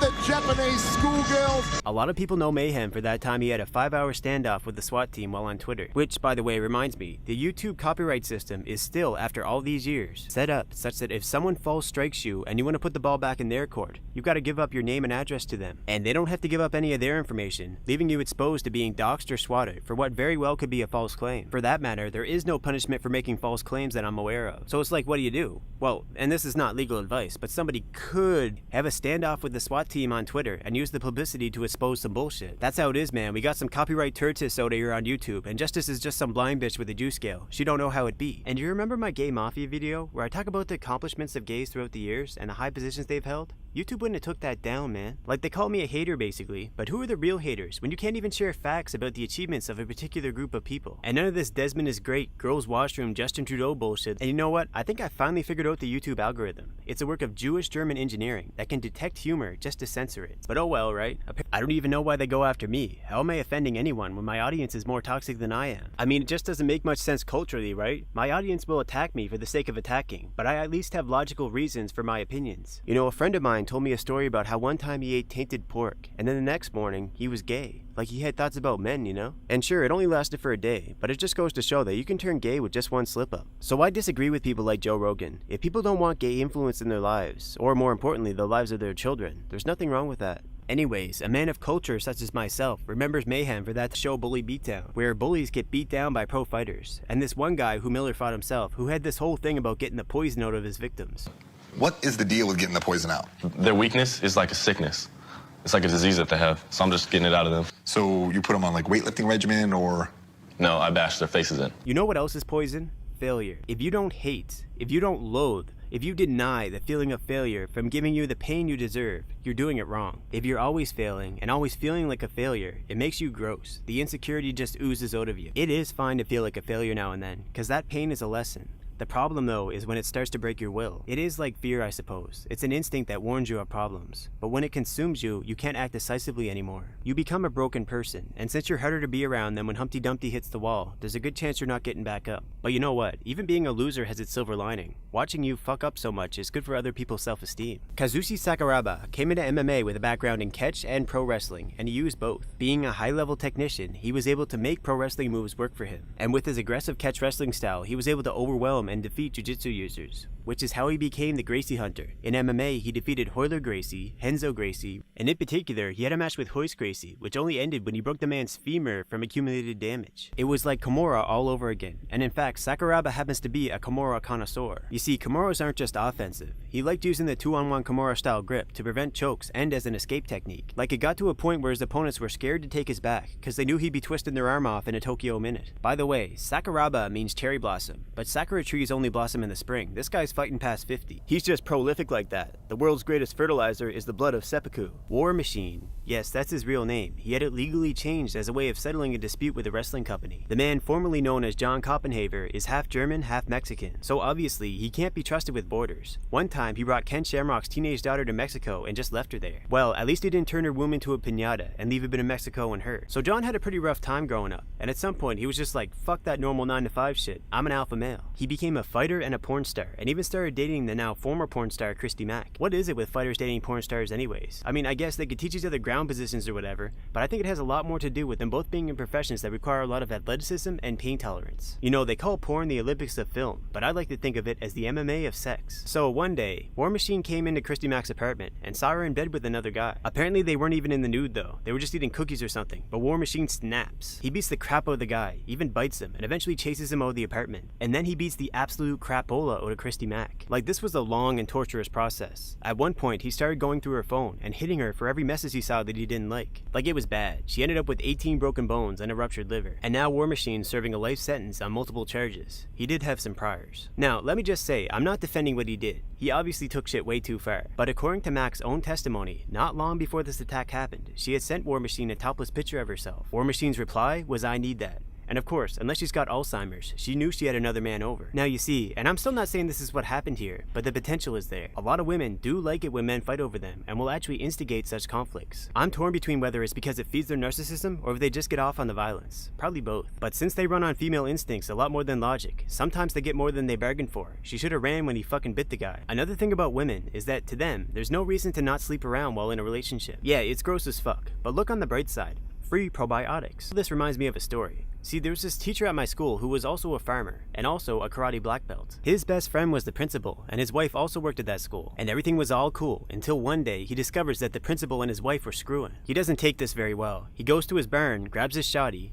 and then blows his own head off. It's like, what? Back when I first heard this story, I was like, man, why even have a black belt then? He should have locked that school down and threw a fucking kumite in the principal's office. The lesson here? I don't know. Don't work at the same place as your wife. And you know, as a side note, I think it's kind of funny that people consider martial artists to be more dangerous than people without training. It's like someone who can fight can beat you up, maybe kill you, I mean it is what it is, but someone who can't will resort to other means. I know this one guy who beat this other guy up, trying to boot him out of this party, right? So the guy getting beaten up jumps into his truck, and for a moment everybody thinks he gets the picture and he's just gonna drive away. Then just like that, he rips it around and runs over this guy who was beating him, who ends up with serious brain damage. Being able to fight like a man doesn't make you more dangerous than being able to fight like a maniac. Victor Gracie brought some truly innovative jiu-jitsu to the game. Like his signature muscle blitz attack, Count Como would be like, hey, whatever works, bro. But wait, he's not actually a Gracie. In fact, the family sued him for trying to use their name like that for instant status. You see, according to other fighters when asked in interviews, Vitor Belfort, despite having no known weaknesses, used to have very low self-confidence. But unfortunately, some things you just can't fake it till you make it, and a family bloodline is one of them. You'll just be a con man from start to finish, and who ever heard of a confidence man without confidence? Everyone has to find their own way of survival, and if you think about it, a con man is actually just a social skills pure. Later on in his career, Vitor got a second chance of sorts, as they started to allow TRT exemptions. You know, to keep the old timers in the game, to give them testosterone levels of a young man. And also, of course, those guys have been on steroids their entire careers, suddenly take a break to get a doctor's note saying they have low tests because their balls aren't producing any. So Vitor found a friendly doctor who made it possible for him to fight like a younger man on steroids. Really, someone in this picture should just grow some balls already and market their own brand of roids. Vitor's secret. Chen Sun-jung grew up not having many friends because of his unstable home situation, meaning he had to deal with a lot of isolation, which is bad enough as an adult when things don't go exactly your way in life. But as a child who doesn't have many other experiences in the bank, that's gotta be just hell. Isolation meant death for our ancestors, so we don't take it lightly. It lights up the same areas of our brains as physical pain. There's an old saying, the price of acceptance is mediocrity, while the price of success is loneliness. And here's why that's bullshit. Who really wants to hang out with a desperate, insecure loser? Even other losers don't want to deal with your shit. They got their own problems. Meanwhile, success represents opportunity, and all kinds of people want to be a part of that. And obviously, the most isolated are at the bottom because they offer nothing. So isolation can be good motivation to get ahead, except it's kind of hard to focus when it feels like your hand's stuck on a burner. In Chan Sun-jung's case, it was a simple matter to take his hand off the one burner and put it on another called fighting. He became the Korean zombie because he would eat shots and continue to plow forward. And once he started getting real good at jiu-jitsu, he unleashed his lust for that delicious gray matter. He pulled off the very first twister in the UFC, a submission that puts pressure directly on the spine. This can be a real nightmare for the ref. It's like, is he still refusing to tap, or is he already paralyzed? But yeah, isolation can also be a result of people who grow up sheltered and don't realize until it's too late that this world is just too real to not have a plan for when your parents cut off all support or start treating you like Quasimodo, because the oxytocin has run its course, motherfucker. But if it's not too late and you want to get some sweet support before it's too late, well, try not to displease them with the way you appear to be turning out. But yeah, suffering from isolation has got to be why the Japanese kill themselves so much. You know, a lot of people look at East Asian societies and see them as very rigid and ruthless, like if you fall out, you're done. But it's really quite the same in the West. People just don't often talk about it. I mean, look at Skid Row. If you don't have some kind of support network or just screw up a lot, well, that's pretty much it. In many cities, the homeless have less privilege than village chickens, because at least chickens have some foreseeable utility. I'm a white boy, and I'm jacked. Deal with it. Brock the Cock Lesnar is a pro wrestler who decided he wanted to have an easier life in the NFL, and when that didn't work, MMA. Like seriously, he says the money is good in wrestling if you're a star, but they overwork you, and all the steroids in the world won't make the ring any softer. He has said that during his original 2-year stint in the WWE, he worked his way up to a bottle of vodka a day and several hundred Vicodin a month, just to manage his pain. He is a worker though, and when he got into MMA, he brought with him considerable amateur wrestling experience. And he's actually a farm boy, except unlike Clark Kent, he's always Superman. You know, Brock actually reminds me of a guy I hung out with a lot when I was growing up. If you've watched a lot of my older videos, you might remember this guy whose dad said he would disown him if he turned out gay. His dad was actually a veteran, and he wasn't around much, so Bomb Disposal Unit, as we called him, was very into military stuff. Like Brock, he looked very German, and his mom, who was basically raising him on her own, encouraged him to dump the family trash into the neighbor's yard. They had like weird boundary issues. She also fed him peanut butter and jelly sandwiches non-stop, and they were both pretty fat. But the other thing is, he was a compulsive liar, and she encouraged that behavior too. Like one time, they did this little act in front of me where she acted like his secretary trying to manage his 10 girlfriends. Like it literally felt like improv comedy sometimes. But you could tell that this was legitimately her way of trying to be supportive and build up his confidence. Is it any wonder why single moms are considered criminal factories? But at least his dad popped in now and then to buy him a gym membership, so he would sometimes throw sleepovers at his place, usually on his birthday. We played video games, and by the way, 007 Nightfire for the PS2 is GOAT multiplayer. Another thing we did was figure around with firecrackers and Roman candles and stuff. He had a collection of black powder, taken from firecrackers, boomstick shells, for making implements of an exploding nature basically. Like I remember one time I got roped into riding in a shopping cart with just some cardboard for protection while they shot Roman candles at me. But other than that, he would invite us to come sleep in the tent in his backyard. But what you must know is that the war always rages on with this guy. As soon as we get settled in, he starts silently gassing us. You know who else looks like Brock? Donald Trump. Right down to the tiny hands. Just kidding. They just looked that way because he was up against Shane Carwin. But either way, it's not all bad to have tiny hands, cause you know what they say, a man with tiny hands has a big self-reported dick. But yeah, Shane has such large hands that they needed to make him special gloves. He also has a habit of knocking out sparring partners, and he was feeding those big hands to Brock when they fought until he gassed out. And it was all downhill from there, a likely result of him trying to be a full-time engineer and fighter. Now I can't imagine those two professions mesh well, but I do get it. STEM field jobs do pay well, but it's hard to get quality women at work. Cain Velasquez, the fighter who Fedor has called the greatest, also grew up as a farm boy, the brown kind, from Sinaloa, Mexico, which of course is known for its tacos and burritos. Cain's work ethic comes from knowing the life of working hard on the fields. Cain works as hard as 3 ordinary Mexicans, which just goes to show that as you pay them better, you get diminishing returns. One time, Brock tried to show him what a combine harvester looks like, so they could stop combining Mexicans. Brock put up a valiant effort, but in the end, Cain turned white bread into flatbread. Another guy who Brock fought, Frank Mir, well, Brock was of the opinion that Frank was a lucky boy to land that leg lock on him in their first fight. Frank Mir had a horseshoe up his ass. I told him that a year ago. I pulled that sumbitch out and I beat him over the head with it. Now that's good advice for anyone who works in the ER. You can't let those weirdos just get away with stuffing things up their butt. And Brock didn't know how right he was about that horseshoe. You see, Frank got injured on his bike, and as a result of it, mostly not being able to compete, he started becoming an alcoholic. I remember looking at him one time, he was drunk, passed out, pilled out on the bed, and I remember thinking like it'd be so easy just to pack my stuff up and move back home. But you see, he got lucky. Don't expect a woman to stick with you through hard times for very long, especially not an injury that could end your career. And you know what? I don't blame women for anything. They are just mindless drones. Seriously, you should never blame a woman for anything. It's always the man's fault. They're like children. And depending on a woman is almost like suicide. You know, a wise man once told me that if you drink to escape from misery, it'll just come back twice as bad when you wake up hungover. And I know what you're thinking. Sure, that sounds simple enough. But in the moment, your mind can play tricks on you. Well, that's called cognitive dissonance. But you know who won't play tricks on you? A dog. I mean, if you've ever seen a man try to use a woman as an emotional support animal, it's not a pretty scene. Anywho, Brock had to take a long time off fighting, and only came back fairly recently, which really sucked, cause he's like the silverback gorilla of theoretical MMA fights. And all cause of a first world problem. He had diverticulitis. His guts were like falling apart and ready to explode. This disease is by far the most prevalent in people eating a typical Western diet, but even in the West, it's known as an old-timer's disease. So Brock really did a number to himself with all that vodka and his American diet on steroids. So he got some medical attention and tried to make a relatively quick comeback against Uberim, which is just Alistair Overeem when he was on his horse meat diet, because a horse is a horse, of course. And his horses would have a real shot at the Kentucky Derby, I think. Whoa! Very fantastic body! So Uberim does the Cobra Kai play. He punches Brock in the guts, and that's pretty much it. Demetrius Mighty Mouse Johnson never knew his real dad, and he grew up with an abusive stepdad. Being a smaller guy, he must have felt stepped on. And by the way, I don't know about this specific situation, but let's not pretend that a mother would never sacrifice her children in order to please her new man. You know, I used to have this female neighbor who lived across from me, and every weekend she would have an ambulance at her driveway. She literally called them up every weekend, claiming there was some emergency just so she could act like an attention whore. And the reason why she got away with this, without some kind of charges being pressed on her, is because she was part native. But if you looked at her, you would swear she was 100% white trash, never sober. See, if you didn't know, people with native blood in Canada get a lot of benefits. She didn't even have to work. And she always had some greasy looking man over. One time she came up to me, touching my chest, like, "Hey handsome," but I just gave her the death stare. See, I could have been perfectly civil if she was just a slut, but I knew some things about her. You see, she had a young son who was mentally challenged, with what I suspect was fetal alcohol syndrome, and she let this son of hers be abused in order to please some scumbag that she was trying to hook. And I knew this because everybody did. That kid only finally went to a foster home when that woman's mother died. She was the only one who gave that boy any real semblance of care, and he was pretty much going to start starving now. It just makes me think though, you know, it's sad, but it's just going to keep getting harder to get adopted as a white kid, because everybody wants to virtue signal. So anyways, Mighty Mouse is like,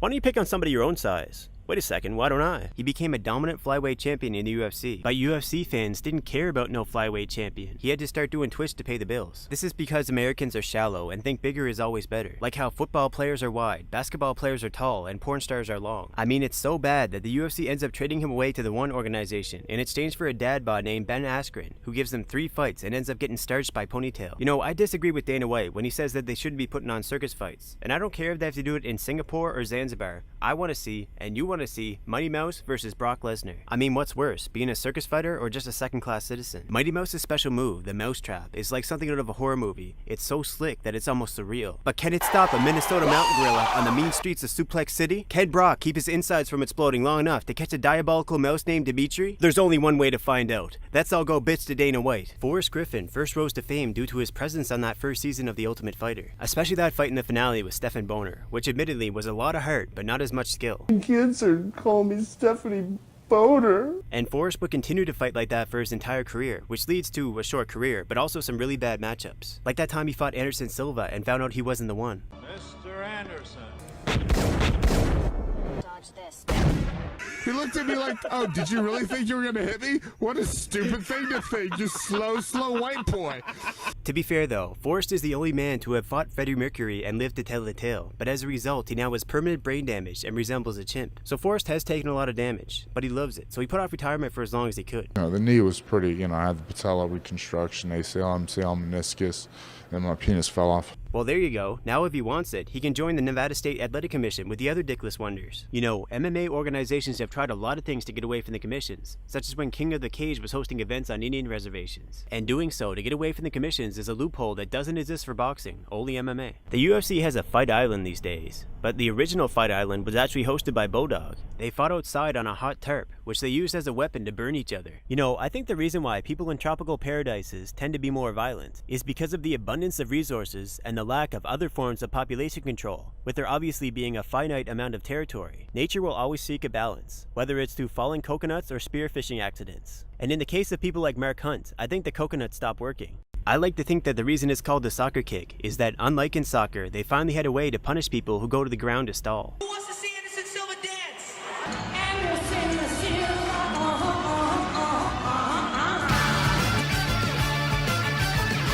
Anderson the Spider Silva used to work at McDonald's to support his training. The pay was cheap, but so were the calories. For real though, they took pretty good care of him during that time in his life. But then when he has his little success and comes over to America, he goes and gets sponsored by Burger King. It's like, remember where you came from, Well, I think Anderson did remember where he came from. Brazil. And then he went out of his way to prove his desire to be a true citizen of Burgerland and got Sensei Steven Seagal to train him. And I know why Steven would choose to teach Anderson. If you look at his movies, it's like, why is everybody so small? Well, the answer to that is easy. It's because this is a Steven Seagal movie, not a Tom Cruise movie. He can't teach 6'2". He doesn't even know how to run properly. You see, part of the reason that we swing our arms is to balance out our weight because we don't have tails. He's acting like a lizard, like a T-Rex or something. It almost looks like a wire trick from one of those kung fu movies, except all they're doing is dragging his fat ass through the seam. Have you ever seen someone in a combat sports match knock someone out with that kick? Well, nobody knows the kick. I'm teaching it to Machida and Machida-kun and Anderson and a few of the Brazilians, but... Well, I don't know anything about martial arts, but Steven Seagal would know a damn lot about behavior that's embarrassing to the human race. Anyway, Steven was first brought in to prepare Anderson for his first fight with Chael Sonnen. Basically a ground and pound type guy who does his best to be a pro wrestling type persona, choosing to be the bad guy or heel, using his wits to piss people off, especially the Brazilians. I was in Las Vegas when the Nogueira brothers first touched down in America. There was a bus that pulled up to a red light and Little Nog tried to feed it a carrot while Big Nog was petting it. He thought it was a horse. So as for the actual fight, Chael did a pretty good job of imposing his strategy, dominating Anderson for almost 5 rounds. But then Anderson punches him from his guard, locks in a triangle, and that's that. You want donkey. What will you learn?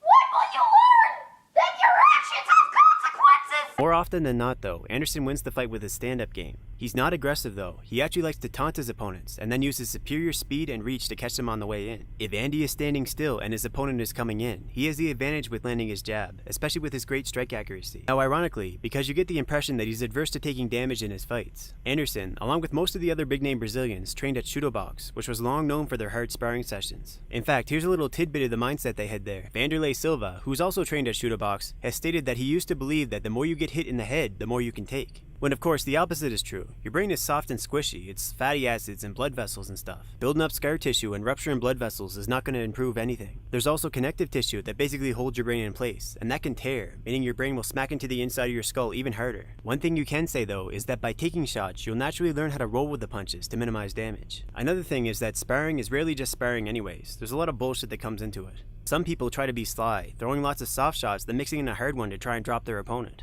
And then when somebody gets hit a little too hard, they're not stupid enough to think that that was an accident, so it turns into a real fight. Fuck you, let's do it. So anyways, I don't know if it's those Big Mac attacks or groin shots or what, but Anderson has apparently had some issues keeping his bedroom appendage as solid and straight as it could be. And the pills he took to deal with this raised his test levels, which got him into some hot water with the anti-doping people. Actually, use that. It's normal. Vanderlei the Axe Murderer Silva grew up on the mean streets of anywhere Brazil, and his fighting style has been described as downright feral. And with those most muscular hooks of his, he looks like a cat playing with a light bulb, swatting away all his opponent's good ideas, while they too get infected with toxoplasma, which, if you didn't know, is a parasite that's symbiotic with cats and makes their prey items come to them. And for humans, notably a lot of Brazilians, it makes you more horny and less risk-averse and stuff like that. That's right, a nation of crazy cat ladies. Which reminds me of that time Vanderlei and Chael Sonnen were opposing coaches in The Ultimate Fighter, and Vanderlei was very insistent about getting into it with Chael for all that crap he had said about the Brazilians. I can't let you get close. Come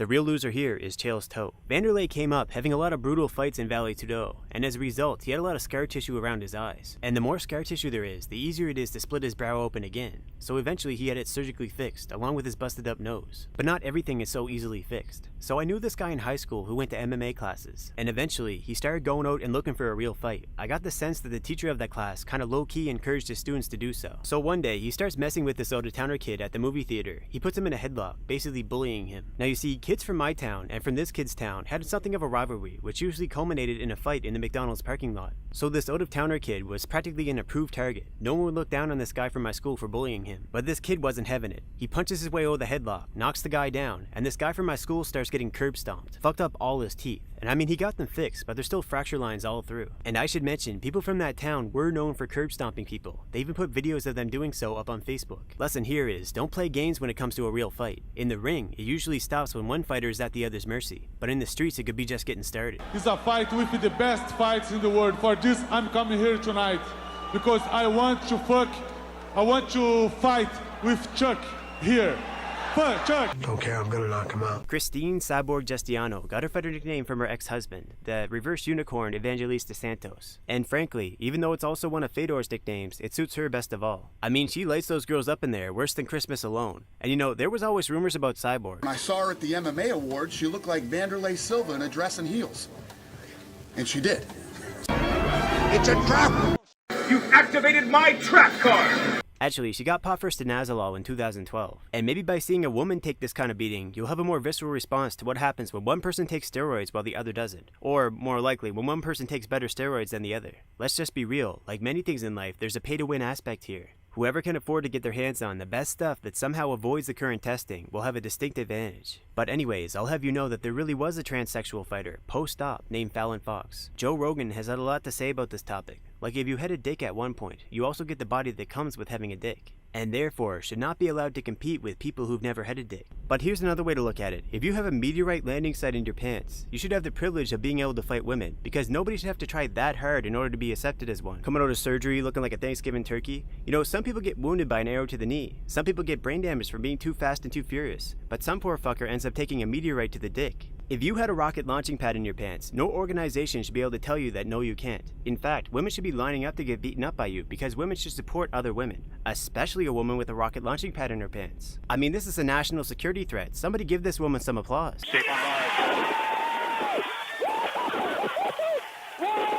I'm gonna go ahead and get really real though. The real reason why trannies are an issue isn't because they have an unfair advantage. They're actually at a disadvantage. They have to support a male body while having low testosterone. If you've ever trained while having low testosterone, you would get it. You literally feel like death and have suicidal thoughts constantly. You have insomnia, constant fatigue, and you never recover properly. So it's unfair for Joe to say that they have an advantage with the male frame. However, sports is simulated warfare, and someone is always bound to cheat. And if a tranny decides to cheat, whether they get caught or not, someone could very well end up getting killed in the ring. So Joe isn't really all wrong, it's just the specific point he made is unfair. No one with any foresight would allow this, because sports is simulated warfare and jocks are assholes. They're trained to be. Joe could do to bring someone on his podcast who has low test, because he doesn't get it. Just because you have a male frame doesn't mean you can do much with it while having low test. And training with it is like a death sentence. You know, another thing that Joe Rogan has talked quite a bit about is artificial intelligence bots beating people at chess. And about how soon they'll beat players at Go and every other game as well. And I think he's totally wrong. I can beat the best AI chess player. You see, this is how you beat technology. Just because Go players can't think outside the box doesn't mean everyone is retarded. They think they're so smart. But bitch, I'll slip a magnet inside your AI before the match begins. Mauricio Shogun Rura is basically an improved version of Vandy. More refined, as it were. Shogun actually has a background as a male model, and I don't know why he quit, because in my opinion, no homo, real men actually get prettier with battle scars. Especially Vanderlei, with all those cuts he kept getting above his eyebrows before he had it surgically fixed. I bet all his little facial expressive muscles above his eyes are damaged now, so he couldn't do the soy boy face if he wanted to. Did you know that studies show that a serious face will get you more pussy than a smile? A serious face means that a man isn't content with his current situation, and thus is more ambitious, while a smiling man is content, and thus won't progress much in life. So you should smile more, because the majority of girls out there are either fat or ugly, and that way they'll stay away. So back to Shogun. When he finally had to make the move from the Pride ring to the UFC cage, he became like a whole different fighter. I mean, he was dominated by Forrest Griffin. The thing about Shogun is his style was originally geared towards Vale Tudo, and many of his fans would argue that a Vale Tudo style doesn't work well when you're in a cage. I think it mostly boils down to how wrestlers can take advantage of the cage, and how Shogun is deprived of kicking and stomping grounded opponents in the head. Which, if you think about it, is a rule that also favors wrestlers, because they have less to worry about when they shoot in for a takedown. And actually, a couple guys, notably John Jones, have tried to take advantage of this rule by monkey crawling towards their opponent. Here we go! That was close. No, hey, you want to play the game? John Boner Jones, formerly known as Sexual Chocolate, became the UFC light heavyweight champ at age 23. And by his late 20s, he was already getting into DUIs, hit and runs, and allegedly sandblasting prostitutes. Doing steroids or snorting cocaine or sandblasting prostitutes. What's this guy gonna do to mess this up this time? Prostitutes? I beat you after a weekend of cocaine. He's the kind of guy who rejects a fight after his opponent gets replaced last minute by Chael Sonnen. He didn't want to fight Chael until he had the chance to do a full training camp for the guy. The result being that event, which all those other fighters trained for months to be in, was cancelled. You know, the UFC keeps trying to put those wild Chuck Liddell type days behind them, but at least Chuck would have fought anybody after a fortnight of cocaine. Seriously, the UFC's trying so hard to clean up and commercialize their image. They're like We Football now, and they give all the fighters uniforms. I just don't think Anderson Aldo would approve. Jones tried to be the good guy though, at least on the surface, acting all bright-eyed and humble, but it was just so fake it was cringeworthy. He finally started acting like himself during his whole rivalry with Daniel Cormier. Hey, pussy, are you still there? Daniel, the Black Fedor, the sexual peanut butter cup, has long had trouble with weight cuts, which led to him getting kidney damage during a weight cut to wrestle in the Olympics. So when DC got into the UFC, he went into light heavyweights because he wanted to avoid fighting a teammate at heavyweights. It must be nice to have a friend who likes you more than cupcakes. And while he was just getting settled there, he was supposed to fight Rashad Evans, but Rashad got injured. By the way, it's kinda sad, but Rashad is best known these days for that face he made when he got knocked out by Lyoto Machida. You know, it became a pretty popular image on the internet. One guy actually had the balls to go up to Rashad and ask him to sign it. Truth is though, if you're caught at your worst, it may be best to put your name on it first. So the UFC went out and found this formerly homeless guy working at Starbucks, Patrick Cummins, to fight DC. Cummins immediately breaks the wrestling bro code, saying that he used to reduce DC to tears in wrestling training behind closed doors. You know, not every barista gets their own little Rocky story, and you gotta go and act petty like that. Well, DC really has an appetite. It takes a can of beans to feed a homeless man, but it takes the man to feed DC, who will give him a home on his highlight reel. But yeah, about the rivalry, Jones beats DC once, and then he hits a pregnant lady with his car, runs away on foot, comes back to get his weed out of his car, and then runs away again. He has to spend a little time away from the UFC for that one. Meanwhile, DC's getting old, he's like 40. So DC grabs the interim title, Jones comes back, and they're about to have their rematch. But before the fight could begin, Jones tested positive for hormone-modulating substances. Supposedly he took a Cialis, but at any rate, the fight was cancelled. And when they finally had the rematch for real, Daniel gets knocked out. And then Joe Rogan swoops in with his questions. I don't know, man. I guess if you win both fights, there is no rivalry, so... You know, I think a big factor here is that Jones unintentionally pulled a little psychological warfare on the guy. If you make your opponent impatient, they'll be overeager, and then you can capitalize on their mistakes. And as for there being no more rivalry, do you think that's what John Jones says every time he fights the law? Let me tell you, son, it's not about how hard you can hit. It's about how hard you can get in shit and keep moving forward. So the way that John Jones fights is unsurprisingly designed to take advantage of his reach and height. But he's not just Anderson Silva 2.0. He doesn't want his opponents to rush in. Instead, he uses moves like the controversial knee stomp or chassé bas to keep his opponents at a distance. And because of his reach advantage, he can keep landing shots the whole time. There's an answer to this though. You see, the problem with most fighters in the UFC today is that they're much more athletes than martial artists, and they simply don't have the skill to beat someone who's both athletic and tall. So what I'd like to see is a matchup such as Jon Jones versus Anthony Rumble Johnson, who is also a particularly tall and athletic fighter, because most shorter fighters don't have the finesse to avoid eating endless knee stomps. By the way, there's another distance creating move that Jones is known for. I do poke people in the eyes, and it's very illegal, but I do it.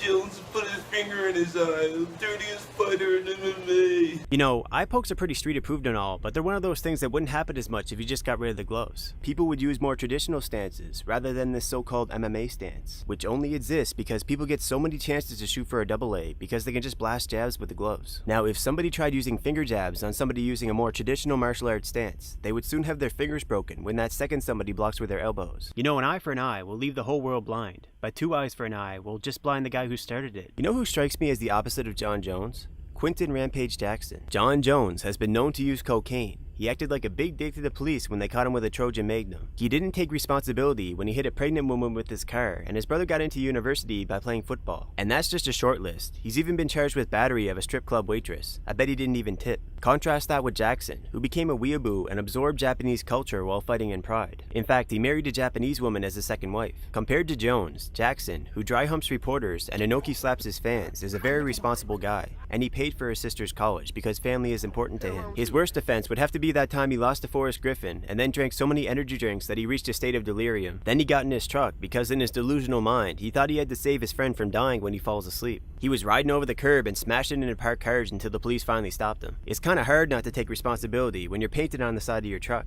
I think he liked Japan better because he got to be the black samurai, unlike America where he's just a black guy like Jon Jones. Well, you know what, honestly, I can't say that I don't cry. I'm not saying that. The last time I was in Japan for this 18 tour, I got interviewed off this guy, and he said he was a fan from Pride. And he gave me an interview that brought me in tears. I had to stop the interview, and that was right before the Machida fight. And he like basically told me like, hey, in Japan you used to fight different. You know, we used to call you like the samurai. Yeah. You had samurai spirit, but now in UFC you don't seem like you have that spirit anymore. And it brought back so many memories, and I used to call myself Kokujin Samurai des. You know what I'm saying? You know, like Black Samurai. I know you understand that, but you know, and I remember that. I remember I used to act like a samurai. I had videos of I had little samurai wigs. I was like, when I learned about the samurai, when I learned about the samurai, I was intrigued with them, and I learned more about it. And I remember that I had that different spirit, and it brought tears to my eyes, and I was thinking like, whoa, what type of fighter am I now, you know? Gave him a beating before he lost a very tough match. Look what Quinton does. He's giving a yellow card to the referee. Hey. All right, that was all I gotta say. There's gonna be some more black on black crime. I'm glad you won that fight, Matt, but I'm not impressed by your performance, and I look forward to fight you in the near future. I'm not impressed by your performance. George St. Pierre says he grew up experiencing bullying, which is what got him into martial arts, beginning with Kyokushin karate. And that path eventually led to him bullying the UFC's welterweight division by doing massive water weight cuts to always have that size advantage. He says he does bodybuilding for looks. Well, then maybe he should focus more on those lat rows, because most of what we see of him is his back. You see, GSP is from Quebec, and he learned a special technique called lay and pray from Islamified Montreal, where they lay those easy Montreal girls while praying at Muslim mosques. You know, I honestly don't think that Islam is the worst thing in the world. But it's narcissistic to think that anything in this world is perfect. Like, how come they can fuck our women, but we can't fuck theirs? GSP uses his wrestling, along with strikes that back up his wrestling, such as his Superman punch, to get on top of his opponents and land little pot shots and fail to submit them. It's either going to be a stand-up fight and someone's getting knocked out, or we're going to see 25 minutes of spooning. But I think that mad scientist Josh Koscheck, who will do anything to win and eats imaginary illegal knees for breakfast, said it best. Next time, why you still hold me on the mat? You didn't hurt me at all. It's a win. It's a win. You know what they don't want to see in the UFC? Somebody just lays and rolls around on the ground. You're a real exciting fighter. It's a win. I'm not done with you yet, Josh. I'm not done with you yet. Real talk though, people with endurance builds like GSP aren't that useful in a real fight. I mean, if you think about it, with how chaotic a street fight actually is, it's much better to be able to put somebody away quickly. But still though, GSP has a strong mind to accept the fact that it's just not easy for him to finish, and develop a strategy and techniques that play towards the strengths that he does have. There was a time before he really fought like this though, and it led to Matt Serra making him tap the strikes. I was finished. I lost my equilibrium. It's not like he's never done anything to grease up his chances though, like when he fought BJ Penn for the first time. BJ, the Prodigy Penn, is a natural lightweight who had the talent to reign over that division for a good decade or so, but that just wouldn't do. He had to fight guys who would present a good challenge. Like that time he fought Lyoto Machida, being at a clear size and weight disadvantage. A welterweight who's supposed to be a lightweight fighting a middleweight who's supposed to be a light heavyweight. And what's more, the Japanese judges gave it to Machida, but I actually think BJ won that match. Anyway, so Baby J's biggest threat to George was his high-level BJJ bottom game. I mean, the guy achieved a legit black belt in just 3 years. His guard is not a safe place to be hanging out. So between rounds, GSP's corner goes and slathers Vaseline onto his upper back, which kept BJ from being able to climb the high guard where he could be more dangerous. Who would have thought taking greasy jiu-jitsu so literally would work out so well? Let's talk some more about Montreal. This city has a major housing crisis and a job shortage. Now, despite this housing crisis, housing prices aren't just skyrocketing in price like you would expect with normal supply and demand logic. Whereas in Toronto, where there are jobs, housing prices are so high that even working full-time you'd have a hard time breaking even. So it would seem that the biggest factor in determining the pricing of housing is not the amount of people buying up housing and not the population density of the region, but access to jobs. Because, you know, it's nice not to raise your kids in a fucking wasteland where they have to eat ass to maintain their crack habit. I don't want to lick any butt. I'm looking at the clock. The clock advanced like a 4 hour. There's a time zone that I don't remember what happened. My time skip is unbeatable. That's why I hope. I drove my car on a normal day. Then I look, 2 hours passed. Like this. I'm surprised you're not wearing a tinfoil hat today. It's time for me to make the donuts. I feel like I didn't fall asleep. My time skip is I'm not impressed. Maybe I'm crazy and it's the normal thing that everybody I'm making my own weird. So for me to say it's alien or say it's I don't know. I can't tell you right now. Unbeatable. You know, those Frenchies must have really pissed somebody off, because there's a lot of economic warfare being used against them. For example, there's a lot of fake drug addicts in the city. They wear fresh clothes, have clean skin, and they don't actually inject, they use fake needles. These guys are agents, used to scare off newcomers and keep the economy dying a slow death. Which reminds me, you know, a drug dealer is actually more ruthless than a straight-up killer. They watch as their clients fall apart in a drawn-out and torturous death. You know, I've been to Montreal. In the middle of winter, out in the freezing cold, I saw this underage blonde girl wearing see-through yoga pants. And then later I met her again. She was at the gym with her black boyfriend, who smiled at me when they thought I was checking out the girl. You know, some MMA fighters date porn stars, that's one thing. But dating a streetwalker, man... And I know she was a hooker, because it was so cold for her to be out there wearing those pants. Like, I've been out there on a similar winter day wearing shorts, and I could hear the moisture in my foreskin freezing up. And the burning sensation. And the numbness. I don't know about you, but when mine goes numb, my body goes into red alert. And everybody's sensation that does get through feels like pure lightning. Everything feels like razor blades with a chance of needles, even just a crease on the inside of your pants. You'll understand why in Dante's Inferno, the middle of hell is froze solid, because ice is the true fire. So I can only imagine what standing out there in the frozen meat section would do to a vagina. And I know that she was underage, because let's face it, white girls don't age that well. You'd have a hard time finding a 20-year-old that looks 14. And this has me thinking that maybe the real secret to stopping shul scootings is to convince white guys to lower their standards and date femcels, female incels. That way you can take out your frustrations on her pussy instead of the general public. Either way though, with the rate at which black guys are scooping up hot white girls, it's like I don't need suicide fuel, my tank is already full. Chuck Liddell, Chocolate L. Chuck the Snowman Liddell is one of the few white guys known for their power in MMA. With a karate background and enough wrestling to keep the fight on the feet, he developed into an excellent counterpuncher. He would use counter straight rights, overhands, and even uppercuts. Truly a guy willing to go all or nothing. You know, if I'm gonna be real though, Chuck was my first glimpse of MMA, and it originally turned me off. I couldn't really appreciate the technique, so he had me thinking this was just some carny skinhead shit. But yeah, Chuck was a wild man. He liked to party, to the detriment of his career and his health. How'd you get started in this? I was 12. Yeah. Watching Kung Fu Theater, and then Devils in between the clips. Right.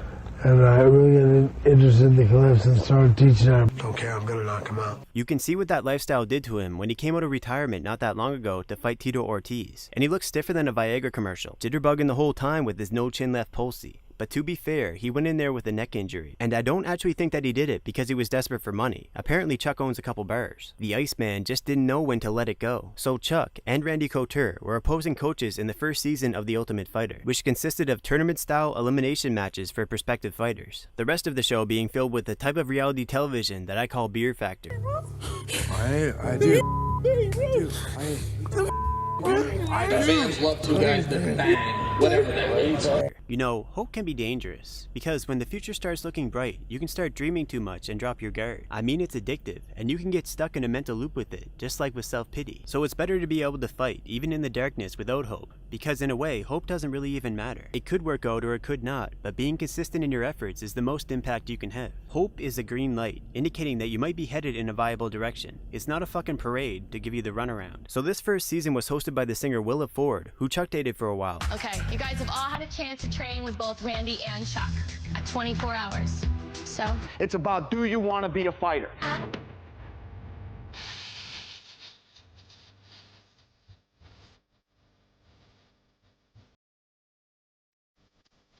Take care of your underwears. I'm gonna you, man. I used to guys like you in high school. The finale of that first season of The Ultimate Fighter, between Forrest Griffin and Stephen Bonner, was a thing of beauty. Both fighters showed a ton of heart and not a lot of technique. It made me, and a lot of people watching, realize what there is to love about fighting, the human spirit. And it reminds me that a big problem with modern MMA is the encroaching sense of nihilism. Human character and spirit are being treated with less and less reverence now, even though they're the true essence of combat sports. You know, they're trying to turn this into basketball, baseball, football. It's like numbers on a jersey. They're trying to turn these fighters who put everything on the line into blank faces, until the only face you can see is Dana White. You know, fighters deserve better than to have their sacrifices commodified. And it's not like I can't understand why they would want to make it more about the company than the individual fighters. It's like communism, where the guys putting in the real work get treated the same as the replaceable cookie cutters. But they mustn't forget that it's the human fighting spirit that makes fighting charismatic in the first place. Out of all animals on this planet, we're at the top because of how we fight constantly for survival, always adapting and always striving to gain a new edge throughout our history. Therefore, to dehumanize the sport makes it less attractive to people. So like I said, it feels like nihilism, because when you take away the human aspect, it starts feeling like none of it has any meaning.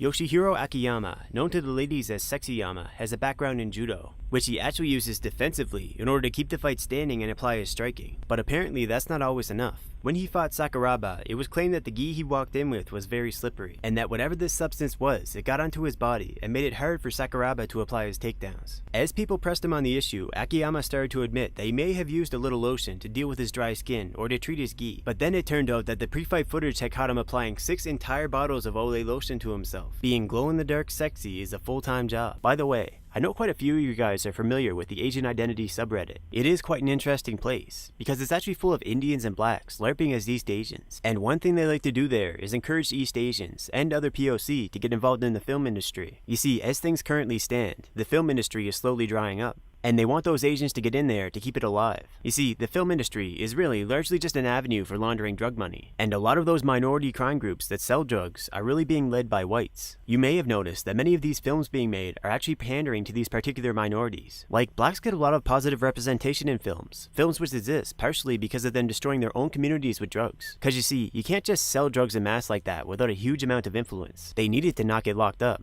But also, the soft power that blacks gain from this, they use to get pussy, which is what this is really all about. So, if Asians keep the film industry from drying up, as the white population, still the largest consumer of drugs and prostitutes, continues to go down, blacks and Indians will end up pushing East Asians aside in the industry to become the new sex symbols. I mean, with the white population down, where's all this crime money going to be generated? So, for East Asians, having a couple movie stars to gain a little bit of soft power really ain't worth the trouble, cause it'll be short-lived. Another thing that they complain about a lot in that subreddit is white guys who go to third world countries to get women. But I fail to see what the problem is, and since the issue at hand is pussy, I would suggest that they too pick up a National Geographic calendar and find themselves a wife. Just think about it, man, it's win-win. A poor third world cutie getting with a man from a wealthy country. And if it's white girls you want, there's Russia, Ukraine, you know, they have their own population issues. Anyways, the reason why there's so much focus on blacks compared to Indians currently is simply because of population. They just can't earn the same. And black men on Twitter were not having it. The excerpt post says, This is why I propose that black women and Asian men join forces in love, marriage, and procreation. Educated black women, what better intellectual match for you than an Asian man? I'm not talking about Filipinos. They're like the blacks of Asians. I'm talking Chinese, Vietnamese, Japanese, etc. Actually, I would narrow it down a little bit further to Koreans, Mongolians, and Samoans because they have big square heads. Also, Native Americans can be thrown in there too. You see, blacks have a lot of power, but weak chins judging by street fight videos. They often get knocked out by Asians, who are a sedentary people due to their culture. And obviously, with their big heavy heads, Koreans and such can absorb a lot of damage. Well, he hit me from behind. He cheap shotted you? Yeah, and then he kicked me in the face 50 times while I was down. So it's the perfect match. Square-headed, destroying machine, fast twitch, muscle fiber, and angst. And finally in his life, he's become special after years of neglect. And yeah, many of my subscribers are from Asian identity because that's where I advertise my Hapa video as a joke. But I'll tell all y'all Indians and blacks, LARPing as Asians a secret. There is simply no point in turning East Asians against Europeans, because they already know that the whole reason white countries managed to accomplish anything at all is due to drug money and white-collar crime money. And since they know that this sort of thing is never meant to last, it will be over sooner or later, and all they have to do is wait. I know you want to use them to take down Europeans, so you can be top dog getting all that easy puss, but it ain't happening. Before YouTube censored everything, a lot of people in East Asian countries were interviewed, and they all believe that crime is a necessary evil. You see, crime consolidates the wealth necessary for technical jobs. And since East Asia is full of nerds, they love the idea of having social mobility due to crime. This is the reason why a lot of people in China wanted Donald Trump to win, since he can say things that people in China can't. And by actually giving the CCP a hard time, everyone gets a laugh that the CCP is having such a hard time against a bunch of drug-addicted countries. Racism is not actually a problem for them because of how crime works. Someone always has to be sacrificed. That means that the talent pool in the US will sink, but at the same time, they cannot draw talent from China anymore due to the negative image that was created by Trump. However, Chinese companies have talent scouts hiring people all across the world. I know this because once when I was injured, I went to China to get an MRI, which cost me $150, and I noticed that they hired talent all across the world, including the USA. And think about it, they don't even need to utilize this talent properly to do damage. They just need to hold on to it, thereby forcing criminals in the States to launder money outside of the USA, leaving it as an empty husk. They also know that the place will end up becoming unlivable, as the sheer amount of crime being produced without technical jobs being created would be insane due to the amount of guns in the USA. The Chinese know that a lack of different technical jobs causes huge spikes in crime.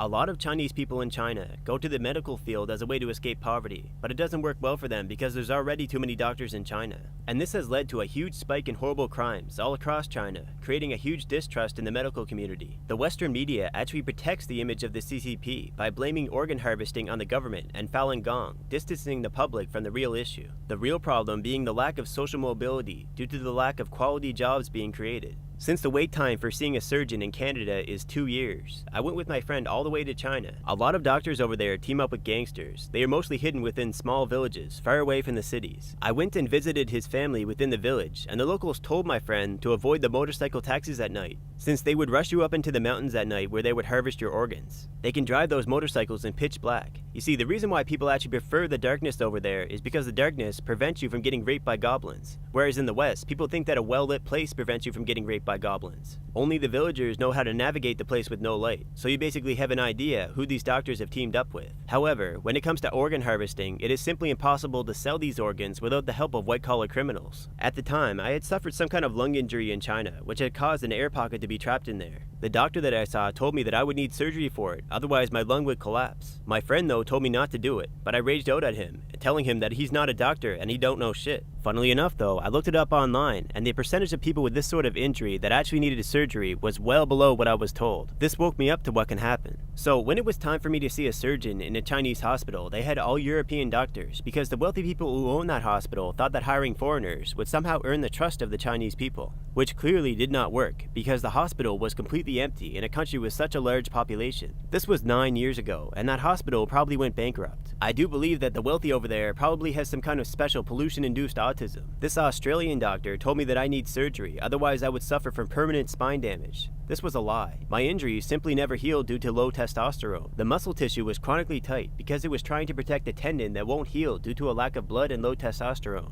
When I fixed up my diet, my injuries all healed over time. The doctor even gave me a 3-year deadline on when I'll need surgery, so he told me I might as well just do it now. I ignored his advice. Now, I noticed how you guys shit on Hong Kong, but suck the dick of mainland Chinese. Let me tell you, you're actually shooting yourself in the foot. You think that Hong Kong women would reject you because they have had bad experiences with blacks and Indians from North America, while mainland Chinese women know nothing about blacks and Indians. However, that's simply not the case.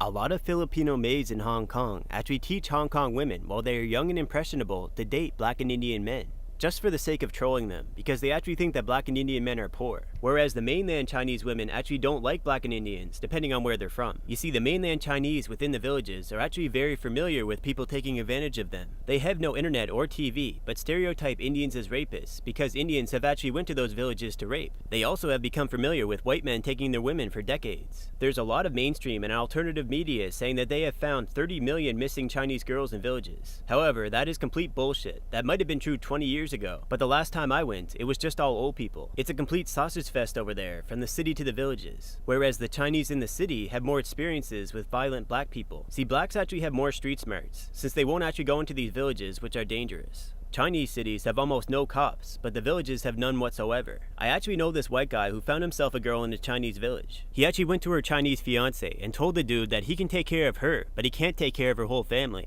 Of course, he was implying that he would be the one to take care of her whole family. And he works in the oil industry. He could easily afford to, but he was bullshitting. White people just don't do that shit. It's not white culture, and no one in the West would think any less of him for not doing so. In fact, to give you a taste of the mentality, it's a joke among white people that you shouldn't marry a Filipino because you'll get scammed into supporting her whole family. But anyways, just give up on the whole racism crusade, because everybody is racist. Blacks are xenophobic towards Brazilians because they attack people, but when a Brazilian dude walks in, you cower in fear. Filipinos are racist because they think that blacks and Indians are poor. Indians are racist because they're scared of Mexicans. I know this because a lot of Indians use Mexico as a platform to migrate into Canada, but tell me that they are scared that Mexicans are going to take over the USA, and then they tell me that they, meaning the Mexicans, are going to kill me. And by the way, you want to know something a little funny about censorship? Asian Identity wants censorship since it's actually more racist than people just saying racist words, because now white people can commit horrendous violence on minorities without repercussions, since now these companies are no longer affected by the bad image. Ronda Rousey gave up her teen years to punishing traditional style training in judo to reach the highest levels. During this time, she cried a lot, and then felt embarrassed about crying in front of her teammates, and cried some more. She really does come across as being a little too easy to move off center. Unless you're throwing punches at her, that is, in which case just send them right down the middle. But hey girl, it's not about the waterworks, it's about the fireworks, and not being a do-nothing bitch. Ronda was trained by Judo Jean LaBelle, and when she made the transition to MMA, she started getting a lot of early finishes. She'd just throw those girls down and lock on an Olympic-level armbar, but Jean neglected to warn Ronda about Judo's major weakness. Judo is the gentle way. It works best when your opponent is charging in, and doesn't work when somebody passively picks you apart. And since pretty much everyone in MMA is passive now, her winning streak wasn't gonna last. High-level striker Holly Holm saw to that. But you know what? When that fight was coming up, I gotta thank the UFC promoters and Joe for all the hype they gave Ronda, cause I won $10,000 betting on it. I almost only won $5 because the betting limit on Bodog was only $1,000. But then their system glitched out when the fight day was changed, and I was able to make a second $1,000 bet. Holly was just too high level and turned her into a raging bull. That's not the gentle way.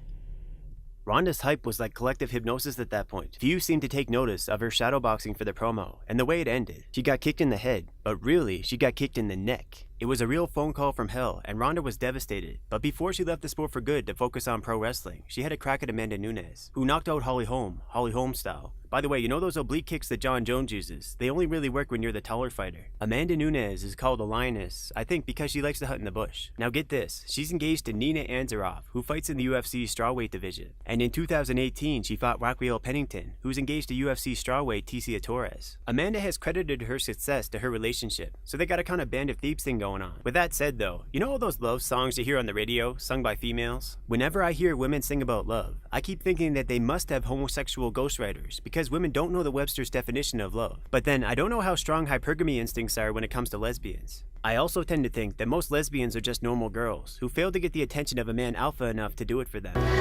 I say if a woman can only have power through a man, then let it be with the most powerful man she can find.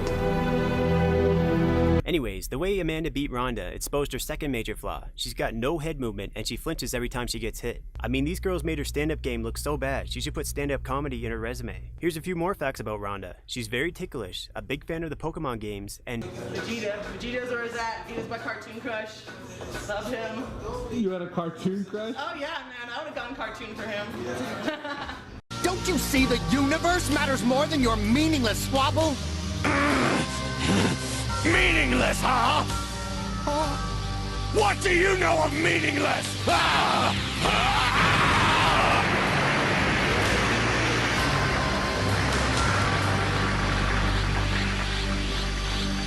Spend most of your life ruled by another.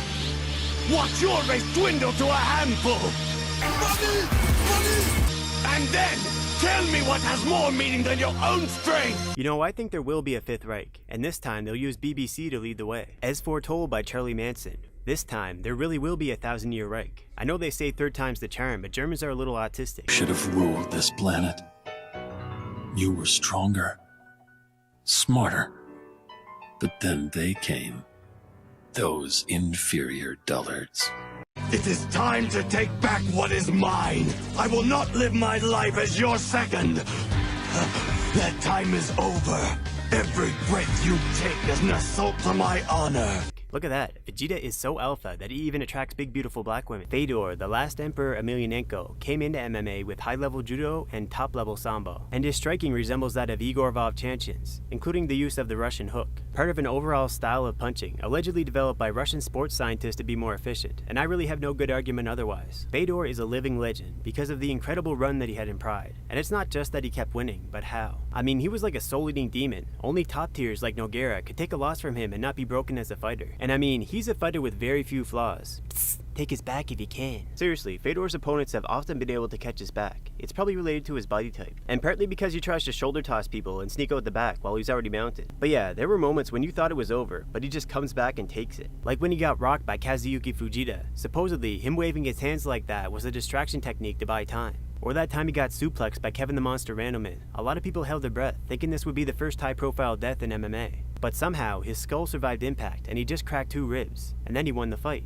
And then there was that time it looked like he was being overpowered by Andrei Arlovsky's striking, when really he was in control the whole time, dodging and parrying by a narrow margin, and he goes on to knock Arlovsky out from the corner. Now here's a little fun fact about Fedor. He's been legally punched in the balls, because in combat sambo, groin shots are allowed. The only real defense is to pull your hips back. So maybe he felt a little justified in having the biggest smirk on his face I've ever seen, when Mirko Krokop Filipovic was rolling on the floor in pain with his left nut stuck inside of him after a totally unintentional knee to the groin by Alistair Overeem. A lot of people think that Alistair does these nut shots intentionally sometimes, but at least he's no Czech Congo, the Nor nutcracker. And also, Czech is to giving nut shots what Krokop is to receiving them. When it comes to nut shots, they often change the entire course of the fight, because the damage isn't just physical, it's physiological. Those are 2 internal organs behind a thin layer of skin. I mean, look what happens when someone takes a liver shot. So the unfortunate reality is, if you land a nut shot intentionally, yeah, you may lose a point or whatever, but in the end of the day, you may have already won the fight. The way that Mirko fought, he stalked his opponents, walking them down, which was aided by his great takedown defense. In fact, one of his nicknames is the Wrestler Assassin, and once he has them where he wants them, it's... But you were saying bullshit about me, and that's something I don't like. Okay, no, I apologize, but No, you don't have to apologize now. Now it's too late. Right. What, Mike? What? Because I didn't like.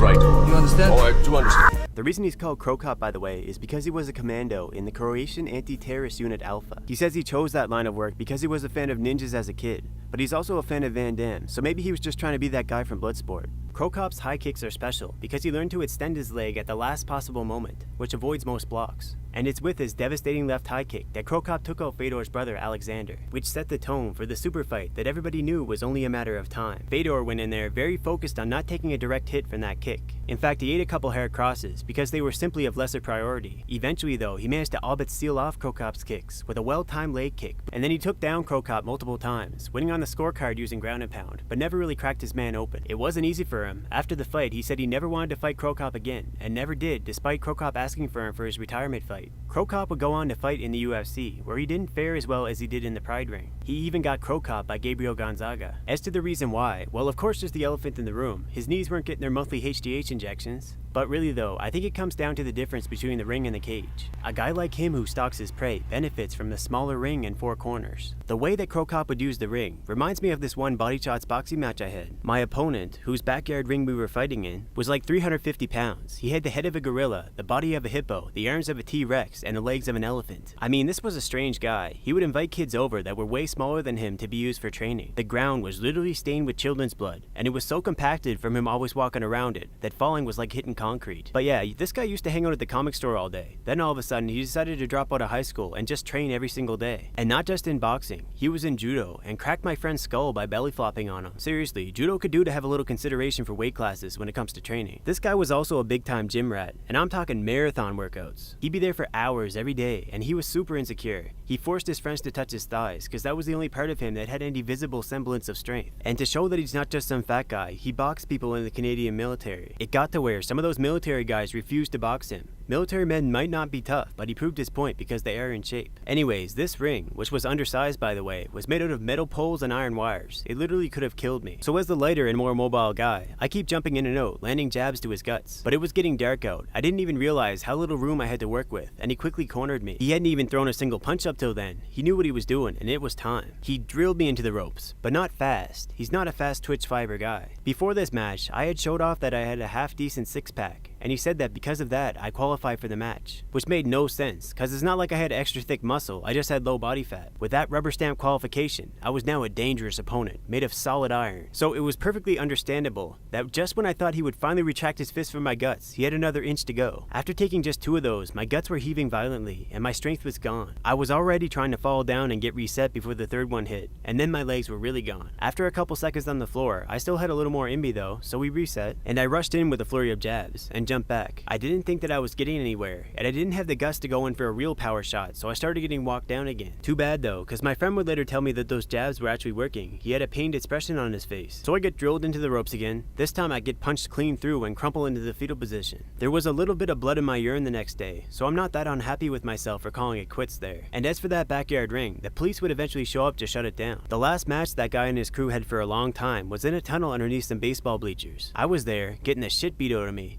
My opponent was throwing non-stop hooks and I didn't know how to break his rhythm. Still won though, cause one of my early successes had broken his hearing aid. Yeah, up till that caught up to him, the guy was smoking cigarettes between rounds. Anyways, so after Pride, Fedor went and had a little quickie with Tim Sylvia at the short-lived Affliction promotion. And people wonder why there's no Sasquatch sightings in Russia. Then he went to Strikeforce, where Brett Rogers gave him a bit of a tough go until he got his head knocked off. And then there was his fight with Fabricio Verdum. You know, when Fedor was walking out for that fight, my first thought was Kate Winslow was a fucking psychopath. The way she let Cyborg just keep mauling Jan Finney, it's like she was the lookout. And then I thought, does Fedor have diverticulitis now or something? He looks kinda sickly. Still though, he's Fedor. He does well enough on the feet, knocking Verdum down, and then he goes and jumps directly into the guy's black belt guard and gets triangled. Sure, he knew how to crack a guy open in his guard, with ground and pound alone, but there was no need to be rushing like that. If he hadn't, Verdum would have stayed sitting and butt scooted towards Fedor, like jump in, the water's fine. And Fedor would be like, where I'm from, they kick fools like you in the head, no questions asked. And then the ref would stand him up and rinse and repeat. There was just no need. So after his first real loss, Fedor was matched up against Antonio Bigfoot Silva. He gets Brazilian Donkey Kong for the entire second round and loses by doctor stoppage. He briefly considered retirement, but as long as their bodies can still do it, they almost always come back. And in recent years, he's given us a couple fights in Bellator against former UFC guys. Here's your chance, Randy Couture. It's time to leave humanity behind, you old dinosaur. Become a TRT Tyrannosaurus. Alexander Emelianenko was arguably born with just as much talent as Fedor. I mean, he's got some skills for all kinds of odd jobs, because he can cut a man up just by throwing a hat. Like his brother, he's also won many high-level sambo and judo competitions before getting into MMA. The reason why Alexander didn't get to be #1 Batman is probably just a combination of dumb luck, the fact that he's more striking focused instead of well-balanced like his brother, and the fact that he can't seem to contain his wild blood to the ring. Fedor and Alexander have given differing accounts on just how much time Alex spent incarcerated in his younger years. Alexander being the one to always minimize or straight up say that he didn't do nothing. But his jailhouse tattoos tell their own story. Alex has also reportedly claimed that he was regularly beating Fedor in practice, to which Fedor basically responded that his brother was getting drunk on fame, without needing to mention that not even prison could teach him any kind of bro code. When Krokop head-kicked Alex, I couldn't tell if Fedor was more angry at Krokop or disappointed in his brother. As if Krokop was on the job as a commando and threw a special left high kick that sent Alex straight to jail for some unknown crime. When the Pride days were over, Alex failed his blood test to fight an affliction like his brother. They didn't announce the reason to the public, but the rumor was that he tested positive for hepatitis B, which of course Alex denied. You know, he really reminds me of a heavyweight boxer from the Mike Tyson era named Tommy Morrison. Tommy came from a line of boxers and was born with Chad tier genetics, beating full-grown adults in the ring at just 13 years old. As the great white hope of his era, he spent a good part of his career chasing a Tyson fight, but then Mike goes and gets knocked out by Buster Douglas, and the matchup just never happens. Nevertheless, Tommy did take the World Boxing Organization title a few times, and the whole way through, Tommy liked to party. He'd be out drinking and getting with the ladies almost every night. Those Chad genes, eh? But here's where it gets greasy. In 1996, the Nevada Athletic Commission announced that Tommy had tested positive for HIV, and in the fallout of that, it was revealed that he had been hiding his condition, or at least his suspicion of his condition, for years. Presumably, and also very selfishly, so that he could keep fighting and not scare the pussy away. Tommy died at age 44, after a new wife of his had convinced him that he didn't need his AIDS meds, and replaced them with a meth addiction. He must have already been in rough shape when they met, because apparently she saw more use in him dead than alive. Some women are like xenomorphs. Their reproductive drive tells them they must eat through a man. He must have had a weak mind to let her talk him into all that shit. It's not like he had a Magic Johnson. So yeah, I see some parallels here with Alexander. And also, Alex was charged with sexually assaulting his housekeeper, reportedly holding on to her passport and expecting her to work in order to return home to Moldova. He originally denied this, then backpedaled saying it was consensual, but ended up going to prison for a while, where we got this awesome photo of him looking like a diabetic grandmother. But he got out, hit the gym, took some supplements, and he's back to fighting again, this time under the nickname of the Grim Reaper. I think that was a typo actually, there's one too many E's. And ever since that undisclosed test result at Affliction, he only fights in Russia and surrounding areas. All that said, Alex is once again popular with the ladies. In fact, in May 2019, he got into a drunk driving / fleeing police incident, when all he was trying to do was deliver his golden chariot to Cinderella. In 2017, Fedor called Alexander a Judas in an open letter, saying he burns all those who try to be there for him. Do you know the way that Judas betrayed Jesus? He gave him the kiss of death, identifying him to the Roman soldiers who were looking to send him back to daddy. And did you know that Jesus is a better boxer than Jake Paul? He knows how to turn the other cheek. And did you also know that Jesus did have a dad? His name was Tiberius Julius Abdus Pantera. So forget about Joseph, because his daddy wasn't his daddy, while his real dad, a Roman soldier, probably of Germanic origin, gave him those degenerate genes. So I wouldn't even listen to Jesus if I were you.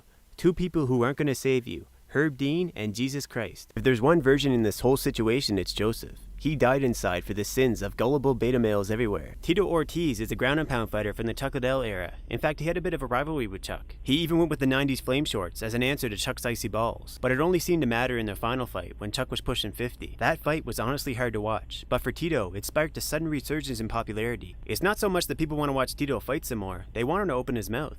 I was listening to Kristen Walken, little skit he did, and he talked about a lion, king of the jungle, this huge lion with a big giant mane in this hot, smothering weather in Africa.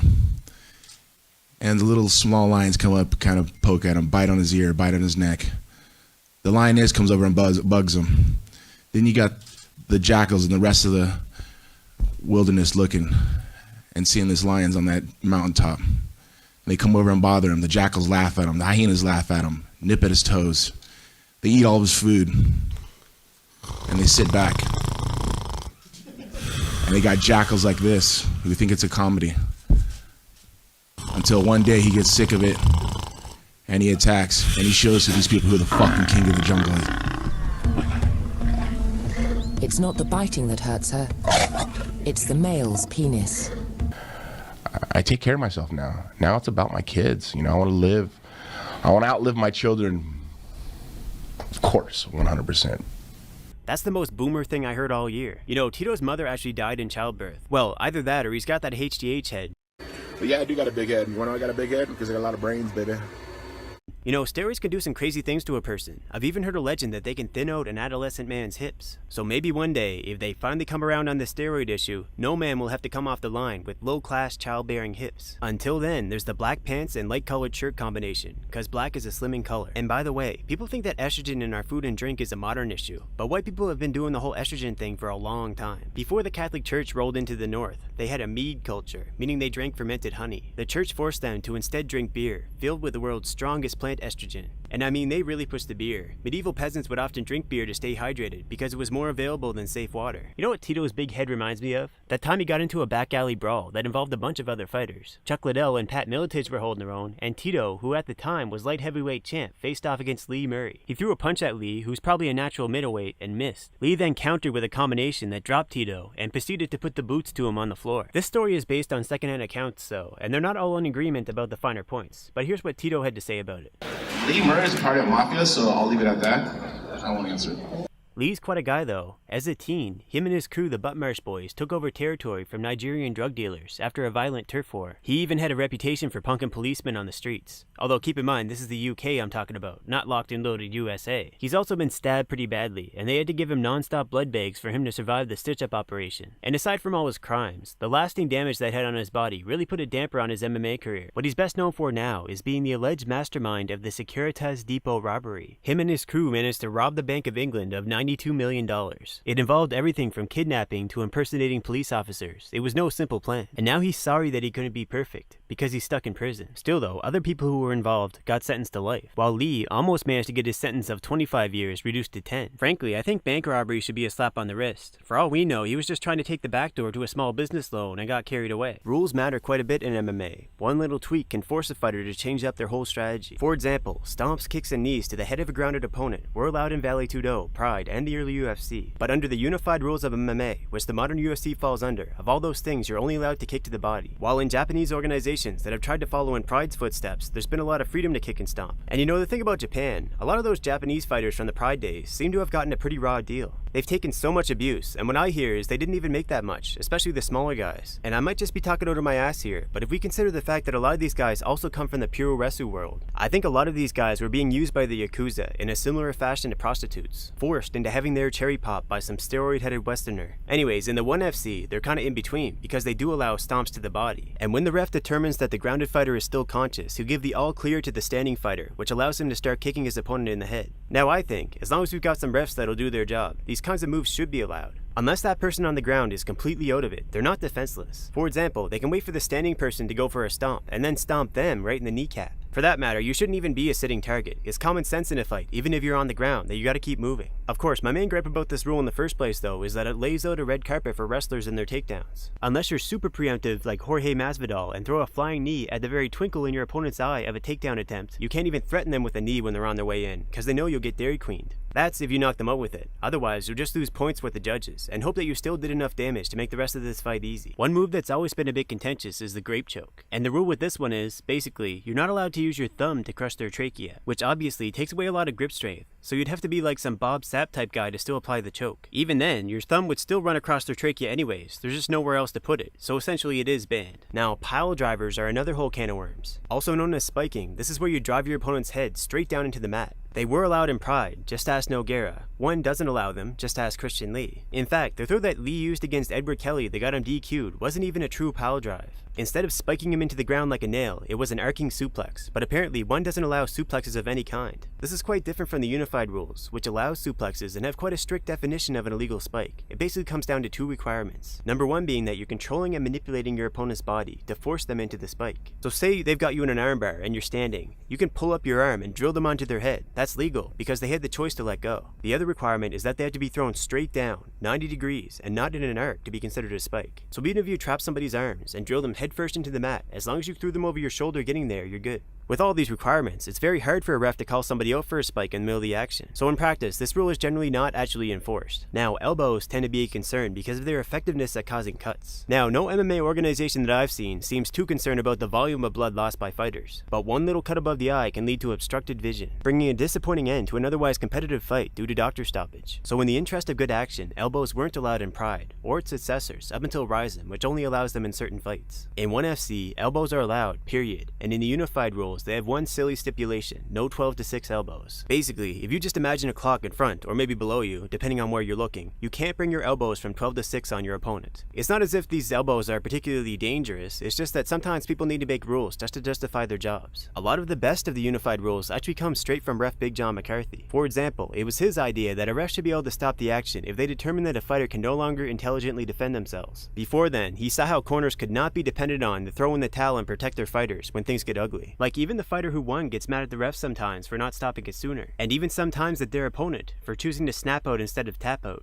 Another rule he created was that fighters could no longer stick their fingers into the orifices of their opponents, and this includes open cuts because fighters were trying to tear them open more. Now as for groin shots, there's not many combat sports in general that allow them, but the ones that do include combat sambo, vale tudo. Pride never allowed them. I mean, sure, half the fighters' balls aren't producing natural test anyways, but it's just bad for action, and they're illegal in one and the unified rules. In the UFC, from the very beginning, they were illegal, but for a little while, they actually made the active choice to allow them. You know, they were going for a certain image back then. They didn't want anybody calling them soft-boiled. You know, supposedly there's a kung fu technique, known as Iron Egg, that'll let you suck your balls up into your pelvis for combat. You castle your family jewels, but you leave your wiener without cushioning. It might end up looking like a roadkill snake. By the way, in women's MMA, they don't allow groin or titty shots. You're also not allowed to punch to the back of the head. There's a bit of contention about the exact area which you're not allowed to strike. But the main point is, that's where the medulla oblongata, which controls vital functions, resides. And by the way, damage to the prefrontal cortex can cause narcissism. Damage to the prefrontal cortex and hippocampus can cause anxiety and depression. Damage to the cortex, or thinking part of the brain, also causes bad regulation of anger, resulting in behaviors, such as the Chris Benoit case, that a lot of people like to blame on roid rage. I mean, steroids will turn a douchebag into a more confident douchebag with a little more potential for violence, but brain damage will set you loose. Pro wrestling, and football for that matter, are very brain damaging professions. And I'm not gonna lie, there's signs of former MMA fighters getting a screw knocked loose as well. I just don't like how they put it on steroids like that. The fact is that any sport where there's any kind of money to be made, there's performance enhancing drugs being used. Fighting though actually is a special case, because it's not just about acquiring resources, fame, and glory. It's about not taking a shit ton of damage from some guy roided to the gills just because you think you're better than that.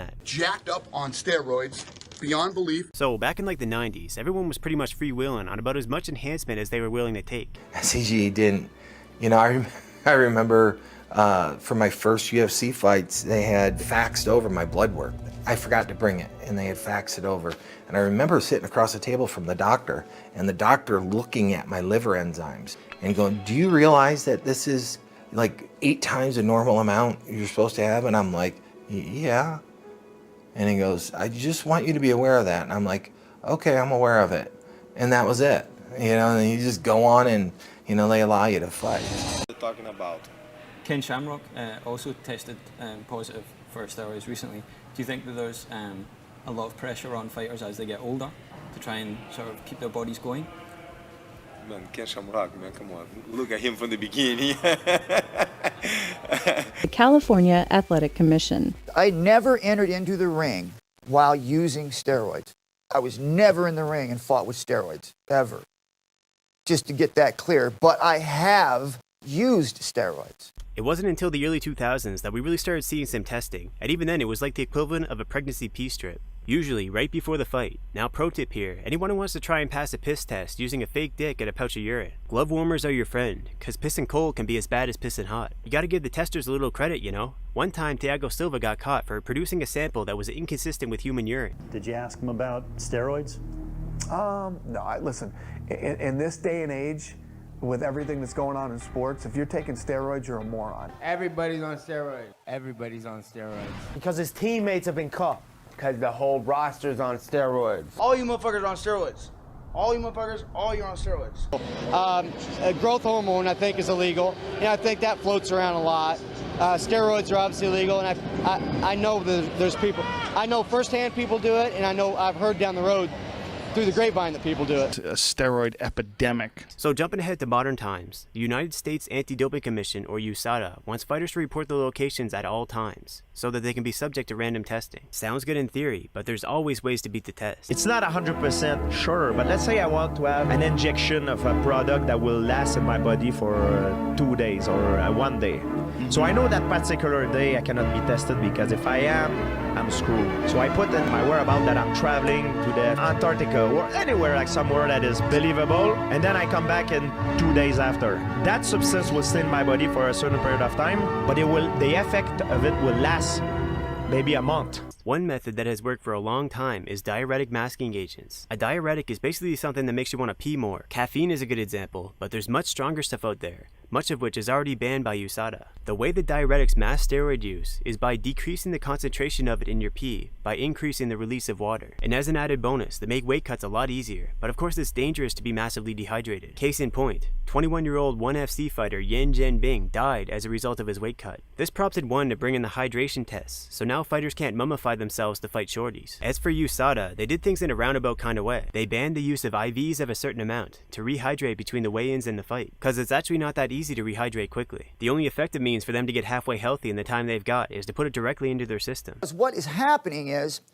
the people who are making the most money are the people that can obviously spend money to cheat, to get around the testing. So as a result of them banning IVs, a lot of UFC fighters look pretty deflated now. The reason being that steroids are the only way that you can do a massive water weight cut and not lose all your gains. So while I doubt they actually thought it through that much, it's actually kind of effective. Not that there's not still plenty of options left to fighters, especially those making good money. Steroids with a short half-life but a long-lasting effect are one example. And then there's designer steroids. All you do is take a more typical anabolic steroid that they would most definitely test for, and then you change a molecule here and there. As long as it's a fairly new formulation, it'll slip past the current testing, keyword current. Because you see, they hold on to old samples to possibly be retested later using newer methods. If they actually did this large scale though, it would be chaos. They'd have to rewrite the history such that divisions go without champions for years on end. Now, as I mentioned with Vitor Belfort, for a while there, they were allowing TRT exemptions. Now that's a loophole for dummies. You know how easy it is to get diagnosed with low testosterone? Pretty much everything in the West has that effect. Back when I was like 16, I was doing a bodybuilding competition with a buddy. I started doing this Lee Priest routine, but without the holy sacrament, you know?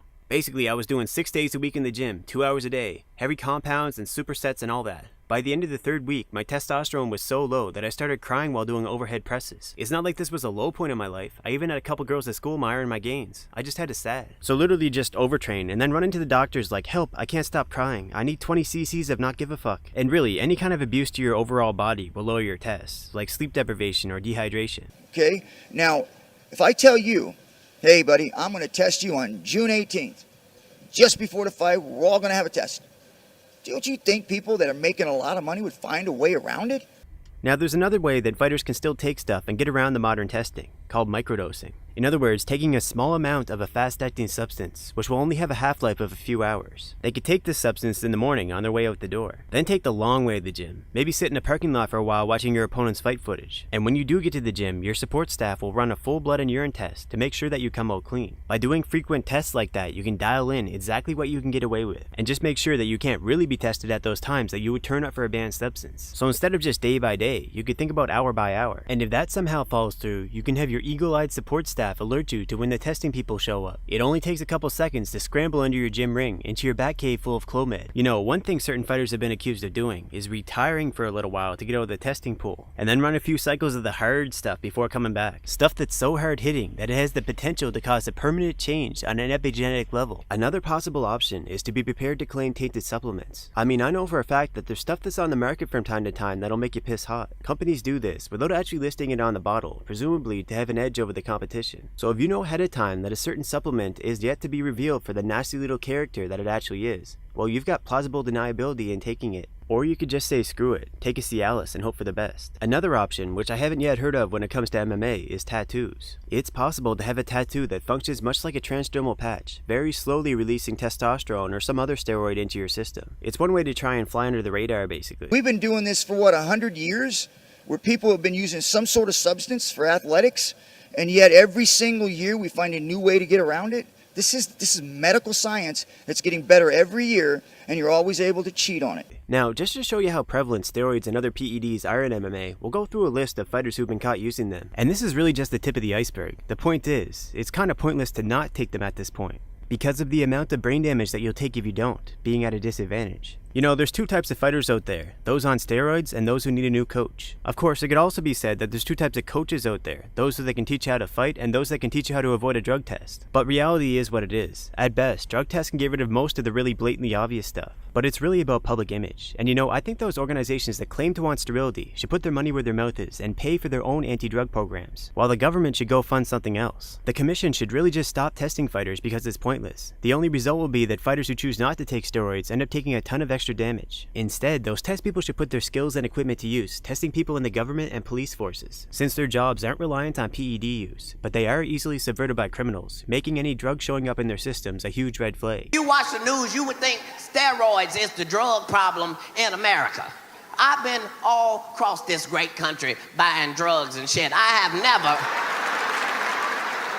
have never ran into a steroid salesman. Have one of you niggas ever ran into... You know, I once asked this drug dealer why he doesn't sell steroids. He laughed and said that it's because it doesn't make as much money. You see, in the long run, destructive drugs earn more money because they're used for subversion. Now, if you look at the statistics for steroid users, on average, they're quite well off. A good portion of them have university education. So this market does certainly have money to spend, but it's not just about money. It's about influence. Like for real, the media is so hard on steroids, but if you read the actual statistics on deaths caused by steroids, it's a joke. Like there's no way that they could play with these numbers to make steroids look all that threatening. Instead, they conflate steroids with stories having a dubious link to them to get that emotional response. Like, first off, what's with the anecdotal evidence? And more importantly, it would be a lot easier sell for me if it was like a baseball player and not football or pro wrestler, cause brain damage. Now, I'm not saying that there's no risk at all, but it's pretty manageable for somebody who goes about using them with discipline and intelligence. So yeah, these well-to-do steroid users might offer a lucrative niche market, but power is more important. The drug game is about subverting people, usually children, who might grow up to be influential one day, so that they might do your bidding. The dumb boomer joke of child sacrifices refers to exactly this. In fact, a lot of online conspiracies are just old boomer jokes referring to very real crimes. Now, to state the obvious, the reason why they almost always target children is because you're gonna have a hard time convincing a grown-ass adult to do drugs. The only real exception I can think of is when somebody gets injured and their doctor gets them hooked on opioids. Now, in recent times, there's been some pretty high-profile cases of major banks being caught laundering drug money. But don't kid yourself, money laundering is everywhere, especially in big companies. Some don't even try hard enough to maintain an appearance of being a profitable company. You know, on YouTube, there's this show called Drug Slap, and it doesn't show it near the description like most government-funded shows do, but this show is funded by the Dutch government. In the show, they get these young people to try different drugs and to describe their experience. Showing drug use to kids like this is an obvious violation of YouTube's vague policies. Dutch companies make a lot of drugs, which they've exported going back at least as far as the Dutch East India Company. And for example, in 2017, a study found that Netherlands produced the largest amount of ecstasy per year. Back in the 1910s, the Netherlands was the world's largest producer of cocaine, and that infrastructure has stuck around as far as the 1960s when it was criminalized. Nowadays, of course, cocaine is usually produced in the same third world countries where the plant is grown and then exported. But that doesn't mean that European interests don't get a sizable cut.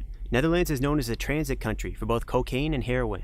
Most of the H comes from Afghanistan through the Balkans, but as recently as 2017, there was a big bust of heroin producers inside the country. And if you take the dark web markets as an indication, a good amount of drug sellers report operating out of the Netherlands. Frankly, I think all this attention put on cannabis and coffee shops in the country is just a distraction from what's really going on. You know, as dirty as fighting sports might look, truth is, corruption is everywhere. But you know what? To that point, I've got an idea that could start things moving in a better direction. Listen carefully. There is a way to end corruption in government and companies, which makes our lives so much harder than they need to be, by using the death penalty. What I'm talking about is a grassroots anti-corruption campaign. People involved in this grassroots movement would get money for each person that's caught that is corrupt. I'm talking about 33% of the money seized from white-collar criminals is to be dispersed among the people involved. The rest goes into the bank accounts of the rest of the population. Another crucial point to this is that the death penalty takes place in public for millions to see, and the public gets to inspect the body, which is obviously important in this day and age because most white-collar criminals are international criminals. They can easily escape if it's not the case. Now, whoever thinks that they are skilled enough to do the job can and should join, such as law professors or even retired military men or people in finance, accountants, private detectives. And also, there is no need to worry about foreign countries interfering if we simply teach children advanced covert warfare at a young age for multiple years. This will make them immune to foreign interference. I mean, teaching young children about covert warfare is just better than having a bunch of excess rules, since it comes to a point where you're impeding your own success and being manipulated by your enemy. If every time someone makes a threat and that threat dictates your actions, you're gonna live a miserable life.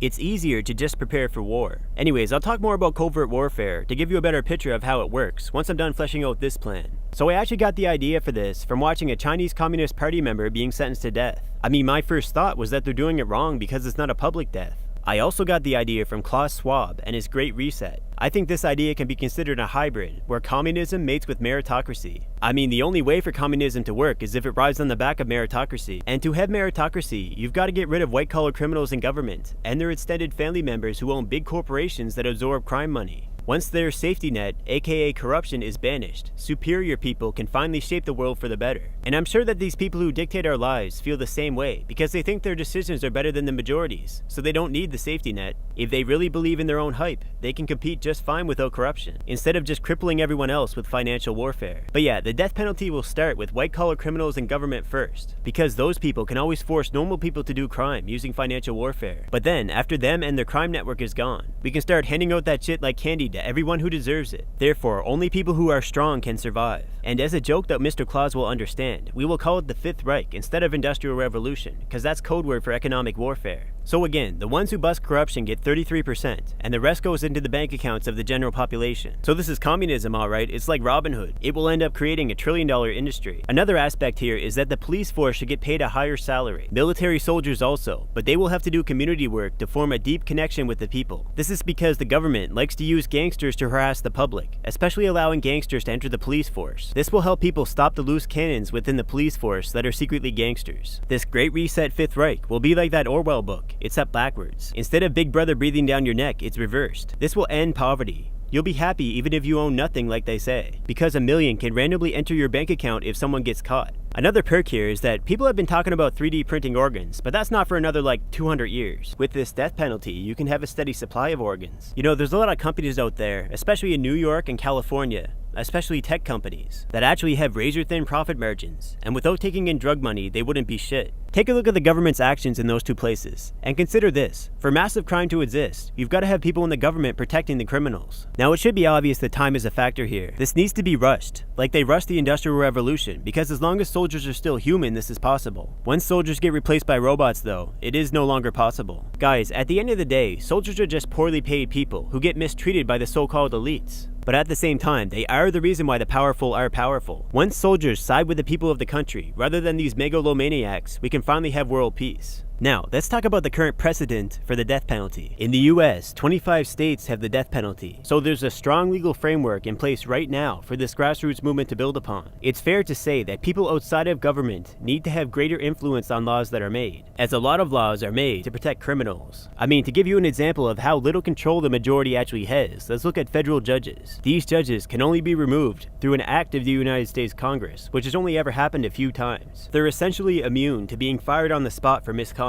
You know, while doing research, I came across a concept called open source government, which is a lot like what I'm talking about here. But you still need the death penalty for this to work. If nobody dies, they can just play around and move money around using the law, such as whistleblowers being used for money laundering. I've looked at many cases of scandals at drug companies, and the whistleblowers involved, sometimes highly placed executives, get suspiciously huge payouts from the court. Now, I'm not saying that I'm sure that's what they're doing, although it was my first thought, but it's certainly what they can do. But people aren't going to play along with this kind of thing if someone has to die in the process. Maybe they can get a poor person to take a hit once in a while, so that their family gets a lot of money, but in the long run, it's just not going to work anymore. Now, in many parts of the world, people are sentenced to death for rape, usually cases of aggravated rape, but still, these days, a lot of immature women like to throw around the word rape for fun. A girl could regret her actions last night, or intentionally fall on her face and claim rape, and a man dies. The point is, the death penalty can actually be pretty flimsy. It certainly wouldn't be the worst thing in the world if the majority had more say in how these laws are structured. And by the way, COVID made it obvious that the US success is obviously linked to crime, because when COVID hit, the crime capitals of New York and California got exposed. Women have actually known what's up for a long time. I've known a lot of Canadian girls who were trying to get their nerdy boyfriends to move with them to New York or California with a plan to cheat on them with a white-collar criminal. I also know this Chinese guy who got cucked in New York. His wife wanted to get in on that crime money. She was parading around this obviously HAPA child with murky green eyes. Like, this guy's older daughter is obviously full Chinese, but his younger son is HAPA, with diarrhea green murky eyes and brown hair. I think that white-collar criminals cuck a lot of people, like to the point that those two places should have mandatory paternity tests. And also, think about it. Canadian girls with nerdy boyfriends technically already have a rich boyfriend, because they can get a good career, right? So they know what's going on over there, because the only people who earn more money are criminals or celebrities, or maybe company owners. They obviously go to those two places to monkey branch for criminal dick. I mean, who really wants to live there? It's full of crime. Truth be told, most nerds probably aren't even raising their own kids. And by the way, I'm not trying to make Chinese men look bad. That's just a relevant story that I happen to know. Obviously, it's white guys and black guys who are more likely to be cucked by Chad Thunderstorm, since the child would look completely white or completely black, unless she insists on living dangerously. And seriously, New York people are weird as fuck. I know this one guy who worked at his dad's convenience store, and he had a habit of saying nigger in broad daylight. Like this is New York, there's black people everywhere, so it's abnormal. But it started to make sense when his family talked about him. You see, blacks would often rob that convenience store his father owned, and they would shoot first and ask questions later. So literally, all day, he has to be ready to duck bullets that come flying in. And one day, he asks his father if he can buy a gun, right? And his dad tells him that it's better to be killed than to kill someone. His father literally valued the lives of random black criminals over his own flesh and blood. Unsurprisingly, he no longer lives with his father, and they're no longer close. Literally, everyone I know from New York is a mess. You know what's funny actually? People always talk about how bad censorship is in China, but because of Chinese culture, it doesn't even really work over there. There's over 50 million Chinese people overseas, all over the world. Because of Chinese collectivism, they know that a lot of European countries are addicted to drugs and aren't really much of a threat. When it comes to Chinese people, one person can know 40,000, and so can their family members. Even just face-to-face word of mouth spreads incredibly fast. So censorship doesn't do anything for their government besides hide crime. In an individualistic country though, censorship is very dangerous. You know, the internet is actually not a great source for knowledge, because knowledge is profitable and people aren't just going to put that out for free. Even if they charged, it'll end up being pirated, and they'll lose whatever strategic advantage that knowledge provided. I mean, they still haven't figured out a way to provide easy access to quality knowledge yet, and I don't think they're trying. Instead, the internet primarily is, or was, a source of justice. A place for whistleblowers to spread the word about injustice. And now that we live in a hyper-individualistic culture and that the internet is censored, we can't defend ourselves from criminals. So why am I talking about grassroots? Well, first let's define it so we're on the same page. Grassroots movements are based around actions at a local level. The idea is good and attractive if I do say so myself, so I don't think the risks of trying to start some big centralized organization are worth it. It's better just to spread this message as far and wide as possible. There is certainly energy to make this happen. We just need to get educated people involved who can work out the kinks in the legal system, which was created to be flawed in the first place, and so use their own system against the corrupt. Where it is not already, the government needs to make the death penalty legal in the first place, as we are working within the legal framework. This is not unprecedented, by the way. It's somewhat similar to the French Revolution, where they tried to do things within a newly established legal framework. And by the way, you probably already know this, but fines don't work to root out corruption. It's a joke. It's considered a cost of doing business. So the main thing is just to spread this idea so that it gains popular support and people start taking action on a grassroots level. So I think that stories are a good tool, such as cases of injustice where people just walked away after being proven to be massively corrupt, and just how much people have been deprived and made to suffer as a result. In fact, eliciting a sense of relative deprivation is a commonly used tool to get people riled up. It's all about how you package it.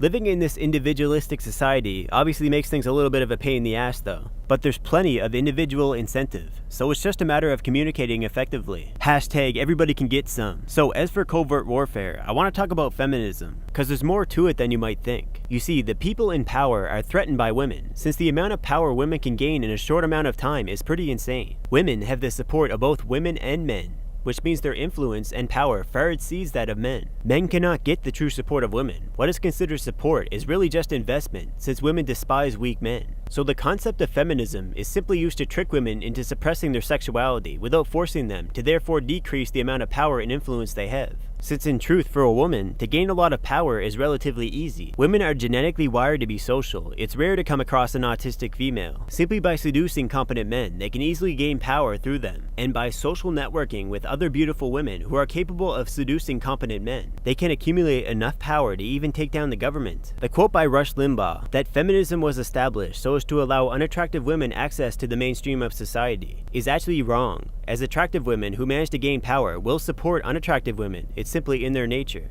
As long as enough women rally together to get their voices heard, they will get the support of women who control competent men. So you see, female privilege has always existed. Most women just have terrible fathers who didn't teach them how to use it correctly. The reason why even established power cannot compete with attractive women is because in society, beautiful women tend to get with competent, attractive men naturally, because unattractive men make guard unattractive looking women from these men. Unattractive males don't want competition and know that attractive men can do better, whereas the unattractive men cannot gain access to top tier women. This causes the unity to be common, so it really takes no effort for women to gain power. They just need the motivation to do so. You can understand this by looking at Reddit posts made by femcels. By constantly telling women that they are being oppressed by men, they are being misdirected from the fact that they are far more powerful than men. The only countries where women are weaker than men in terms of power are countries where they actively suppress female sexuality. equality. Countries that force women to wear curtains, towels, and have breast and genital mutilation. For men to gain the same amount of power as women, they need to be born with multiple different talents, being brought up in the right environment, going through tremendous amounts of hardship, and would need to spend decades gaining the respect of men so that they will lower their ego before allowing themselves to be led by said man. Women, on the other hand, can lower a man's ego simply through seduction. Anyone who has paid attention to egotistical men will notice that once they get a girlfriend, they become more cooperative and less competitive. They can even get men to cooperate together as a team within their female network. Feminism is simply covert warfare against women, with rhetoric like telling women they don't need men, or telling men to stop seeing women as objects. This is just established power being scared. When women start acting toxic towards men in male-dominated spaces, these men will start going hard on women and put a lot of stress on them, forcing them to compete with men. However, this is simply impossible to do due to men's higher testosterone levels. A male's endurance is far greater. This will only cause women to become weak and sterile. It is well established that the brain uses more energy than any other human organ, accounting for up to 20% of the body's total energy usage. You know, there's a lot of misconception out there where people think that just because you work using your brain, that it does not do as much damage to the human body as hard labor. But if you work out at the gym for an hour and compare that to studying hard for an hour while eating refined carbohydrates doing both, you'll notice that you burn more energy studying hard for an hour. So women will end up trying to do the impossible, and that's to beat men. They will simply waste away and become more sterile, while the future generations will become more disease prone. I know this because I used to breed feeder rats for my snakes, and at one point I had a lot of racing pigeon feed left over after selling my racing pigeons. I thought that it was a good idea to feed my leftover bird feed to my African soft fur rats and normal rats, since the rats were always trying to get at my bird feed outdoors by chewing through the concrete of my bird loft. In just 3 generations, the rats started dying off to random diseases. They had tumors and huge balls of pus all over their bodies. They also became sterile. I tried to save what I had left, since there were a lot of baby rats left over, by feeding them diverse food of the highest quality, but it did not work. The only way to save the rat population I had was to introduce healthy females into the population, since the female was the most important to reproduction. Humans are the same way. With women's long gestation period, they need a healthy body to support a child. And when that body is worn out, the child will be born with a lack of vitality. And if that child is a female, then it's very unlucky, because unlike a man who only needs to produce sperm, a woman has to house a growing child for 9 months. So if people go through multiple generations of only having female children, while eating a terrible diet due to the influence of multinational corporations, and the drug culture making your body frail, this would obviously mean that the future of Europeans is coming to an end, since this has already been happening for quite some time. With all these compounding factors, anyone who promotes feminism is a threat to women, children, and humanity. Even the alternative news media who are against feminism only legitimize it by going against it. They never go hard on it to the point of shutting it down, they just milk it for views. I did a social experiment where I asked women who think certain topics need to be censored due to misogyny, whether they think that women can take on men in either overt or covert warfare. Every time I asked, they would end up speechless. We are clearly not equal, but we are human, and therefore we should have dialogue so that we can compromise and make up for each other's weaknesses. The thing is, sure, a lot of women don't believe men would wage overt warfare against them. However, white-collar criminals want women to be defenseless, so that they can use covert warfare to turn women into cash cows. What will women do without the protection of men? Or when they are no longer capable of rallying together online and getting their voices heard? White-collar criminals already use women for money in ways that kill them. The prostitutes that they sex traffic are addicted to drugs, so that they can take every dime that they make. Sex trafficking, like many crimes that are eye-catching, is impossible without white-collar criminals. And with globalism, local women can easily be replaced by foreign women. So if they are going to censor videos to stop sex trafficking, they might want to take a look at themselves first. Anyways, the government might look powerful, but they won't fuck with men. The people across the world are too smart now. Most of the men in the military hate their own government. Just check Facebook and you can see a lot of men in the military who bash their own government. But women are a different story and will become defenseless the more they mess with men. Death penalty! Hold on, Your Honor. I'm innocent. I didn't kill anyone. Not guilty. Wait, Your Honor. I have solid proof right here. Death penalty. Objection, Your Honor. That's not real proof. Then not guilty. Objection. Death penalty. Your Honor, give him the death penalty too. Then death penalty to the both of you. Man, fuck this. I'll show you death penalty. Want is to be remembered by other people, by history. The Patriots are trying to protect their power, their own interests, by controlling the digital flow of information. I want my memory, my existence to remain. Unlike an intron of history, I will be remembered as an exon. That will be my legacy, my mark in history. But the Patriots would deny us even that. I will triumph over the Patriots. and liberate us all. And we will become the Sons of Liberty!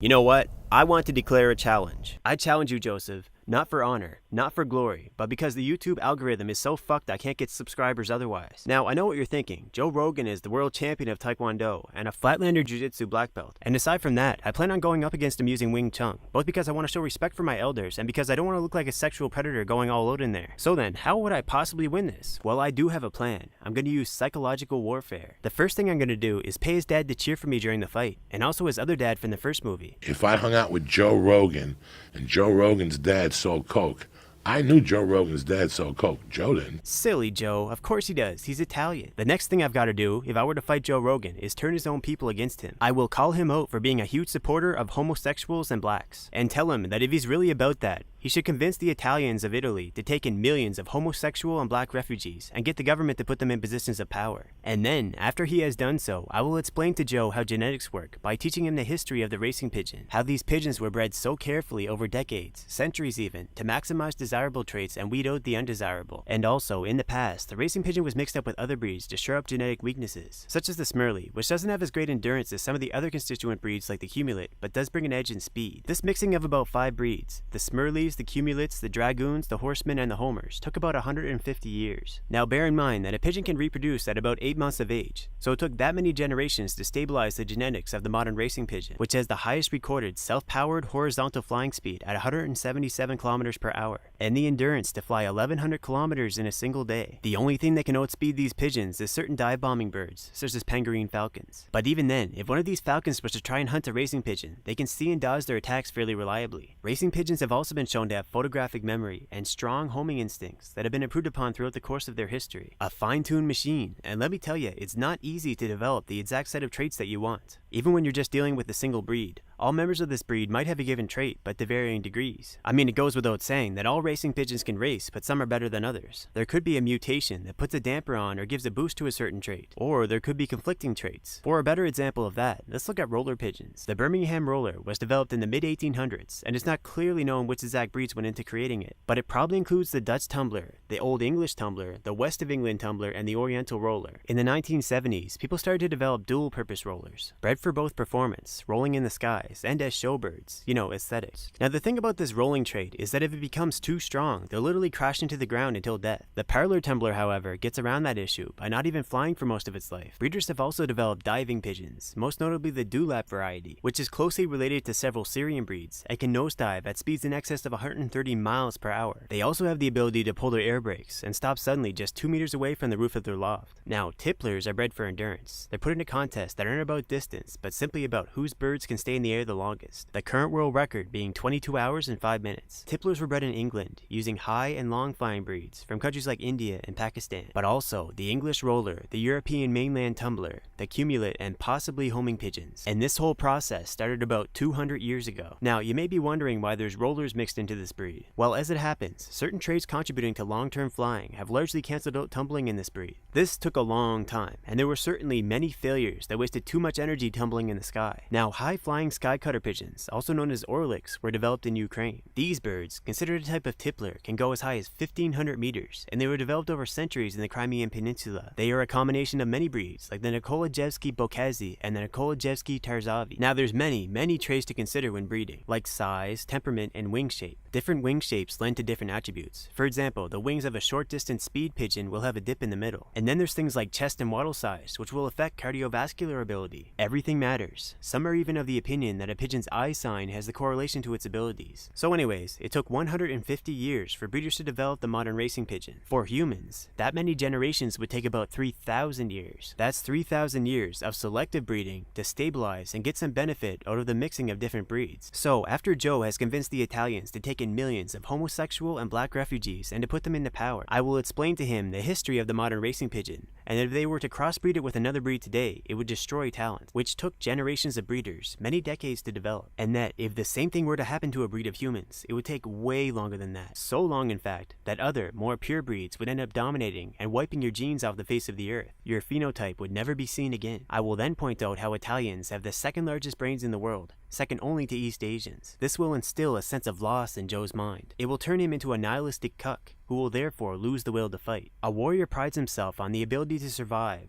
to enjoy the struggles of life, and to laugh at hardship. Telling a warrior that his genes won't make the cut is the ultimate insult. Without pride, there is no warrior, so I will win this fight before it even begins. Like with pigeons, the differences in traits between human breeds are also quite extreme. Let's look at sports for example. Endurance sports are dominated by whites and East Africans, with cycling being almost entirely white, while blacks, especially those with West African blood, dominate in power sports, such as the 100-meter sprint. East Asians, as long as they're incentivized enough, they'll dominate in anything requiring a great degree of skill. Another thing I noticed about whites is that they're not strong enough to do drugs casually and not get fucked up by them, while blacks seem much more functional, even as full-blown addicts. Now when it comes to intelligence, there's also a great degree of variance. Now I don't put all that much stock in IQ tests. A large portion of those things are just standardized testing, which will naturally favor people who are more used to standardized testing. It's basically one of those circle jerk education things. So instead, let's look at innovations, and based on that, East Asians take it. Now, as I mentioned before, humans aren't subject to selective breeding, and instead it's the selective pressures of our environments that shape us. And to stick with the last example, what this means is that if everyone was to have the same wealth, nutrition, and so on, we would see an even more extreme difference in intelligence. My grandfather always talked about the racism that he encountered when he came over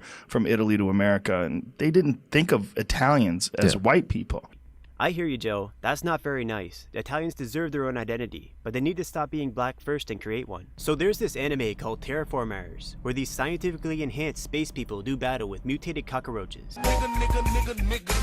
And the number one strongest among these space warriors is the blonde-haired, blue-eyed Ubermensch named Joseph. He is the product of his clan's careful selective breeding program. And just like the president of the European Commission, Ursula von der Leyen, his family doesn't care about race, only about creating the strongest human, which coincidentally looks like Super Sage Northcutt. They even bred him to have a stupid look on his face to be more disarming.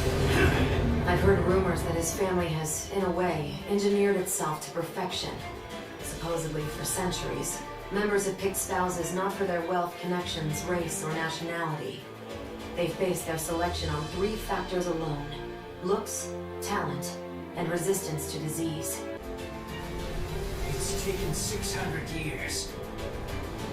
Behold the pinnacle of humanity. A human being created in the perfect image of God.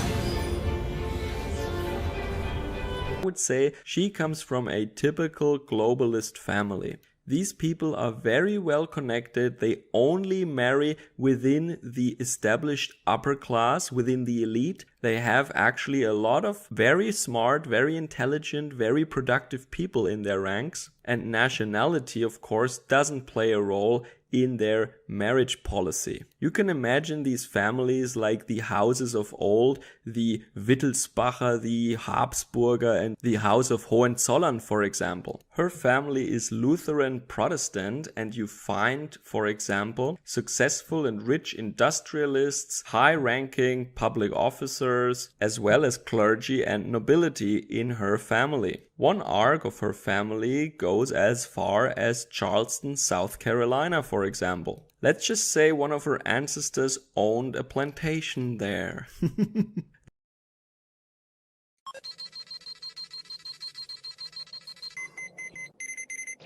You've got no idea how ready I am to fight Joe Rogan. If I get the chance, I'll utilize all the strategies stated thus far in this video. The art of war has taught me that I must know myself and I must know my enemy, and thereby not fear the result of 100 battles. And this advice happens to be easily utilized in MMA. Knowing every detail about Joe Rogan is important, including even the smallest, seemingly insignificant details. So a while back, Joe Rogan's podcast convinced me to commit to a keto diet, and this decision nearly ended up killing me. But it did also give me great insight into Joe's mind and behaviors, as well as the health status of his body. Back when I started the keto diet, there wasn't much information available on the topic. I basically had to rely on internet forums. So one hot summer day, I woke up having bad heart palpitations, and I ended up calling an ambulance because it felt like my heart was going to explode. And what's more, it turned out that a lot of people on these forums that I was frequenting were having similar experiences on the keto diet. But at the time, I actually just thought that I was doing the diet wrong somehow, so I kept at it, but also started doing some experiments. I would go on and off the diet and keep track of my weight.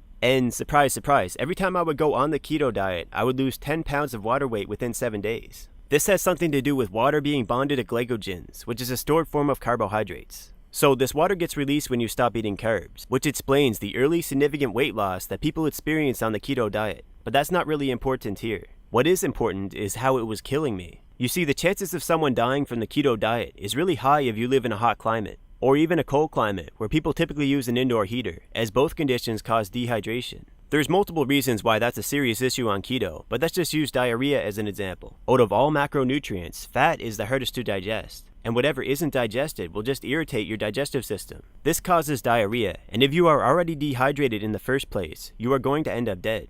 I got to a point where I was stuck on the ground, and with every attempt to move, it felt like my heart would explode. Another thing to consider is that the microbiome is a very delicate system. And if you just drown your digestive system in fat, you will impede the growth of beneficial gut bacteria as well as its diversity. And sure, there are bacteria that can use fats as an energy source, but bacteria grow much faster when there's carbohydrates available. This is the reason why people with a compromised digestive system feel good during their first week of keto. Their new diet causes a lower population of gut bacteria, and as a result, there's less bacteria competing for B vitamins. This good feeling doesn't last for long, however, because fungi will end up inoculating your gut, as fungi can efficiently use fat as an energy source. So what happens when there isn't enough gut bacteria to slow down the transit of food in your guts is that your body doesn't have enough time to absorb nutrients, and you just shit yourself, in other words diarrhea, which will kill you since you're already dehydrated due to keto. Recently, people have figured out that the keto diet causes liver disease. I had to find out the hard way. You see, I had all the symptoms of liver disease according to my doctor. The issue was that the clinic he sent me to wasn't very professional. Basically, I got an ultrasound done on my liver, but the machine was actually broken. Basically, the nurse lied to me and told me everything was okay, but when she was done, she went and asked one of the doctors what she should do about the machine. But the doctor just ignored her. In some alien world, she believed that a 2-inch thick door is apparently soundproof. And of course, I didn't even bother to tell my doctor this, since it was so ridiculous he would never even believe it. And if I went again, he would just send me to get another blood test, which I had done blood work at least 6 times already that year. I was so dehydrated that the nurse was having trouble drawing out just half a vial of blood. I think I would have died if I had another blood test done.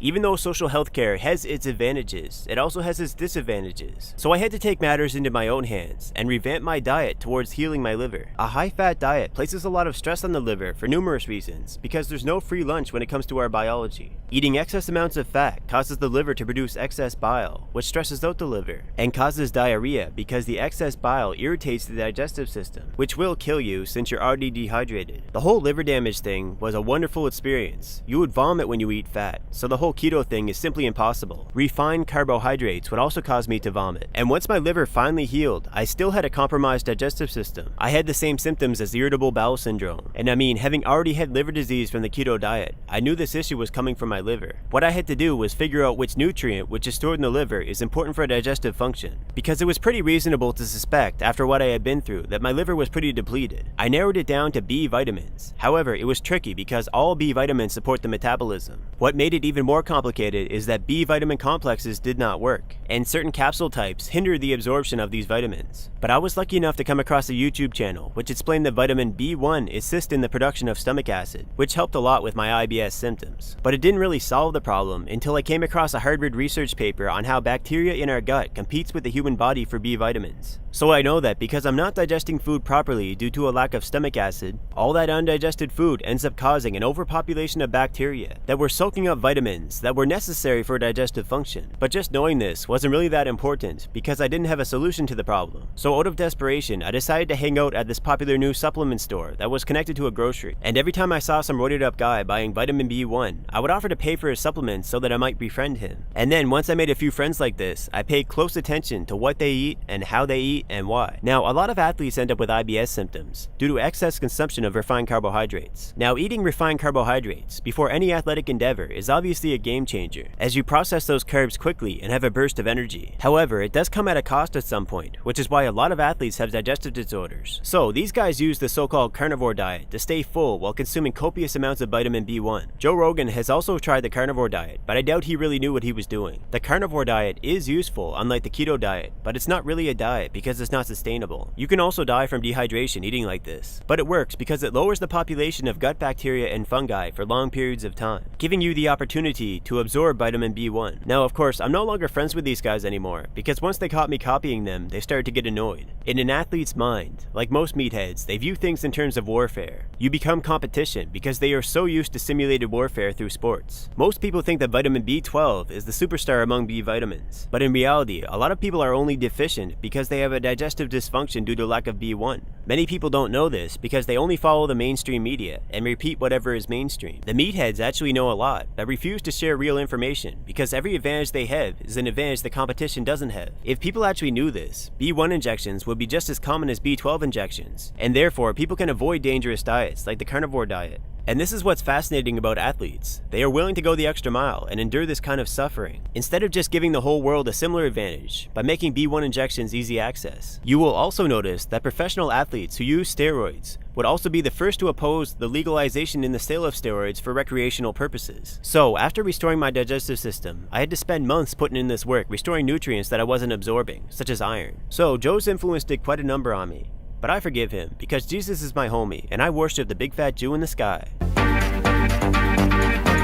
Joe Rogan has a skin condition known as vitiligo, where he's slowly losing his skin's melanin content. You see, Italians might have the second largest brain out of every other breed of human on Earth, but they can never utilize it correctly because they have too much melanin. Because you see, there's no such thing as a biological free lunch. So when you produce more melanin, your body is using up more resources. And this is not Dragon Ball Z. I'm not going to give him multiple episodes to transform into his final form. If he manages to transform into the Ubermensch, if Joe becomes a 12th level intellect by losing all that melanin and freeing up those resources, he will team up with other Italians to conspire against me. Personally, I don't believe Italians should even be allowed to live near each other. Now, before you start raging out at me, I want to say that you cannot be racist towards Italians because they have too much institutional power. The current Pope is Italian, tons of Italians are in the US government, even the president of Brazil is Italian, and he's ruling over a country where the majority isn't even Italian. If Joe thinks this is racist, he needs to give up on his white privilege. That means he should not be able to benefit from globalism and will have to live near pollution and trash. And everything he buys needs to be super expensive, and there should be a white privilege tax placed on him. To be quite honest, only people who have institutional power can be racist. Since they can hinder your survival, the definition of racism is just too vague. And Italians are so privileged, they created a weapon called the Spear of Destiny that is equal in power to Excalibur and stabbed Jesus in the side with it and got away with it. He stabbed the Son of God and got away with it. Devoted followers of Jesus can still hear Jesus screaming, "My side!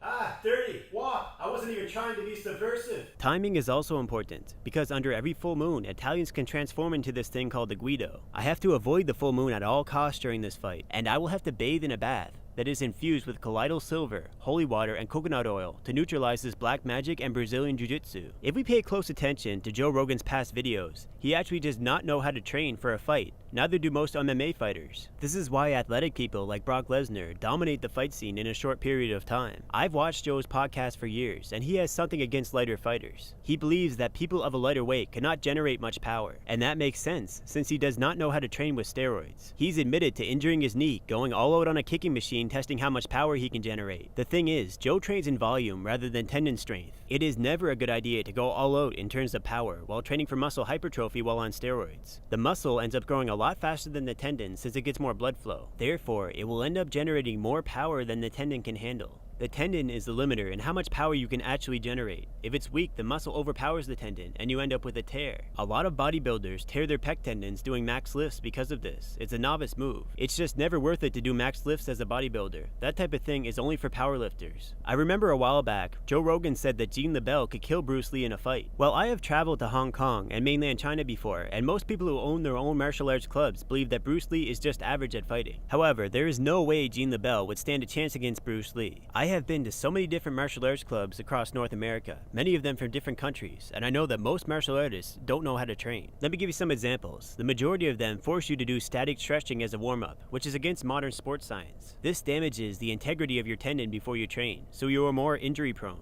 Another example is doing intense cardio before training, which burns up all your glycogen stores, therefore increasing the likelihood of tearing muscle tissue during training. Because of this, I was forced to pound down tons of refined carbohydrates to even keep up with the people in the class, which did a number on my digestive system. Most martial arts clubs don't even follow traditional training methods or modern sports science, leading them to a lot of permanent injuries over time, and therefore most martial artists actually have no power. There is a very high probability that the same can be said when it comes to Jean LaBelle. I have been in judo before, so I know how much damage it does to your tendons over time. If you watch the MMA fighters that use judo as their main discipline, like Ronda Rousey for example, they usually move like a zombie from all the damage they have accumulated over time. And again, I have to thank Joe Rogan for promoting Ronda as this invincible juggernaut, and also Bodog for glitching out and letting me bet twice, cause I made a ton of money. I knew Ronda would lose miserably, since the tendon is the limiter in how much power you can generate. Combined with her terrible footwork, there was nothing she could have done to Holly Holm. This would mirror a fight between Bruce Lee and Jean LaBelle. Bruce Lee has incredible footwork due to the fact that he was a dancer and an advocate of boxing. He also trains in the traditional way, but let's give Jean LaBelle some credit. I mean, I've never been to Jean LaBelle's judo club, so I cannot say that he does not train in the traditional method. However, he's a stuntman.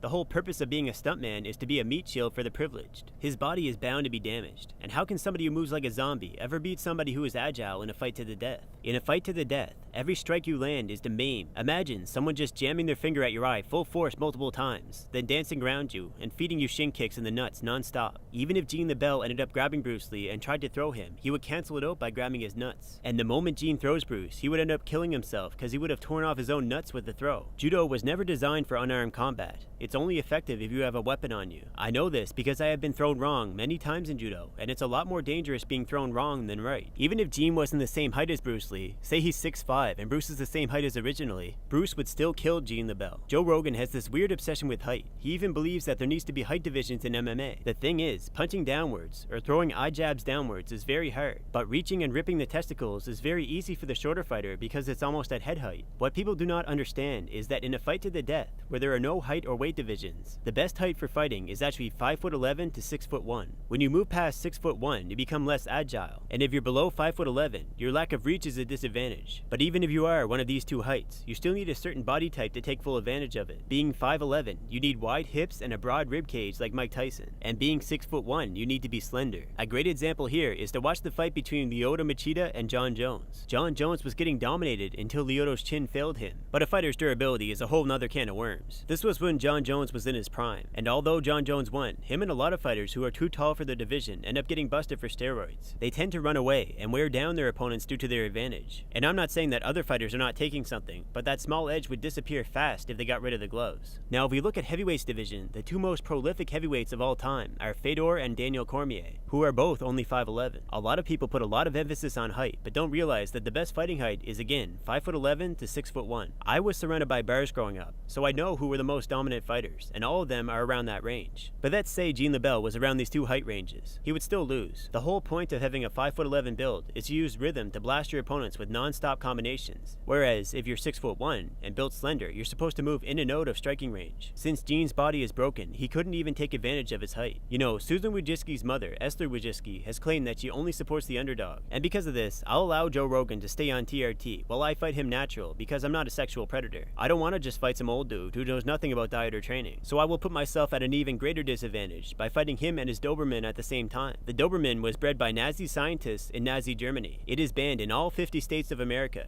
and Israel, and Germany. Look at that dog's blonde hair and blue eyes. Hitler would be proud. The Italians and Germans are very close. The Italians even lent the Spear of Destiny to Hitler when he came all over Europe like some kind of rapist. This fight will be a reenactment of Gladiator. I'll be Russell Crowe, and Joe would be the guinea, who stabs me in the side with the Spear of Destiny. I would bleed out during the fight, and the judges would be paid to ignore it, but at least I get to die with honor, unlike some people. Honor is not in Joe's vocabulary. And I would fight, you know, Logan Paul, KSI, and Jake Paul to gain clout, but most YouTubers are not real men. A long time ago, lions used to roam across Europe, free and uncensored, but these once proud lions have all gone extinct. How can a man bring his woman to war and not defend her? Yeah. Come on, tell us all the things that you do to Marcia, JJ. I would bend that Italian ass. Chloe Bennett. What's up, babes? Why don't you introduce me to her? Let me show her a real man. A lion without his pride can no longer hold the title of King of Beasts. This is why, as a fellow European man, Joe Rogan must sacrifice himself for my benefit. Kind of like how Aboriginals would send their old folks into sea to save up resources. He needs to fight me so I can gain subscribers, because limp dick boomers like himself have hunted down all the lions and made them go extinct. Maybe in another dimension we could have been friends, listening to homoerotic country music under the night sky, and shooting deers with super soakers at the break of dawn. But sadly, this can't be the case.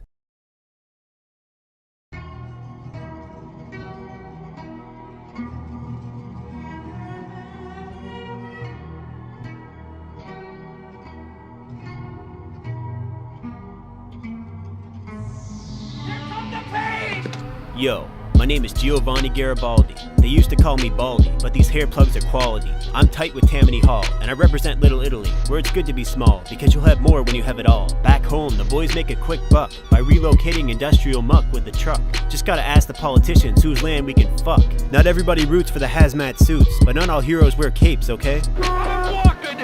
My people mark our territory by leaving trash on your front lawn. We love America. Living under Mussolini was anguish. Here, the Backstreet Boys are black and they speak our language. La marijuana. In America, the odds are stacked. Sometimes racehorses just piss on the track. Sometimes the lead pitcher has a dot on his back. Sometimes a duck goes quack. Other times people fall into industrial smokestacks. I swear I'm as American as Big Apple Pie. There's enough here to feed 5 families, a flock of Jews, and even a couple black guys. Somebody touch my spaghetti! I'm a true Renaissance man. I know a thing about clans. When me and the fams sit down with the other bands, I gotta play our rusty trombone to stand a chance. Us Italians may not always get along, but we're strong. As Mr. Stallone has clearly shown, if we touch a weight stack we get jacked. Like a middle class home with a screen door in the back. You're playing Home Alone with Al Capone. Ex-Special Forces, the original government drone. Dog take's still on his baseball cap. He spins it around to get in the zone. Take it over the top with an extra Y chromosome. And it's not about how hard you can hit. It's about how hard you can get. Throw heavyweight punches in her catcher's mitt with just a dog bone and grit. My people are connected. My friends in the city give me permits non-stop. I park my yacht in the handicapped spot. And we get all the construction contracts. Sign on the dots. Either use us or your progress will slow to a blood clot. We child-proof schools by cutting every corner. The taps spew raw sewage, but it's cheaper to pay off the coroner. I didn't come to the United States to break my fucking back, Bill. When I give the evil eye to a man, no matter what's befallen him, even a lightning strike, heaven knows I called it in. And would you call it a sin when we launder our money through the flying spaghetti monster? It can't be any worse than treating Sunday school like last call at the bar, like Emperor Tiberius in a parked car. But I don't fuck with their thing. Ever hear of the castrati? They'll cut your balls off just to hear you sing. The church, with all their bling, have set Italians an example to chase. It's as simple as selling gaudy products, as an inquisition on good taste. Don't wish, nigga, I rock Gucci. I woke up in a new Bugatti. Gucci this, Fendi that. Hey, yo, I banged a broad named Melanie, and I dated 12 felonies, it just won't stick. The prosecution laid it on thick, but if I got off any lighter, they call it Bic. I got nothing to hide. I own 5 mom and pop pizza shops on the block. We sell crust non-stop, too lazy for props on top. Dick cheese for my enemies, Africanized killer bees for breaking knees. Everything but the kitchen sink. And fuck elephants and Hannibal. I'm a spiritual cannibal. I'll suck your soul out with a needle like mosquitoes on Annibal. I'll leave you dying in the streets like a roadkill animal. Her womb is so polluted. I can't even have a fucking little baby with her. They say I walk on thin ice. I just drive a Zamboni. When the girls see this chain, they're gonna act like they know me. I keep a wharf rat on my chest so I'll never be lonely. Spray tan Guidos in the house, 7 nights a week only. Then we get a power, then you get the woman. So I finally went to Starbucks, like I said I would one day. There was a big TV screen, the special was Ariana Grande. Illuminati Lolita, training girls to chase the blacks like the spots on a cheetah. But as Italians, we're already halfway to being black anyways. Do we really need coffee grounds in the bird feeder? Those poor Italians. Don't people know how reverse psychology works? Make fun of them for drinking coffee. They only end up drinking more. It's kind of like telling people that it's bad to fuck black guys. It just gets white girls more infatuated with the lore. That's fucking illegal. Beware the Italian plumber. He's on the job when you're away. He'll blow out your wife and leave her with leaky pipes, a golden spray for busting your back all day. You'll be wishing you were incel when insurance won't cover her incontinence. They don't believe that she fell. You Goombas are so simple, he'll pop you like a pimple. Walking stones for the real walking penis symbol. King of the sewers, laying pipe out of control. This is my domain. That peachy Charlemagne can't give me any lip. She only gets the mushroom tip. He'll raise the flag, hop skip like a stag. This man should be spayed, but he's underground and can't be found when hubby blows like a powder keg. Enamored to the strange with dange. Bad neighborhoods are not a hassle. Your princess is in another castle. Bullet bills are just a hurdle. Made a fire-breathing alligator snapping turtle wet the bed like a squirtle. Forgot his gender role like Birdo. Everything but the kitchen sink. Baby, this girl's a wop, not a wet-ass pussy. She's better than that. She only rides the fortified, reinforced, armor-plated, big black Cadillac, cause daddy taught her better than that. You better put a ring on that big wop, otherwise daddy will turn your brain into spaghetti. She loves to be dominated by a yeti, ever wop kitty roaring like lions in the Serengeti. She only wants the dark Prince Machiavelli. Her payment terminal only accepts American Centurion, something only a white-collar criminal can afford. If that ain't you, you best hurry on. She's no vegan, but she will eat Caesar salad, and Mona Lisa is the only salad Caesar will toss. I mean, if you can get royalty to eat your ass, you must be really something special, a real bad bitch. Because Italian women is what all the bad boys want. Unholy matrimony is the only form of unity in Italy. She's expensive, cost you an arm and a leg, got you feeling quadriplegic, most men gonna be allergic, feels bad man, Pontius Pilate. She's the reason why Jesus won't make a comeback, he's scared he's gonna get his ass cracked. Her spirit animal, wild horse Ferrari. Once you come inside, you don't want to get off this ride, till the wheels fall off like Bonnie and Clyde. She's the kiss of death. If she really likes you, she'll keep her herpes in check. Everything but the kitchen sink. To clean all this money, even Los Angeles gotta do their part. Sweet Bellas and little Leos can suck dick for a start. I'm not gonna suck your dick, alright? Put that away. With all the money we stack, we still need more avenues to send it down and back. That's why you hear wet smacks in the back. Hey, high elves. Don't you know orc semen is an aphrodisiac? It will turn you into a sex maniac. Those high elves get stretched out where they're back to the rack when the orcs attack. We focus the lens like Galileo. She's wrapped in the Milky Way, studio lights for a halo. Too many asteroid impacts, she's gotta wear diapers like she's a day old. It was us who first told you blonde barbarians are dumb, and we proved it by making them roast in the sun. And give it up for the church, cause Jesus looks like Mel Gibson. Flip them over, I'm not done. Are you not entertained?